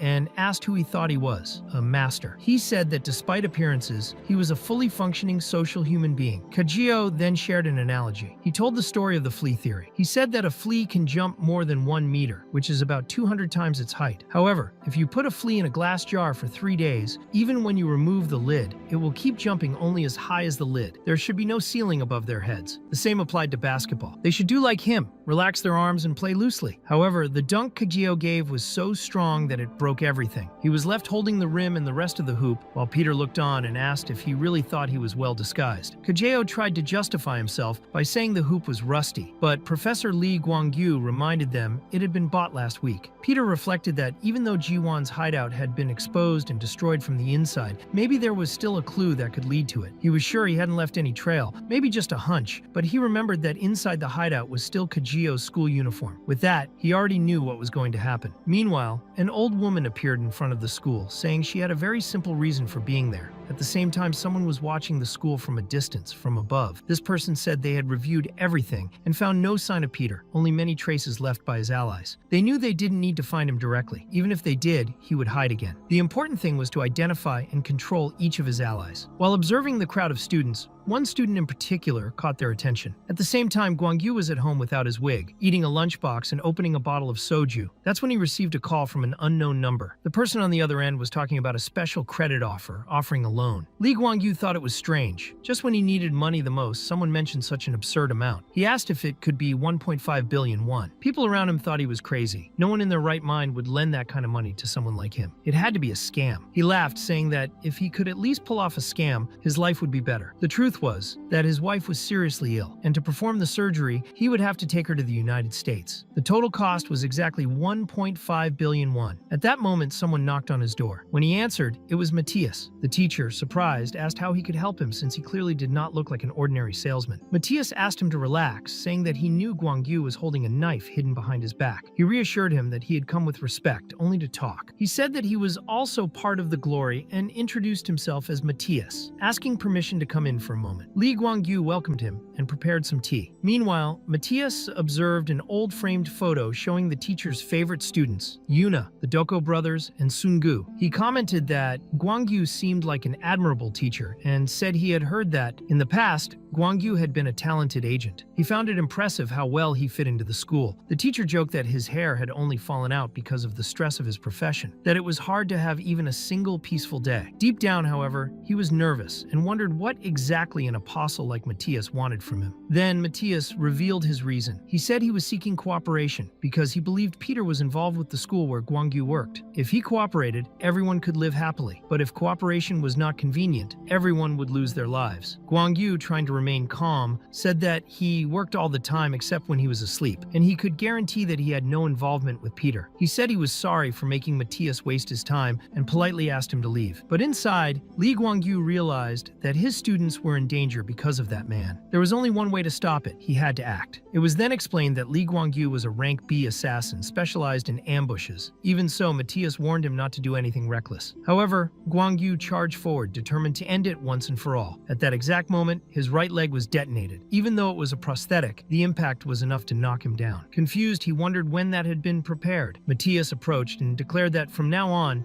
the fate of the students would be in his hands. The decision was simple. Professor Lee Gwangyu would either submit to his command or choose to refuse. The next morning, Professor Lee Gwangyu returned to teaching as if nothing had happened. The Doko brothers also showed up, this time wearing wigs, asking which one looked better on them. At that moment, Gwangyu remembered his conversation with Matthias from the day before and told them to stop fooling around and go to class. The students noticed the teacher was in a bad mood. Yuna complained, saying she had already told them several times not to wear wigs, but Doko Hyung replied that he thought the teacher would help them choose, since he seemed like an expert on the subject. Irritated, Yuna wished they would go bald for real and be forced to wear wigs forever. Later, on the school rooftop, Peter, Kajio, and Tadeu were there. Kajio said that with the three of them around, not even Matthias would be able to cause trouble at that school, but Peter asked them to stay away from him for the time being. Tadeu wanted to know why, since he also wanted to fight Matthias, but Peter explained that if Matthias showed up and suspected anything related to him, the two of them would be in danger. He said their presence would only serve as undeniable evidence of his connection to the school. Tadeu commented that he found the place unbelievable. It was completely different from where he was born. Everything seemed peaceful and beautiful, and yet Matthias had chosen that exact place to appear. Peter then asked what kind of person Matthias was. Kageo replied that within the glory, he was known as the walking bomb. What made Matthias terrifying was his ability to plant bombs in his victims without them noticing. He could detonate them whenever he wanted, anywhere on their bodies, and at any size he desired. Peter remarked that he truly sounded like a complicated person and asked what he looked like. Kajeo said that part would be difficult because when he appeared, no one noticed right away. But as Peter carefully observed the students, he thought that if Matthias was really that dangerous, then he probably wouldn't be someone too flashy. Yet in the next instant, that theory was completely contradicted. Yes, there was a new transfer student. Yuna wondered if that guy was really a student. Kajio said that when Matthias showed up, it was impossible not to notice him. Just one look was enough. His face was covered in tattoos and he wore braces. He asked if that was the volunteer group and announced that from now on, he would be staying with them. When the teacher left the room, Matthias arrogantly introduced himself, saying saying everyone looked very weak. They gave him an improvised welcome, but Matthias walked right past everyone and climbed onto Sungu's desk, asking if he was the leader of the group. Peter realized he was trying to probe the relationship between the volunteer club and himself, but in a very blatant way. Indeed, Kajio was right. Matthias had a huge tattoo on his face with the word Trinity, wore braces, and chewed loud gum. Peter recognized him by the braces, and Kajio said that just imagining Matthias nearby gave him chills. Doko Hyung got irritated and asked since when the club had another leader, suggesting that Matthias must have come from some orphanage and was getting involved without knowing anything. But Matthias replied coldly, citing codes Doko Hyung 333 and Doko J 334, and also mentioning the Gloria Hospital, the Ghost Ship, and Death Island. Doko Hyung sarcastically said he must be a fan of the group, maybe even the #1 fan. Doko J apologized for the lack of manners, but Matthias corrected him, saying the weak were only still alive by luck. That made the brothers furious, and they charged at him. But Yuna grabbed them by the collars and stopped the fight, saying it was lunchtime. She had a terrible feeling about that boy and promised herself not to get involved with him. Sungu then stood up and firmly introduced himself as the leader of the volunteer club. He said it was a pleasure to meet the new student and told Yuna he would show him around the school. Meanwhile, Peter was giving a tour of the school. He commented that the teachers were quite strict and, to be honest, a bit annoying. He also showed the bathroom, which was spacious and well organized. Inside, the Doko brothers were urinating until Doko Jae, curious to see Peter, turned around and accidentally peed on Doko Hyung. Later, Peter showed the courtyard, explaining it was where the scum that stained the world usually gathered. Yi-Sol was furious and shouted not to hold him back, as he was determined to beat up that pale guy. But his friend replied that he actually wasn't holding anyone. Peter continued showing the school. Finally, he showed the auditorium, where plays and conferences usually took place. Matthias, impatient, said there was no need for all the chatter. If Peter had something to say, he should just say it, especially now that they were alone there. Peter replied that maybe Matthias had something to say too. He commented that all humans over time develop certain habits. He said that when someone wears braces for many years, they usually drop a very specific habit, almost like a tick. And he noticed that Matthias still kept that habit quite enthusiastically. That was when Peter stated that Matthias had probably never needed braces at all, right, Apostle Matthias? At that moment, Matthias removed the braces from his teeth, saying they were getting uncomfortable. He asked if Peter had any connection to him. Then he put on his Trinity mask, claiming that this would be easier than he thought. However, suddenly Matthias was shocked by something. Peter explained that it was useless to try anything because inside that auditorium, unfortunately, there was no communication signal. Without hesitation, he rushed at Matthias. Meanwhile, on the street, two people were drawing a lot of attention. Pedestrians were commenting that maybe they were actors or models. In fact, they were Kagyo and Tadeu, both wearing flashy designer clothes. Tadeu, to top it off, was carrying an ice cream bucket as big as a beetle. He was confused by the stares and asked why everyone was looking at him. Kagyo replied that, well, he was always doing these over-the-top things. Tadeu admitted it made sense and said that next time, he would bring Tungu along. Kajio then spoke more seriously. He said they should have eliminated Matthias's group once and for all. If the henchmen were nearby, their master could end up in danger. Tadeu, more relaxed, asked if he wasn't going to eat. He said he was going to eat everything himself, but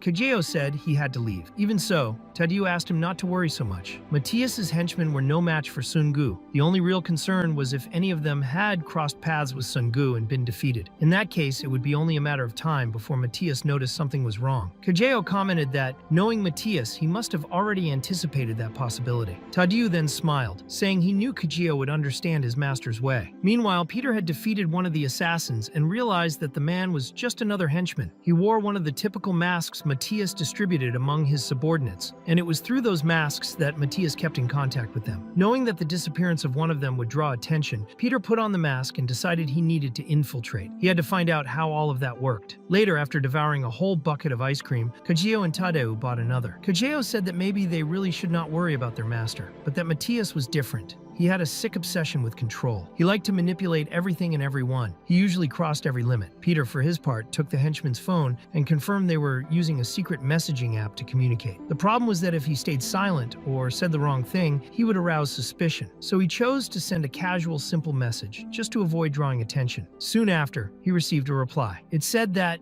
as a matter of courtesy, everyone should greet Peter. At that moment, the loudspeakers of the Divine Glory School were hijacked. An unknown voice began speaking to the students. He claimed to be a peaceful citizen, known only as someone. He stated that from that moment on, if everyone cooperated with his instructions, no one would be harmed. But to make it clear, if there was resistance, the price would be very high. From that moment, communication inside the school was completely cut off. No one could leave, and even cell phones had no signal. Matthias explained that to ensure total control of the situation, an example had to be made. In the broadcast room, one of the teachers tried to escape and managed to break down the door. Then Matthias declared that he would show what happened to those who did not obey his orders. Then he said a single word, head. At the same instant, the teacher's head exploded, detonated by a nanobomb. Panic took hold of everyone. The students began screaming in despair while the teachers tried to guide them to classrooms or somewhere safe. Matthias, watching the chaos, said it was natural for people to react to danger by trying to flee because that was part of human instinct. However, he said it was a shame he was faster than any instinct. He revealed that he had already placed a bomb on every person inside the school. One of his henchmen was disguised as a student, mixed among them. He was a blonde with blue eyes, wearing braces, an ordinary-looking, but completely dangerous boy. This boy was the one controlling the explosions as easily as breathing, a true human bomb. Matthias, the apostle, declared that the school now belonged to him and that he was in control of everything. Inside the bathroom, the fake student covered all his tattoos with makeup to keep the disguise and told Gong that if he continued following his orders, his safety would be guaranteed. Li Guangyu, one of the teachers, watched everything nervously and in fear. He knelt before Matthias and asked only that if Matthias was going to enforce his instructions, he at least spare the lives inside the school. Matthias replied coldly, saying Guangyu did not need to carry so much guilt. He commented that anyway, there was no one there to celebrate birthdays, and that maybe Guangyu should set the school aside and think about his own wife. Shortly after, another teacher had his head detonated, and Matthias took the opportunity to warn everyone that that was what happened to those who disobeyed. He made it clear that from that moment, any attempt to escape would be punished. Gripped by fear, Li Guangyu himself began locking students inside the classrooms, believing that was the only way to avoid more deaths. After that, he ran to his office, trying to convince himself that maybe Matthias would make him an exception, as long as he continued to obey. When he entered, he found several letters left on his desk. They were belated birthday greetings sent by Yuna and the Doko brothers, apologizing for the wig incident and wishing him a happy birthday. The last letter was from Kim Sun-gu, who wrote that birthdays were just an excuse to give gifts and that growing older together was also a beautiful form of connection. He wished him a happy belated birthday. The gift Peter had left for him was an elegant tie. While examining the body of the teacher who had exploded, Peter thought that normally an explosion would leave no trace. However, Matthias seemed to have absurd control over the power of each detonation. He wondered what kind of method that man was using to achieve such precision. Then he noticed a supposed teacher helping students find shelter, touching each one on the shoulder. As he passed by, Peter placed his lab coat over another teacher's body and realized that the enemy was implanting bombs directly into people. He concluded that if there were too many bombs scattered in unknown places, not even he would be able to handle everything. As he went down the stairs, Peter reflected that, when it came to Matthias, he could blow up anything at any moment, even the entire school. So he decided that, for now, the best strategy was to infiltrate and find out what was happening from the inside. Yisul, known as the school troublemaker, appeared saying that all of this was just a prank. He mocked the situation and questioned how anyone could believe such nonsense. Even Yejin tried to convince him it was serious, but Yisul told him to shut up and said they were leaving. He wanted to show what a real man was. However, at the moment he was about to break down the door with a punch, Hyung stepped right in front, blocking the attack. Yisul, irritated, asked if he had gone crazy, letting an orphan get involved in the mess. But Hyung insisted that if Yisul went out at that moment, he would really die. Right after that, another subordinate of Matthias appeared and asked if they still had not understood that any escape attempt would be punished with death. Yisul, confused, mocked, saying that it looked like some cheap cosplay. Yejin tried to pull them back inside the school, but Yisul, angry, wanted to know if that guy was the one threatening his school and his girl. Without thinking twice, he charged at the enemy with a punch. However, the subordinate easily dodged and knocked Yisul out with a single kick to the head. The attacker then said that this little pig would serve as an example. Anyone who tried to escape the school would share the same fate. But before he could continue, his next punch was stopped by Doko Jae, who grabbed the enemy's arm and said that they were only students from the volunteer club. Yuna, watching everything,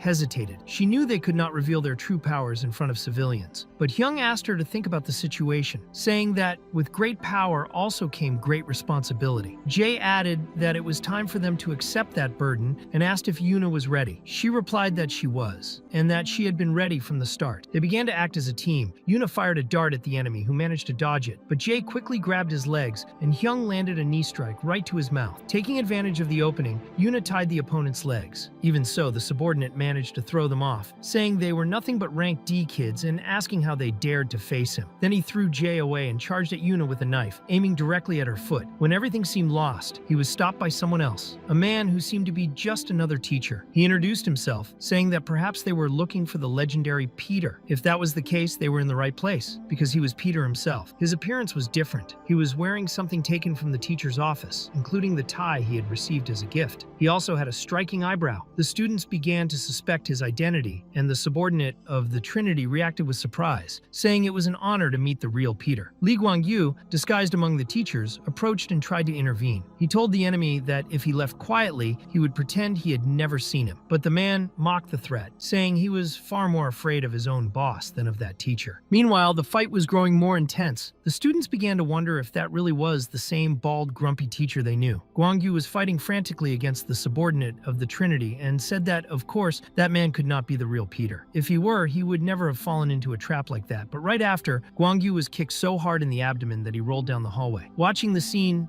Lee Guangyu regretted not being able to react as he once could. He thought that if he were still in his old form, he might have been able to win. The subordinate of the Trinity approached and asked, out of curiosity, why he was risking himself like that if he was not even the real Peter. He wanted to know why someone like him would act that way, putting his own life in danger. Lee Guangyu replied that there was no point in trying to explain, because someone like that man would never understand. Then his story began to be revealed. In the year 2010, Lee Guangyu, also known as the Assassin of Glory, held the 16th position among rank B assassins. However, he was deemed unfit to continue field operations after losing a leg in an incident involving Park Sang-do. Because of that, he was transferred to the Divine Glory Academy, where he would serve as a teacher responsible for training future assassins. Lee Guangyu remarked that, in the end, they were just sending him into exile. They wanted him to take care of a group of foolish kids. Even so, he decided to accept the assignment, thinking only about the treatment of his sick wife. Maybe his new salary would be enough to cover it. On his first day, everyone was impressed to learn that he was a rank B assassin. When he asked what their goals were, some said they wanted to reach the top, while others said they wanted to become like Peter. Lee Guangyu replied that, indeed, becoming an apostle was something great. There were only 66 people at that rank. Whoever reached that level would have the right to all the honor and wealth in the world. But he also warned that if they ever fell along the way, they could end up like him. Then he showed them his amputated leg. He explained that the path was tortuous. Those who followed it risked developing disorders such as post-traumatic stress, depression, and could end up abandoned as miserable outcasts, just like he had. He advised them not to get too attached to their comrades, because one never knew when someone close might die, or when they themselves might have to kill each other. He said that each of them should study on their own, and with a sick wife and a life without prospects, the only thing that kept him standing for a while was alcohol. He believed his life would end that way, until in 2021 he met those kids. Lee Guangyu once again asked them what their goals were. Hyung answered firmly that he wanted to become like Peter. Guangyu commented that every year the same story repeated itself, and every year the teacher showed his amputated leg. Even so, the Dako brothers were deeply impressed and said he was amazing, a real assassin. Jae said he probably had a legendary story behind all of it. Lee Guangyu only confirmed with a sarcastic tone. Yuna commented that he must have gone through a lot, and that she wanted to become strong like him. The teacher then wondered what was going on with those students. Suddenly, they started following him around all the time. Guangyu asked if they really wanted to become apostles. Then he ordered them to run. He said they should run non-stop until he told them to stop. The brothers took that as the beginning of their training and immediately started running. Lee Guangyu just watched, thinking that, in the end, they were nothing more than kids. The next morning when he returned, he didn't see anyone around. He had expected that, but when he reached the court, he saw that the three of them were still running. The teacher asked what they were doing. Hyung replied that they were training, exactly as he had ordered. That was when the teacher remembered that the day before he had said to run until he told them to stop. Confused, he asked why on earth they were taking it so literally. Hyung replied that he had given the order, and because of that, his life had turned upside down. Yuna commented that she thought she had just gotten a little dumber, but still kept running. At that moment, Lee Guangyu realized that this position of teacher, which he had previously treated with disdain, was perhaps the only hope kids like them had. The three students' feet were bleeding from so much running. Lee Guangyu realized it too late. Faced with that, he simply turned his back and walked away. Young was confused and asked if the training was over. He wanted to know if they would do anything else, if they should run again. He said the teacher had just left and thought they would at least get a compliment. But Yuna said they hadn't done it for praise. Jay agreed, even though he was disappointed. Later, however, the teacher returned, pushing a wheelbarrow, and told the three to get in, calling them idiots. At that moment, he reflected on himself. He felt like he had failed as an assassin, but now understood that the failure of an agent like him didn't mean the end of the world. By turning those children into agents,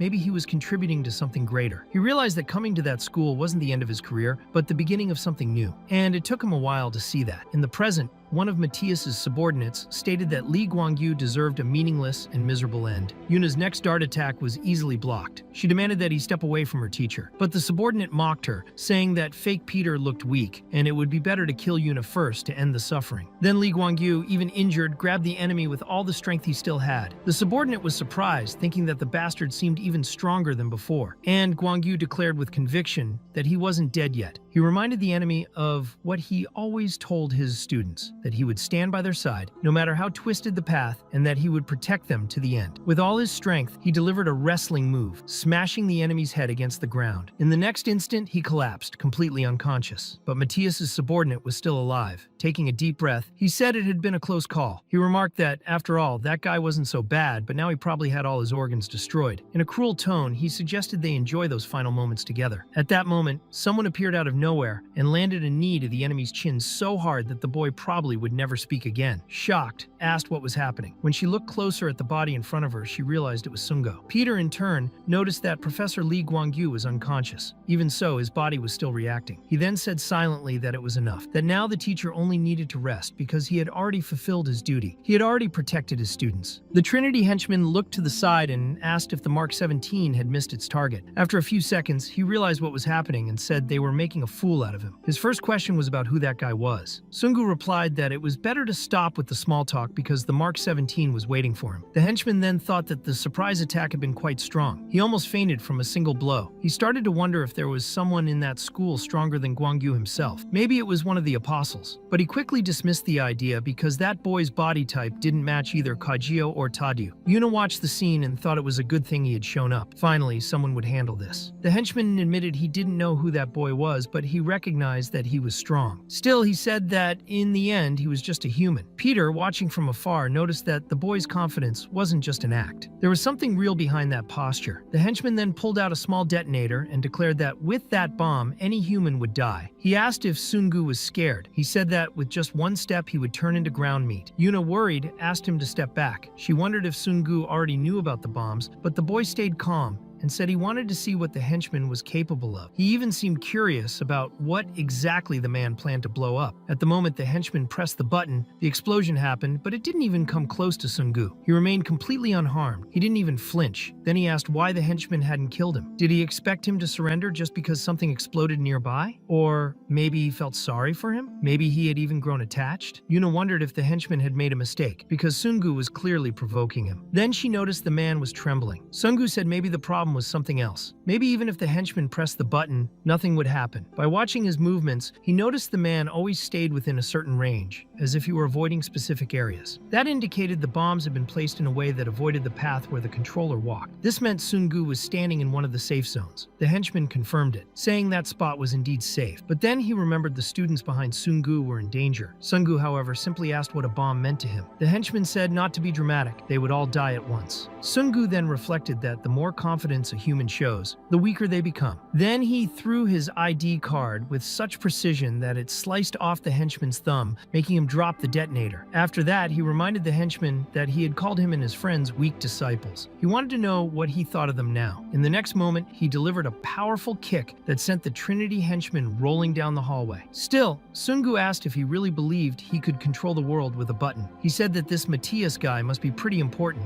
but the henchman replied that to him, this was child's play. play. He said his boss didn't need any of that. The moment someone recognized Matthias as an enemy, they were already finished. He claimed that once they found the real Matthias, he would already be dead. Later in the infirmary, Sungu was explaining everything to Yuna, who was completely shocked. She asked if that blonde intern teacher was really Matthias. She said she hadn't even noticed, since he approached so naturally. She concluded that it was at that moment the bombs had been planted on them. Sungu explained that it was an extremely subtle technique, almost impossible to notice unless you were very alert. It was called the light hands technique. At that moment, he decided to demonstrate. He pulled something from his pocket and, without even fully extending his arm, threw it with enough precision to destroy a potted plant. Yuna was surprised and asked how he had done that. Sungu explained that it was a sleight of hand technique used to move coins or small objects with precision and speed. He said only someone very experienced could do it. He concluded by saying that Matthias could not be compared to just anyone. He was so fast and so precise that not even high-speed cameras could capture him. Yuna asked if everyone who had come into contact with Matthias might have a bomb implanted. She even thought that maybe Sungu himself had one. Meanwhile, in the radio room, one of the subordinates asked if everything was all right with Mr. Matthias. He said that if something was bothering him, they could take care of it. But Matthias replied that there was nothing wrong. In fact, what bothered him was the moment he placed a bomb on Sungu's neck, because he noticed the boy had taken off his lab coat. According to him, that was an interesting new variable in the game. The school remained completely sealed. Everyone was trapped inside. No cell phones worked, no ambulances arrived, no teacher could contact the outside world, and even the police had no idea what was happening. Peter began to reflect on how the bombs had been planted. He believed Matthias had tested that henchman earlier, but if he was really Matthias, he must have hidden some important information. Peter wondered what he meant by being recognized as an enemy. Could he have been marked in some way? Peter looked again at the phone he had taken from one of the henchmen. He remembered that on that device, one of them had mentioned there were no signs of Peter, and the other had asked if he had already discovered the plan. Matthias himself had wondered whether Peter had figured out his plan, and even concluded it might be better if he had. Peter, however, still couldn't understand exactly what Matthias was aiming for. That was when Matthias decided to act more aggressively. One of the students noticed something stuck to his elbow. He thought it was an insect or a sting, but Sungu immediately ran to him and shouted not to touch it. Without hesitation, he plunged the boy's arm into a water tank, and at that moment, the bomb exploded. Because of the water and the fact that it was a single bomb, the boy's arm was not torn off, but he was still seriously injured. Sungu shouted for someone to call the infirmary as fast as possible. Peter then realized that the most dangerous thing about Matthias's bombs wasn't where they were placed, but the fact that they couldn't be removed by force. In his case, Matthias had placed the bomb on his clothes, but he was certain that on other people the bombs were hidden in far more critical and dangerous places. He wondered what Matthias intended to do with all of this. One of the subordinates asked if it wasn't about time for Peter to show up, but Matthias replied coldly that he would never show up. He said that if Peter appeared, he would have to give up everything. He explained that his goal was never to control Peter directly. If he controlled everything around him, eventually Peter would reveal himself. And even if that didn't happen, it was fine. He would just move on to the next variable. At that moment, Matthias made another announcement to the entire school. He declared that they were now entering the next level of control. He said that if they wanted to stay alive, all members of the volunteer club needed to gather in the auditorium. Yuna then realized it was Matthias speaking. He also warned that anyone who acted suspiciously would be killed instantly, as he would not hesitate to detonate their bomb. Thus, all the club members began to gather. There was an atmosphere of distrust in the air. Some students already suspected this was connected to the glory of assassins, but everything still felt very unclear. Many were still trying to understand what was happening. Some students noticed that the Doko brothers were trembling. They didn't know if it was out of fear or for some deeper reason. Yuna, watching them, thought that anyone would be afraid in that situation. Still, she couldn't understand exactly what Matthias's plan was. Matthias himself stepped onto the auditorium stage, thanking all the volunteer club members for their presence. He said he would explain the real reason they had all been gathered. Among those present was one person in particular. He approached her with a cold look. It was the apprentice who had been hunting Peter, someone directly connected to the apostle Nathaniel. Her name was Senrita Leuna, assassin of Hank D's glory, rank 335. Matthias said he believed she had a direct connection with Peter, and that, for that reason, he wouldn't waste time with formalities. Yuna, confused, replied that she didn't know where Peter was, just like the other club members. Matthias responded calmly, saying he had expected that answer. Even so, he seemed satisfied. He said he was curious to see whether what he had planned would work. He wondered aloud if maybe that would be enough to make Peter show up. Everyone in the auditorium was stunned when Matthias stood behind Yuna and activated a bomb that exploded just above her head. However, he stopped himself immediately afterward, telling them to wait. He said that, according to his calculations, there was still one member of the club who wasn't present. He stated that Kim Soon-gu was not the only person who had escaped his control, and that there was still someone without a bomb. bomb implanted. Coincidentally, it was someone who had been present at every incident involving Peter. One of the subordinates asked if they should go after that person, but Matthias replied that it wouldn't be necessary. With a subtle smile, he said he wanted to see how far the fugitive could get. He explained that he would mobilize all the external drones for surveillance, just as a precaution. Meanwhile, Peter was watching everything and concluded that no matter how strict the surveillance was,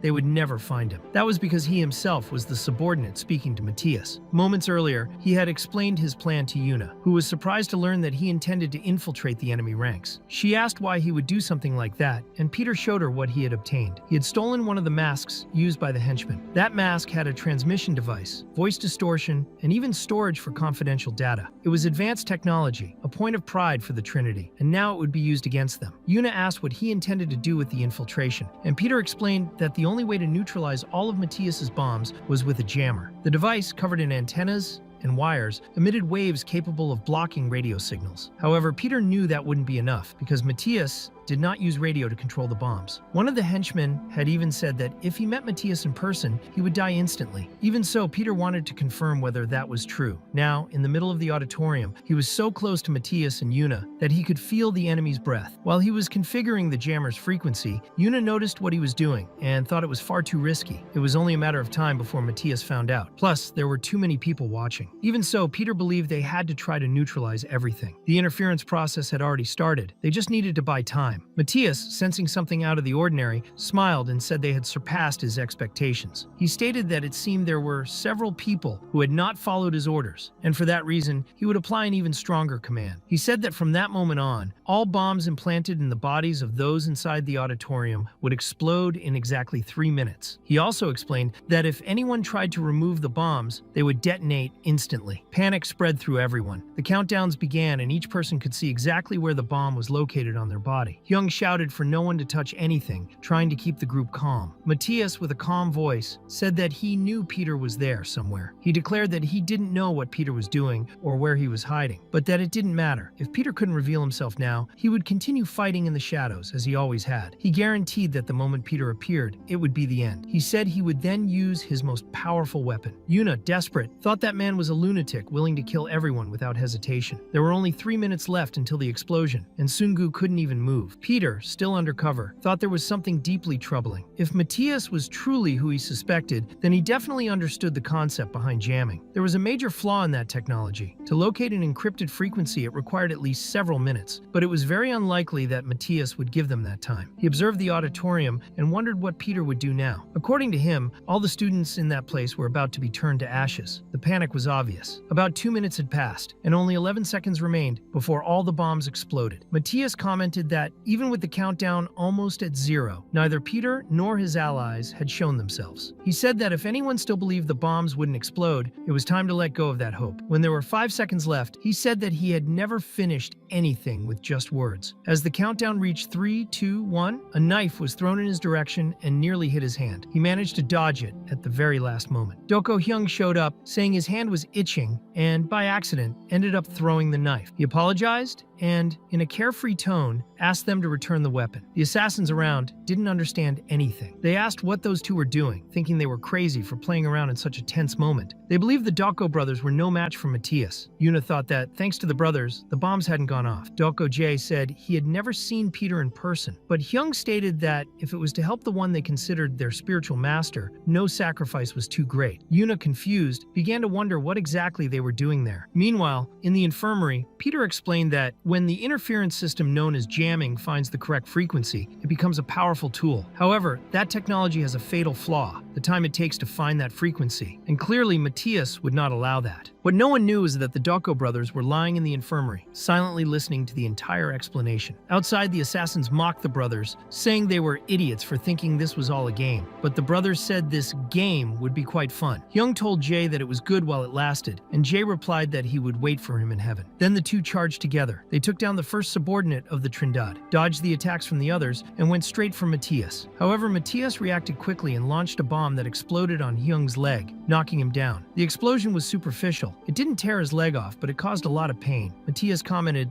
that he admired their courage, but warned that the next attack would take off his little leg. Even wounded, Young repeated that they would meet in heaven and that it was better for everyone to go together. Jay also launched an attack, but was caught by another subordinate of the Trindade and thrown far away. Matthias then said that this would serve as a good example to the others. When one of the big henchmen approached to finish the attack, Yuna tried to stop him with a dart. However, he was also blown up by a microbomb activated by Matthias. Another subordinate approached Ryong, placing a bomb in his mouth and threatening that if he spit it out, his friends would die. But the explosion happened too soon. Yuna panicked, but realized that Sungu had stopped the detonation and taken down the brute. The assassins were confused, wondering if they were really on the same side, since it looked like they were fighting among themselves. Sungu, with a serious expression, replied that after everything, his friends and teachers would never wear the uniform and smile like they used to. Matthias then recognized Sungu, calling him Kim Gu, and everyone there began to wonder what was going on. Matthias said he knew about Kim Gu's tactic, but insisted that even so, he wouldn't be able to do anything inside that controlled space, which was completely full of bombs. Yuna thought the interference system had failed and screamed for Sungu to run, but he didn't move. He stood still as all the bombs attached to the students dropped to the gym floor and exploded right there, hurting no one. Matthias, confused, asked if that had been jamming. At that moment, Peter appeared and asked how it felt to lose control. He said that from now on, the one in control was him. Sungu told the other volunteers that there would be no more explosions beyond that one. He asked them to take the Doko brothers and leave the place immediately. Once everyone had evacuated the gym, Matthias admitted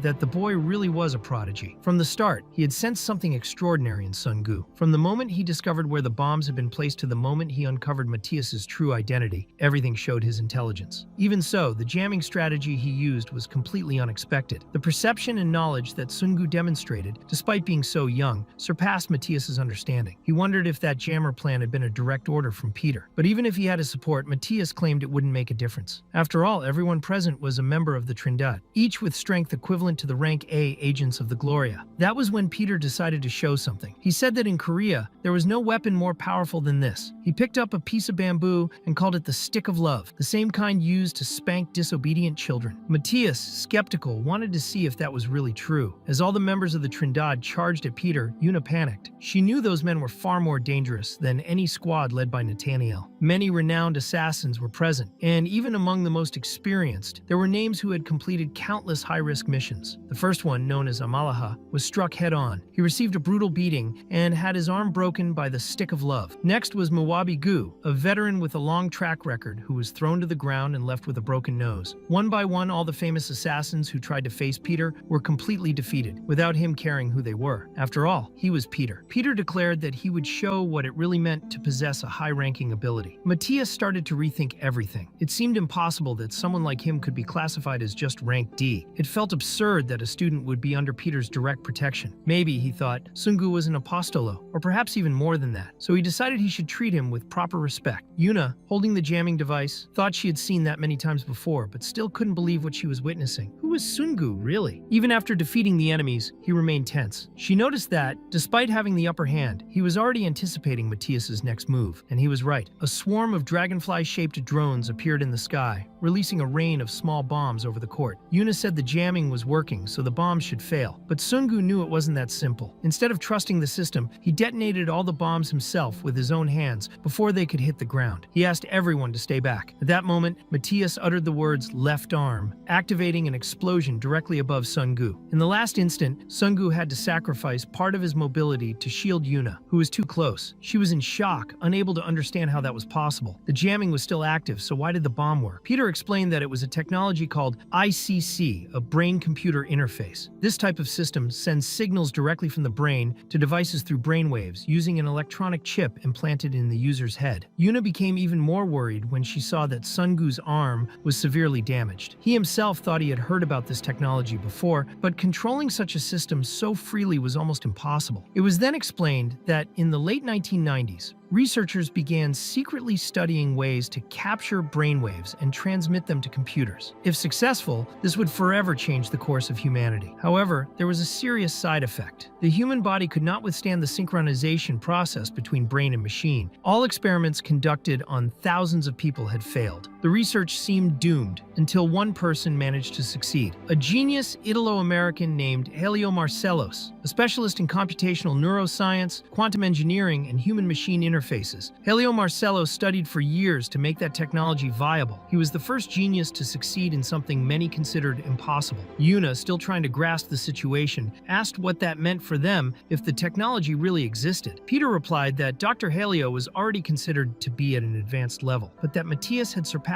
all expectations, now seen as the new messiah of brain technology. At that moment, Matthias was controlling a real swarm of dragonfly-shaped drones. From where they were, it was already clear. There were more than 1,000, maybe far more, all operating as a single mind. Peter explained that, if his theory was correct, that ability could not be stopped by jamming. The ICC technology, or brain-computer interface, operated on a completely different frequency band than conventional systems. This meant any attempt to interrupt the signal with interference would be useless. Matthias controlled everything with just his thoughts and brainwaves. He was able to command that entire horde by himself. Matthias, observing closely, wondered how far Sungu intended to surprise him. Not only had he predicted the use of jamming, but he had also correctly deduced the presence of the ICC. Even more impressive was the fact that, at the exact moment of the previous explosion, Sungu had moved his arm toward the impact, reducing the damage he suffered. For Matthias, it was no longer plausible to believe that he was just a high school student. It was all unbelievable. That was why he decided to keep watching. He wanted to see how far he could go. The dragonflies began moving in a coordinated manner, and Yuna realized the danger. If all those bombs dropped at once, over 1,000 explosions would occur right there. Not even Sungu could escape that. Matthias mocked the situation, asking if he was trying to come up with some crazy plan. Peter, relaxed, replied that he seemed almost able to read minds. Coincidentally, an idea had come to him at that very moment. Peter said there was a way to neutralize Matthias. He asked how Yuna's leg was, and she replied it was fine. He said she'd better get ready, because it was time to show his final move. He grabbed a chair that was nearby and threw it with force, detonating several bombs in its path and clearing a way through the court. Both he and Yuna were fine and managed to run quickly outside. During the escape, Yuna questioned whether it made sense to run like that. Matthias could easily catch up to them. Peter explained that, even though Matthias had near absolute power thanks to the ICC, it didn't mean there weren't weaknesses. Yuna said she had no idea what he was planning, but she understood that if he was saying there was still a chance, then she would believe it. Peter, however, replied that he honestly didn't know what would happen. He would only find out the truth by facing it head-on. Later, they were hiding in the library. That was where Peter planned to execute his final move. Yuna, confused, asked what he was planning to do in that place. Matthias, from a distance, also wondered why he had chosen that specific environment. He found it strange, but at the same time exciting. He imagined Peter had several plans in mind, but believed all of them would fail. Yuna questioned why they were in the library, since it was closed. She thought it would be better to go somewhere with an exit to the outside. Peter explained that, in fact, the outside could be even more dangerous. They could put civilians at risk. At that moment, they heard footsteps approaching. It was Matthias himself, who said he was curious about why Peter had chosen the library. That was when Yuna finally understood. The library provided cover and camouflage. The bookshelves prevented Matthias from having a clear view of the space and made it harder for the drones to move. It was a place full of obstacles, with many hiding spots, even more than the auditorium. She realized that this was a major advantage. Matthias would have a hard time locating them there. However, in the next instant, Peter quickly pushed Yuna's head down. One of the shelves had been completely destroyed by an explosion. Matthias declared that if the tactic was to hide, then unfortunately, Peter had failed. With that, he brought the drones back. Each of them carried a camera and could see everything that was happening. When one of the drones tried to approach Yuna, Peter destroyed it before it got close. Matthias quickly realized that Sungu was using Yuna as bait to attract the drones, and understood that this was his decisive move. Yuna was impressed that they had managed to bring down one of the drones, but she knew there was no way she could face that entire swarm alone. Matthias, watching from afar, was curious to see how long that plan could keep working. The swarm of thousands of dragonfly-shaped drones invaded the library like a moving minefield, covering every corner with imminent danger.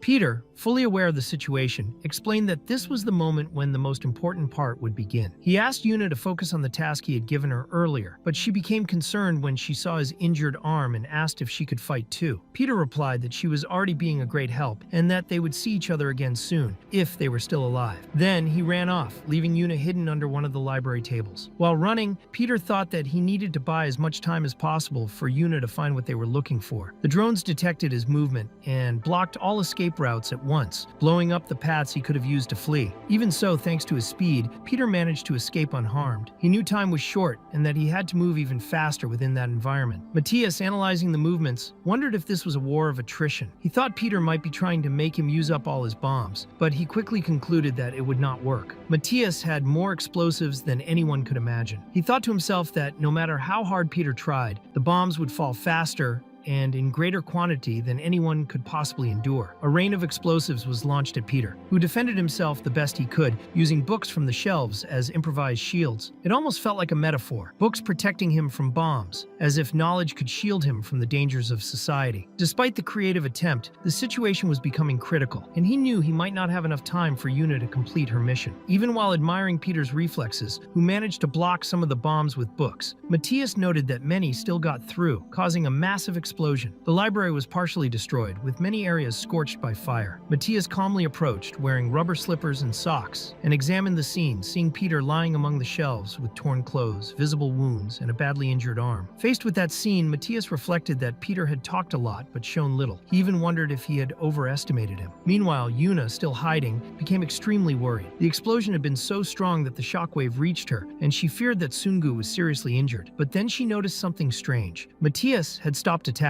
That was when Matthias declared he would give Kim Sungu one last chance. If he surrendered and revealed everything he knew about Peter, he would be spared. He said Peter was like a declining star, and asked why Sungu did not work for him instead, since he deserved to reach higher positions. Sungu, however, responded with irony, saying he did not expect Matthias to be such a talker. To him, that was typical of someone who barks a lot but does not bite. And if someone talks that much, it means they cannot truly attack. These words made Matthias break into a cold sweat, realizing something was wrong. Yuna, still hiding, wondered what was happening. Then Peter, surprising everyone, placed one of the bombs right on Matthias's forehead. He told him that if he could, then go ahead and detonate it. Even though the ECC ability Matthias was using was terrifying and allowed him to control everything with his mind, it had a fatal weakness: physical overload. At that moment, Matthias's body was already worn out. Sweat was running down his face, and he was trembling. After so much exertion, his body could not take it anymore. And that was when Peter's advantage finally started to show. Peter explained that every electronic device suffers an overload when it generates too much heat. Without a proper cooling system, the heat needs to dissipate naturally, which takes time. According to him, the fact that Matthias was talking so much was an attempt to cool down his own brain, using conversation as a way to slow down mental effort. Matthias, surprised, admitted that no one had ever noticed that, not even his own allies. He acknowledged that Sungu was impressive and that he was right in his observations. He confirmed that he was using the ICC and revealed that he had indeed suffered an overload. Because of that, he decided to abandon that approach and began attacking directly with explosives. The new bombs he launched were triangular. Unlike the previous ones, which stuck and exploded by command,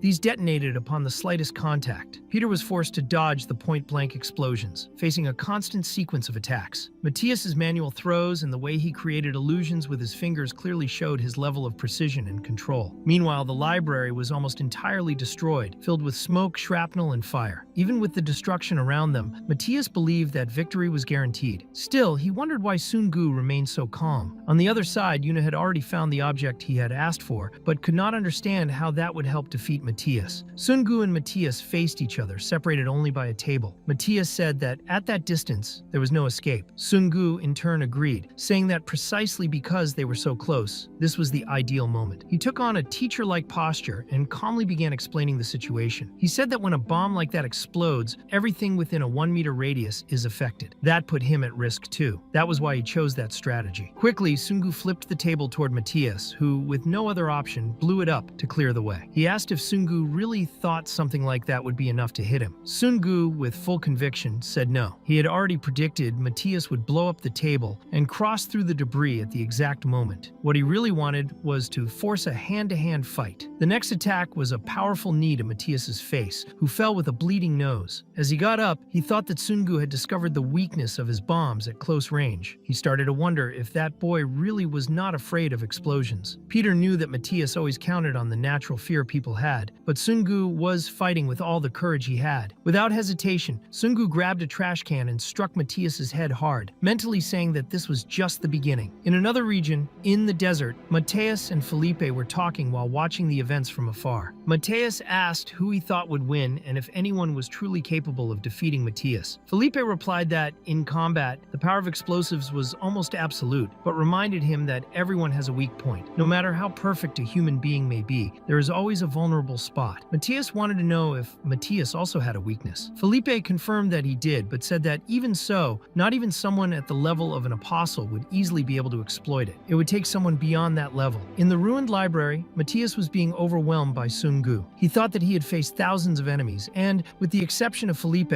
no one had ever managed to see through his techniques. But now the situation was different. A rank D assassin like Sungu was unraveling everything. He had discovered the way Matthias used the bombs in combination with the ICC, identified the overload, and also understood his greatest weakness, close combat. And all of that in just a single day. At that moment, he was beating Matthias with a trash can. The impact was not causing serious damage, but the can was getting crushed with each strike. Peter then grabbed a trash bag, wrapped it around Matthias's head, and threw him forcefully across the room. Yuna thought that Matthias was truly terrifying, but without his bombs, he seemed powerless. If things kept going that way, Sungu would win. However, she soon noticed something strange. Matthias was still standing and apparently without any serious injuries. He was calm, as if nothing had happened. The makeup that covered his face started to dissolve, revealing the tattoos hidden on his skin. Matthias acknowledged that Sungu was right. Without the bombs, he would never have earned the title of apostle. But he explained that the situation was different now. At that moment, even Sungu himself was showing signs of exhaustion, struggling to stay on his feet. Meanwhile, Matthias had already had enough time to recover and commanded a new army of drones to invade the library. Even so, Matthias praised Sungu, saying he was the most impressive person he had ever faced. He stated that, from everything he had heard about him, Sungu seemed almost omniscient, almost like the reincarnation of Peter. He said that if anyone else were in Sungu's place, even Peter would have bowed before his control. Yuna, realizing the danger, tried to act, but it was too late. Matthias declared that even if someone regretted it now, it would not matter anymore. He then ordered Peter's head to be blown off. However, the bomb did not explode where it was supposed to. Instead, it detonated on the ceiling, triggering a chain reaction that destroyed Matthias's own drones. Confused, Matthias tried to understand what was happening. His ICC seemed to be working normally, but his body began to overheat. Peter, still standing firm, said he also had some terrifying news to share. Matthias fell to his knees, his body steaming, going through another violent overload. He felt weaker by the second, and in that moment, everything started to make sense. Matthias realized that something had felt off from the beginning. That disturbing sensation was the result of an elaborate plan. Sungu had purposely taken a bomb and gotten close enough for Peter to splash his blood directly onto Matthias's body. Yuna, still in hiding, did not understand what that meant. She wondered if all of this had been part of a plan. Peter then confirmed that it was. He explained that human blood contains many ions, such as sodium and potassium, which conduct electricity more efficiently than water. Matthias, surprised, understood that this was the reason Peter had used a plastic bag. Peter explained that in a dry environment, a thin plastic layer like a bag can accumulate enough static electricity through friction to generate thousands of volts. At the moment that charge came into contact with the blood spread over Matthias's overheated body, it would cause direct interference with the ICC. In addition, Peter revealed that he had given Matthias time to recover on purpose, because he himself also needed time to prepare. And once everything was ready, Peter struck a blow so powerful to Matthias's stomach that it destroyed part of the library wall and sent him flying out of the school. With the enemy on the ground, Peter asked a question. He wanted to know why someone with such an incredible ability would choose to use it for destructive purposes. He wanted to understand why he had allied with Raphael and with the Glory. Matthias replied that for him it had seemed like the best choice at the time. He said people used to say he had a perfect life. He had a father, a mother, a wealthy home, above average intelligence, and apparently competent parents. But that image was just a facade. Inside the house, his mother was constantly beaten. His father took out all his frustration and stress from the academy and work on her. Even though he was a brilliant engineer in public, at home, he became a true demon. For Matthias, the only way to reach true peace was through the explosives he created himself. For years, he and his mother lived that reality in silence, from his birth through much of his childhood. But then, in a rare moment, his mother took him to an amusement park. It was a special day. They had fun, explored rides, and shared happy moments. In the middle of that scene, Matthias observed one of the rides, the pirate ship, and noticed the pattern of its movement. He said it was a pendular motion. The ride swung back and forth. The farther back you sat, the greater the radius of rotation, which created the feeling of weightlessness. That is why anyone who wanted to enjoy that ride had to choose a seat all the way in the back. Matthias's mother once said her son was very intelligent. That day, the two of them had lunch together, bought all kinds of things, and had more fun than ever before. Matthias said he wanted to go back the following year, and his mother promised they would. But that promise was never fulfilled. Not long after, she decided to end the cycle of pain and suffering she had endured. The teacher was deeply shaken when he attended her funeral. Matthias, however, already knew that all of his mother's pain would now be passed on to him. From then on, he was beaten daily by his father, who assaulted him without mercy. His bones were frequently broken. He would fall to the ground, foaming and convulsing, and countless times he wished for nothing more than peace, just like the peace his mother found in the end. Amid this torment, Matthias remembered his father's words. True peace could only be created through the explosives he himself would build. Over time, he decided to put that idea into practice. He created a new device, a modern bomb, and showed it to his father, who was impressed. He said his son had connected an electric detonator to a dual-circuit capacitor, something not even graduate students could do. He called him a genius and said he had definitely inherited his DNA. But when his father went out to buy ingredients for dinner, Matthias wished he would finally find peace, and detonated the house with him inside.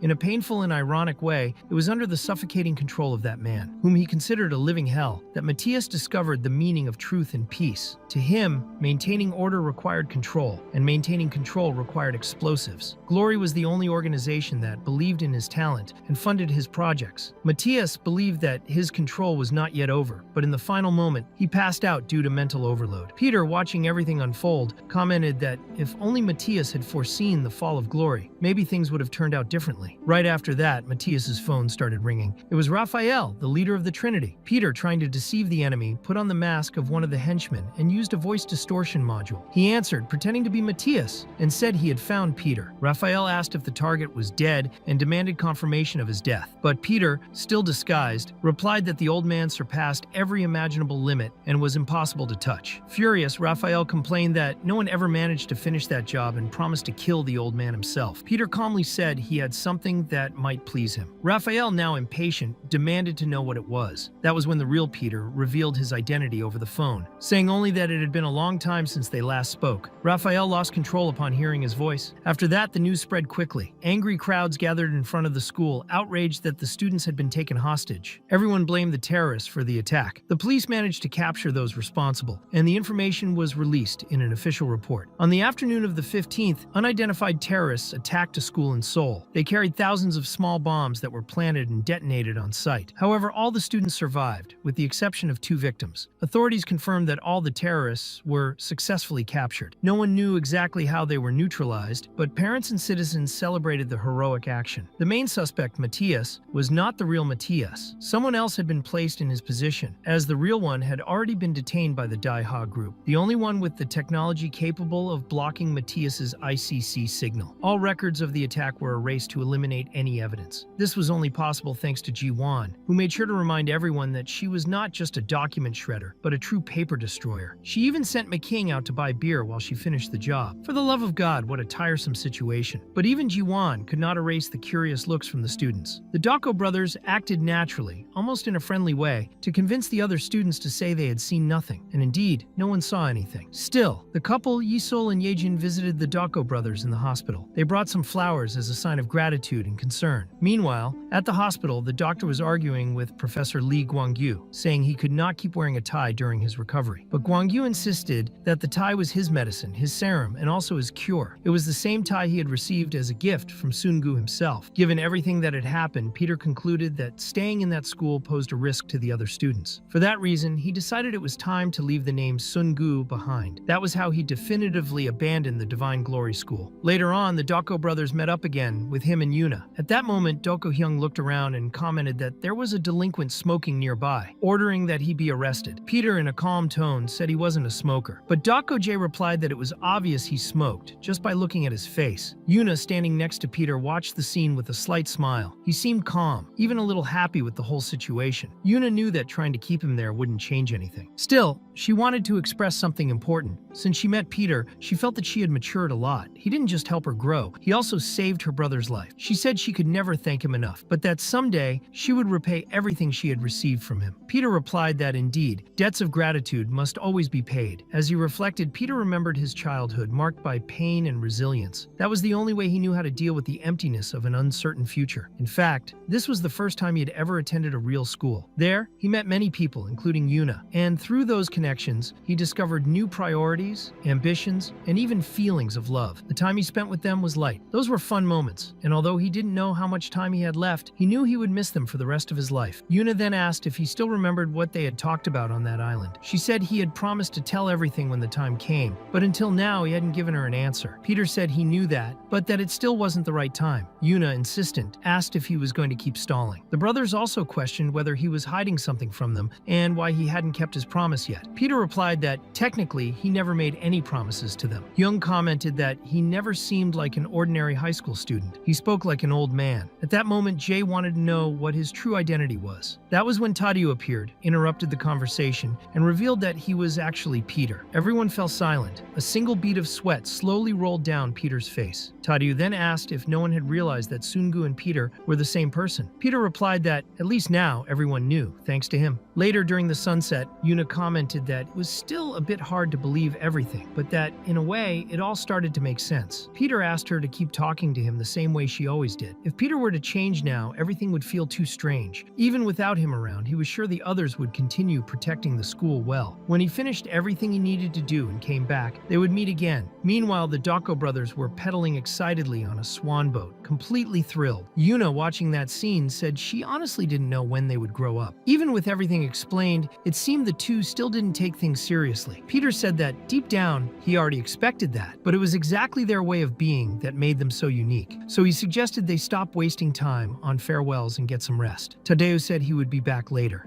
but before he could leave, the Dako brothers interrupted him. They said that moment was a commitment. They declared they had never kneeled before anyone, and that this conviction was what made them strong. They renewed their vow, saying they would only bow before Mr. Peter. They had always admired him and dreamed of becoming like him, and that hadn't changed, not even that day. Because of that, the two bowed respectfully and said they would respect and admire him forever. They were clearly emotional, also nervous, but Peter placed his hand gently on each of their heads and gave them his blessing. He asked them to keep trying hard and said he would be rooting for their growth and success. Emotion took over the moment. The two brothers were teary-eyed, and even Yuna couldn't hold back her tears. Later, at an abandoned port, Peter commented that maybe it was just his imagination, but Ji-won's taste in hideouts was peculiar. Her new hideout was hidden in a pile of rusty, forgotten shipping containers. However, after passing facial recognition, access was granted. On the third underground floor, they were surprised by a completely different environment, a luxurious, fully furnished house. Everything looked expensive and comfortable. Peter was stunned by Ji-won's boldness, who seemed to have extorted Yuncheng quite efficiently. She casually asked if they had arrived already and ordered tea to be served. She called for Alfredo, and both men looked confused. Peter and Tadeu wondered who Alfredo was, since they had never heard that name before. An elderly man who always served tea without saying a word appeared with the tray. Peter commented that it was the first time he had heard his name. The old man himself replied that it was also the first time he had heard it. In other words, Ji-won had just made up that name on the spot. After that, everyone gathered to hear the plan in detail. Present were Kajio, Simon, Ji-won, Tadeu, and Peter himself. She asked how they planned to deal with that bastard Raphael, and Peter presented a document that left Simon completely shocked. The story then returned to that phone call between Peter and Raphael, which had been interrupted earlier. Raphael began sarcastically, saying it had been a while since he heard the voice of Apostle Peter, who always seemed too busy. He asked why it was so hard to get in touch with him. Peter replied that he truly had been busy, thanks to certain people. Raphael then mocked him, saying Peter was upset about losing all his money. He said someone at his level shouldn't care about loose change and probably didn't even have time to spare. With coldness in his voice, Peter replied that if Raphael was so desperate for money, he could have just said so. He would have lent it without a problem. Raphael snapped back, saying he would take every last drop. Then he questioned why so much mystery and demanded that Peter show himself. But Peter replied that if he wanted to meet him, he'd have to get in line. He said Raphael's number was about 100,000. That would give him plenty of time to reflect before seeing him again. Realizing the game, Raphael said he had no choice then. He sent a photo to Peter. In the image was Hana, still a teenager, alive and smiling beside Raphael. It was an old photo, but clear. Raphael commented that she had grown up well and teased him, calling her your dear Hana. Upon seeing the image, Peter was completely shaken. His face showed rage and despair. He shouted that Raphael would die. Raphael asked if that at least lowered his position in the line. Peter replied yes, that he deserved that privilege. From that moment on, he would be number one in the queue. He promised to meet him in person and rip that talking mouth off with his own hands. At that moment, Peter showed the photo of Hana to everyone, and it caused a stir. Simon couldn't believe what he was seeing. He asked if it meant Hana was alive. Peter said maybe she was. Ji-won, Ji-won, skeptical, claimed that it was clearly a trap. She said that with today's technology, forging a photo like that was easy. One click would be enough. And if they let themselves be guided by emotion and attacked without thinking, they'd be crushed, even with all the firepower they had. Suddenly, a hologram of Yoon appeared in the middle of the room, startling everyone. Standing beside him, Eun Chang declared that the attack would have the full support of the Daiha group. He authorized the use of all available resources. Peter then said that, until recently, he was just a weak man, prepared to die. But somehow, he had regained a youthful appearance. For a long time, he didn't understand why, until he discovered that Raphael was behind a vile plan. And perhaps in the end, Raphael really was with Hana. He thought maybe it was all a divine revelation, considering he was an apostle. And if that was the reason his body had been rejuvenated, then he was ready to place his life in God's hands. Peter then burned the photo of Raphael using his own cigarette. It was a symbolic gesture, repeated exactly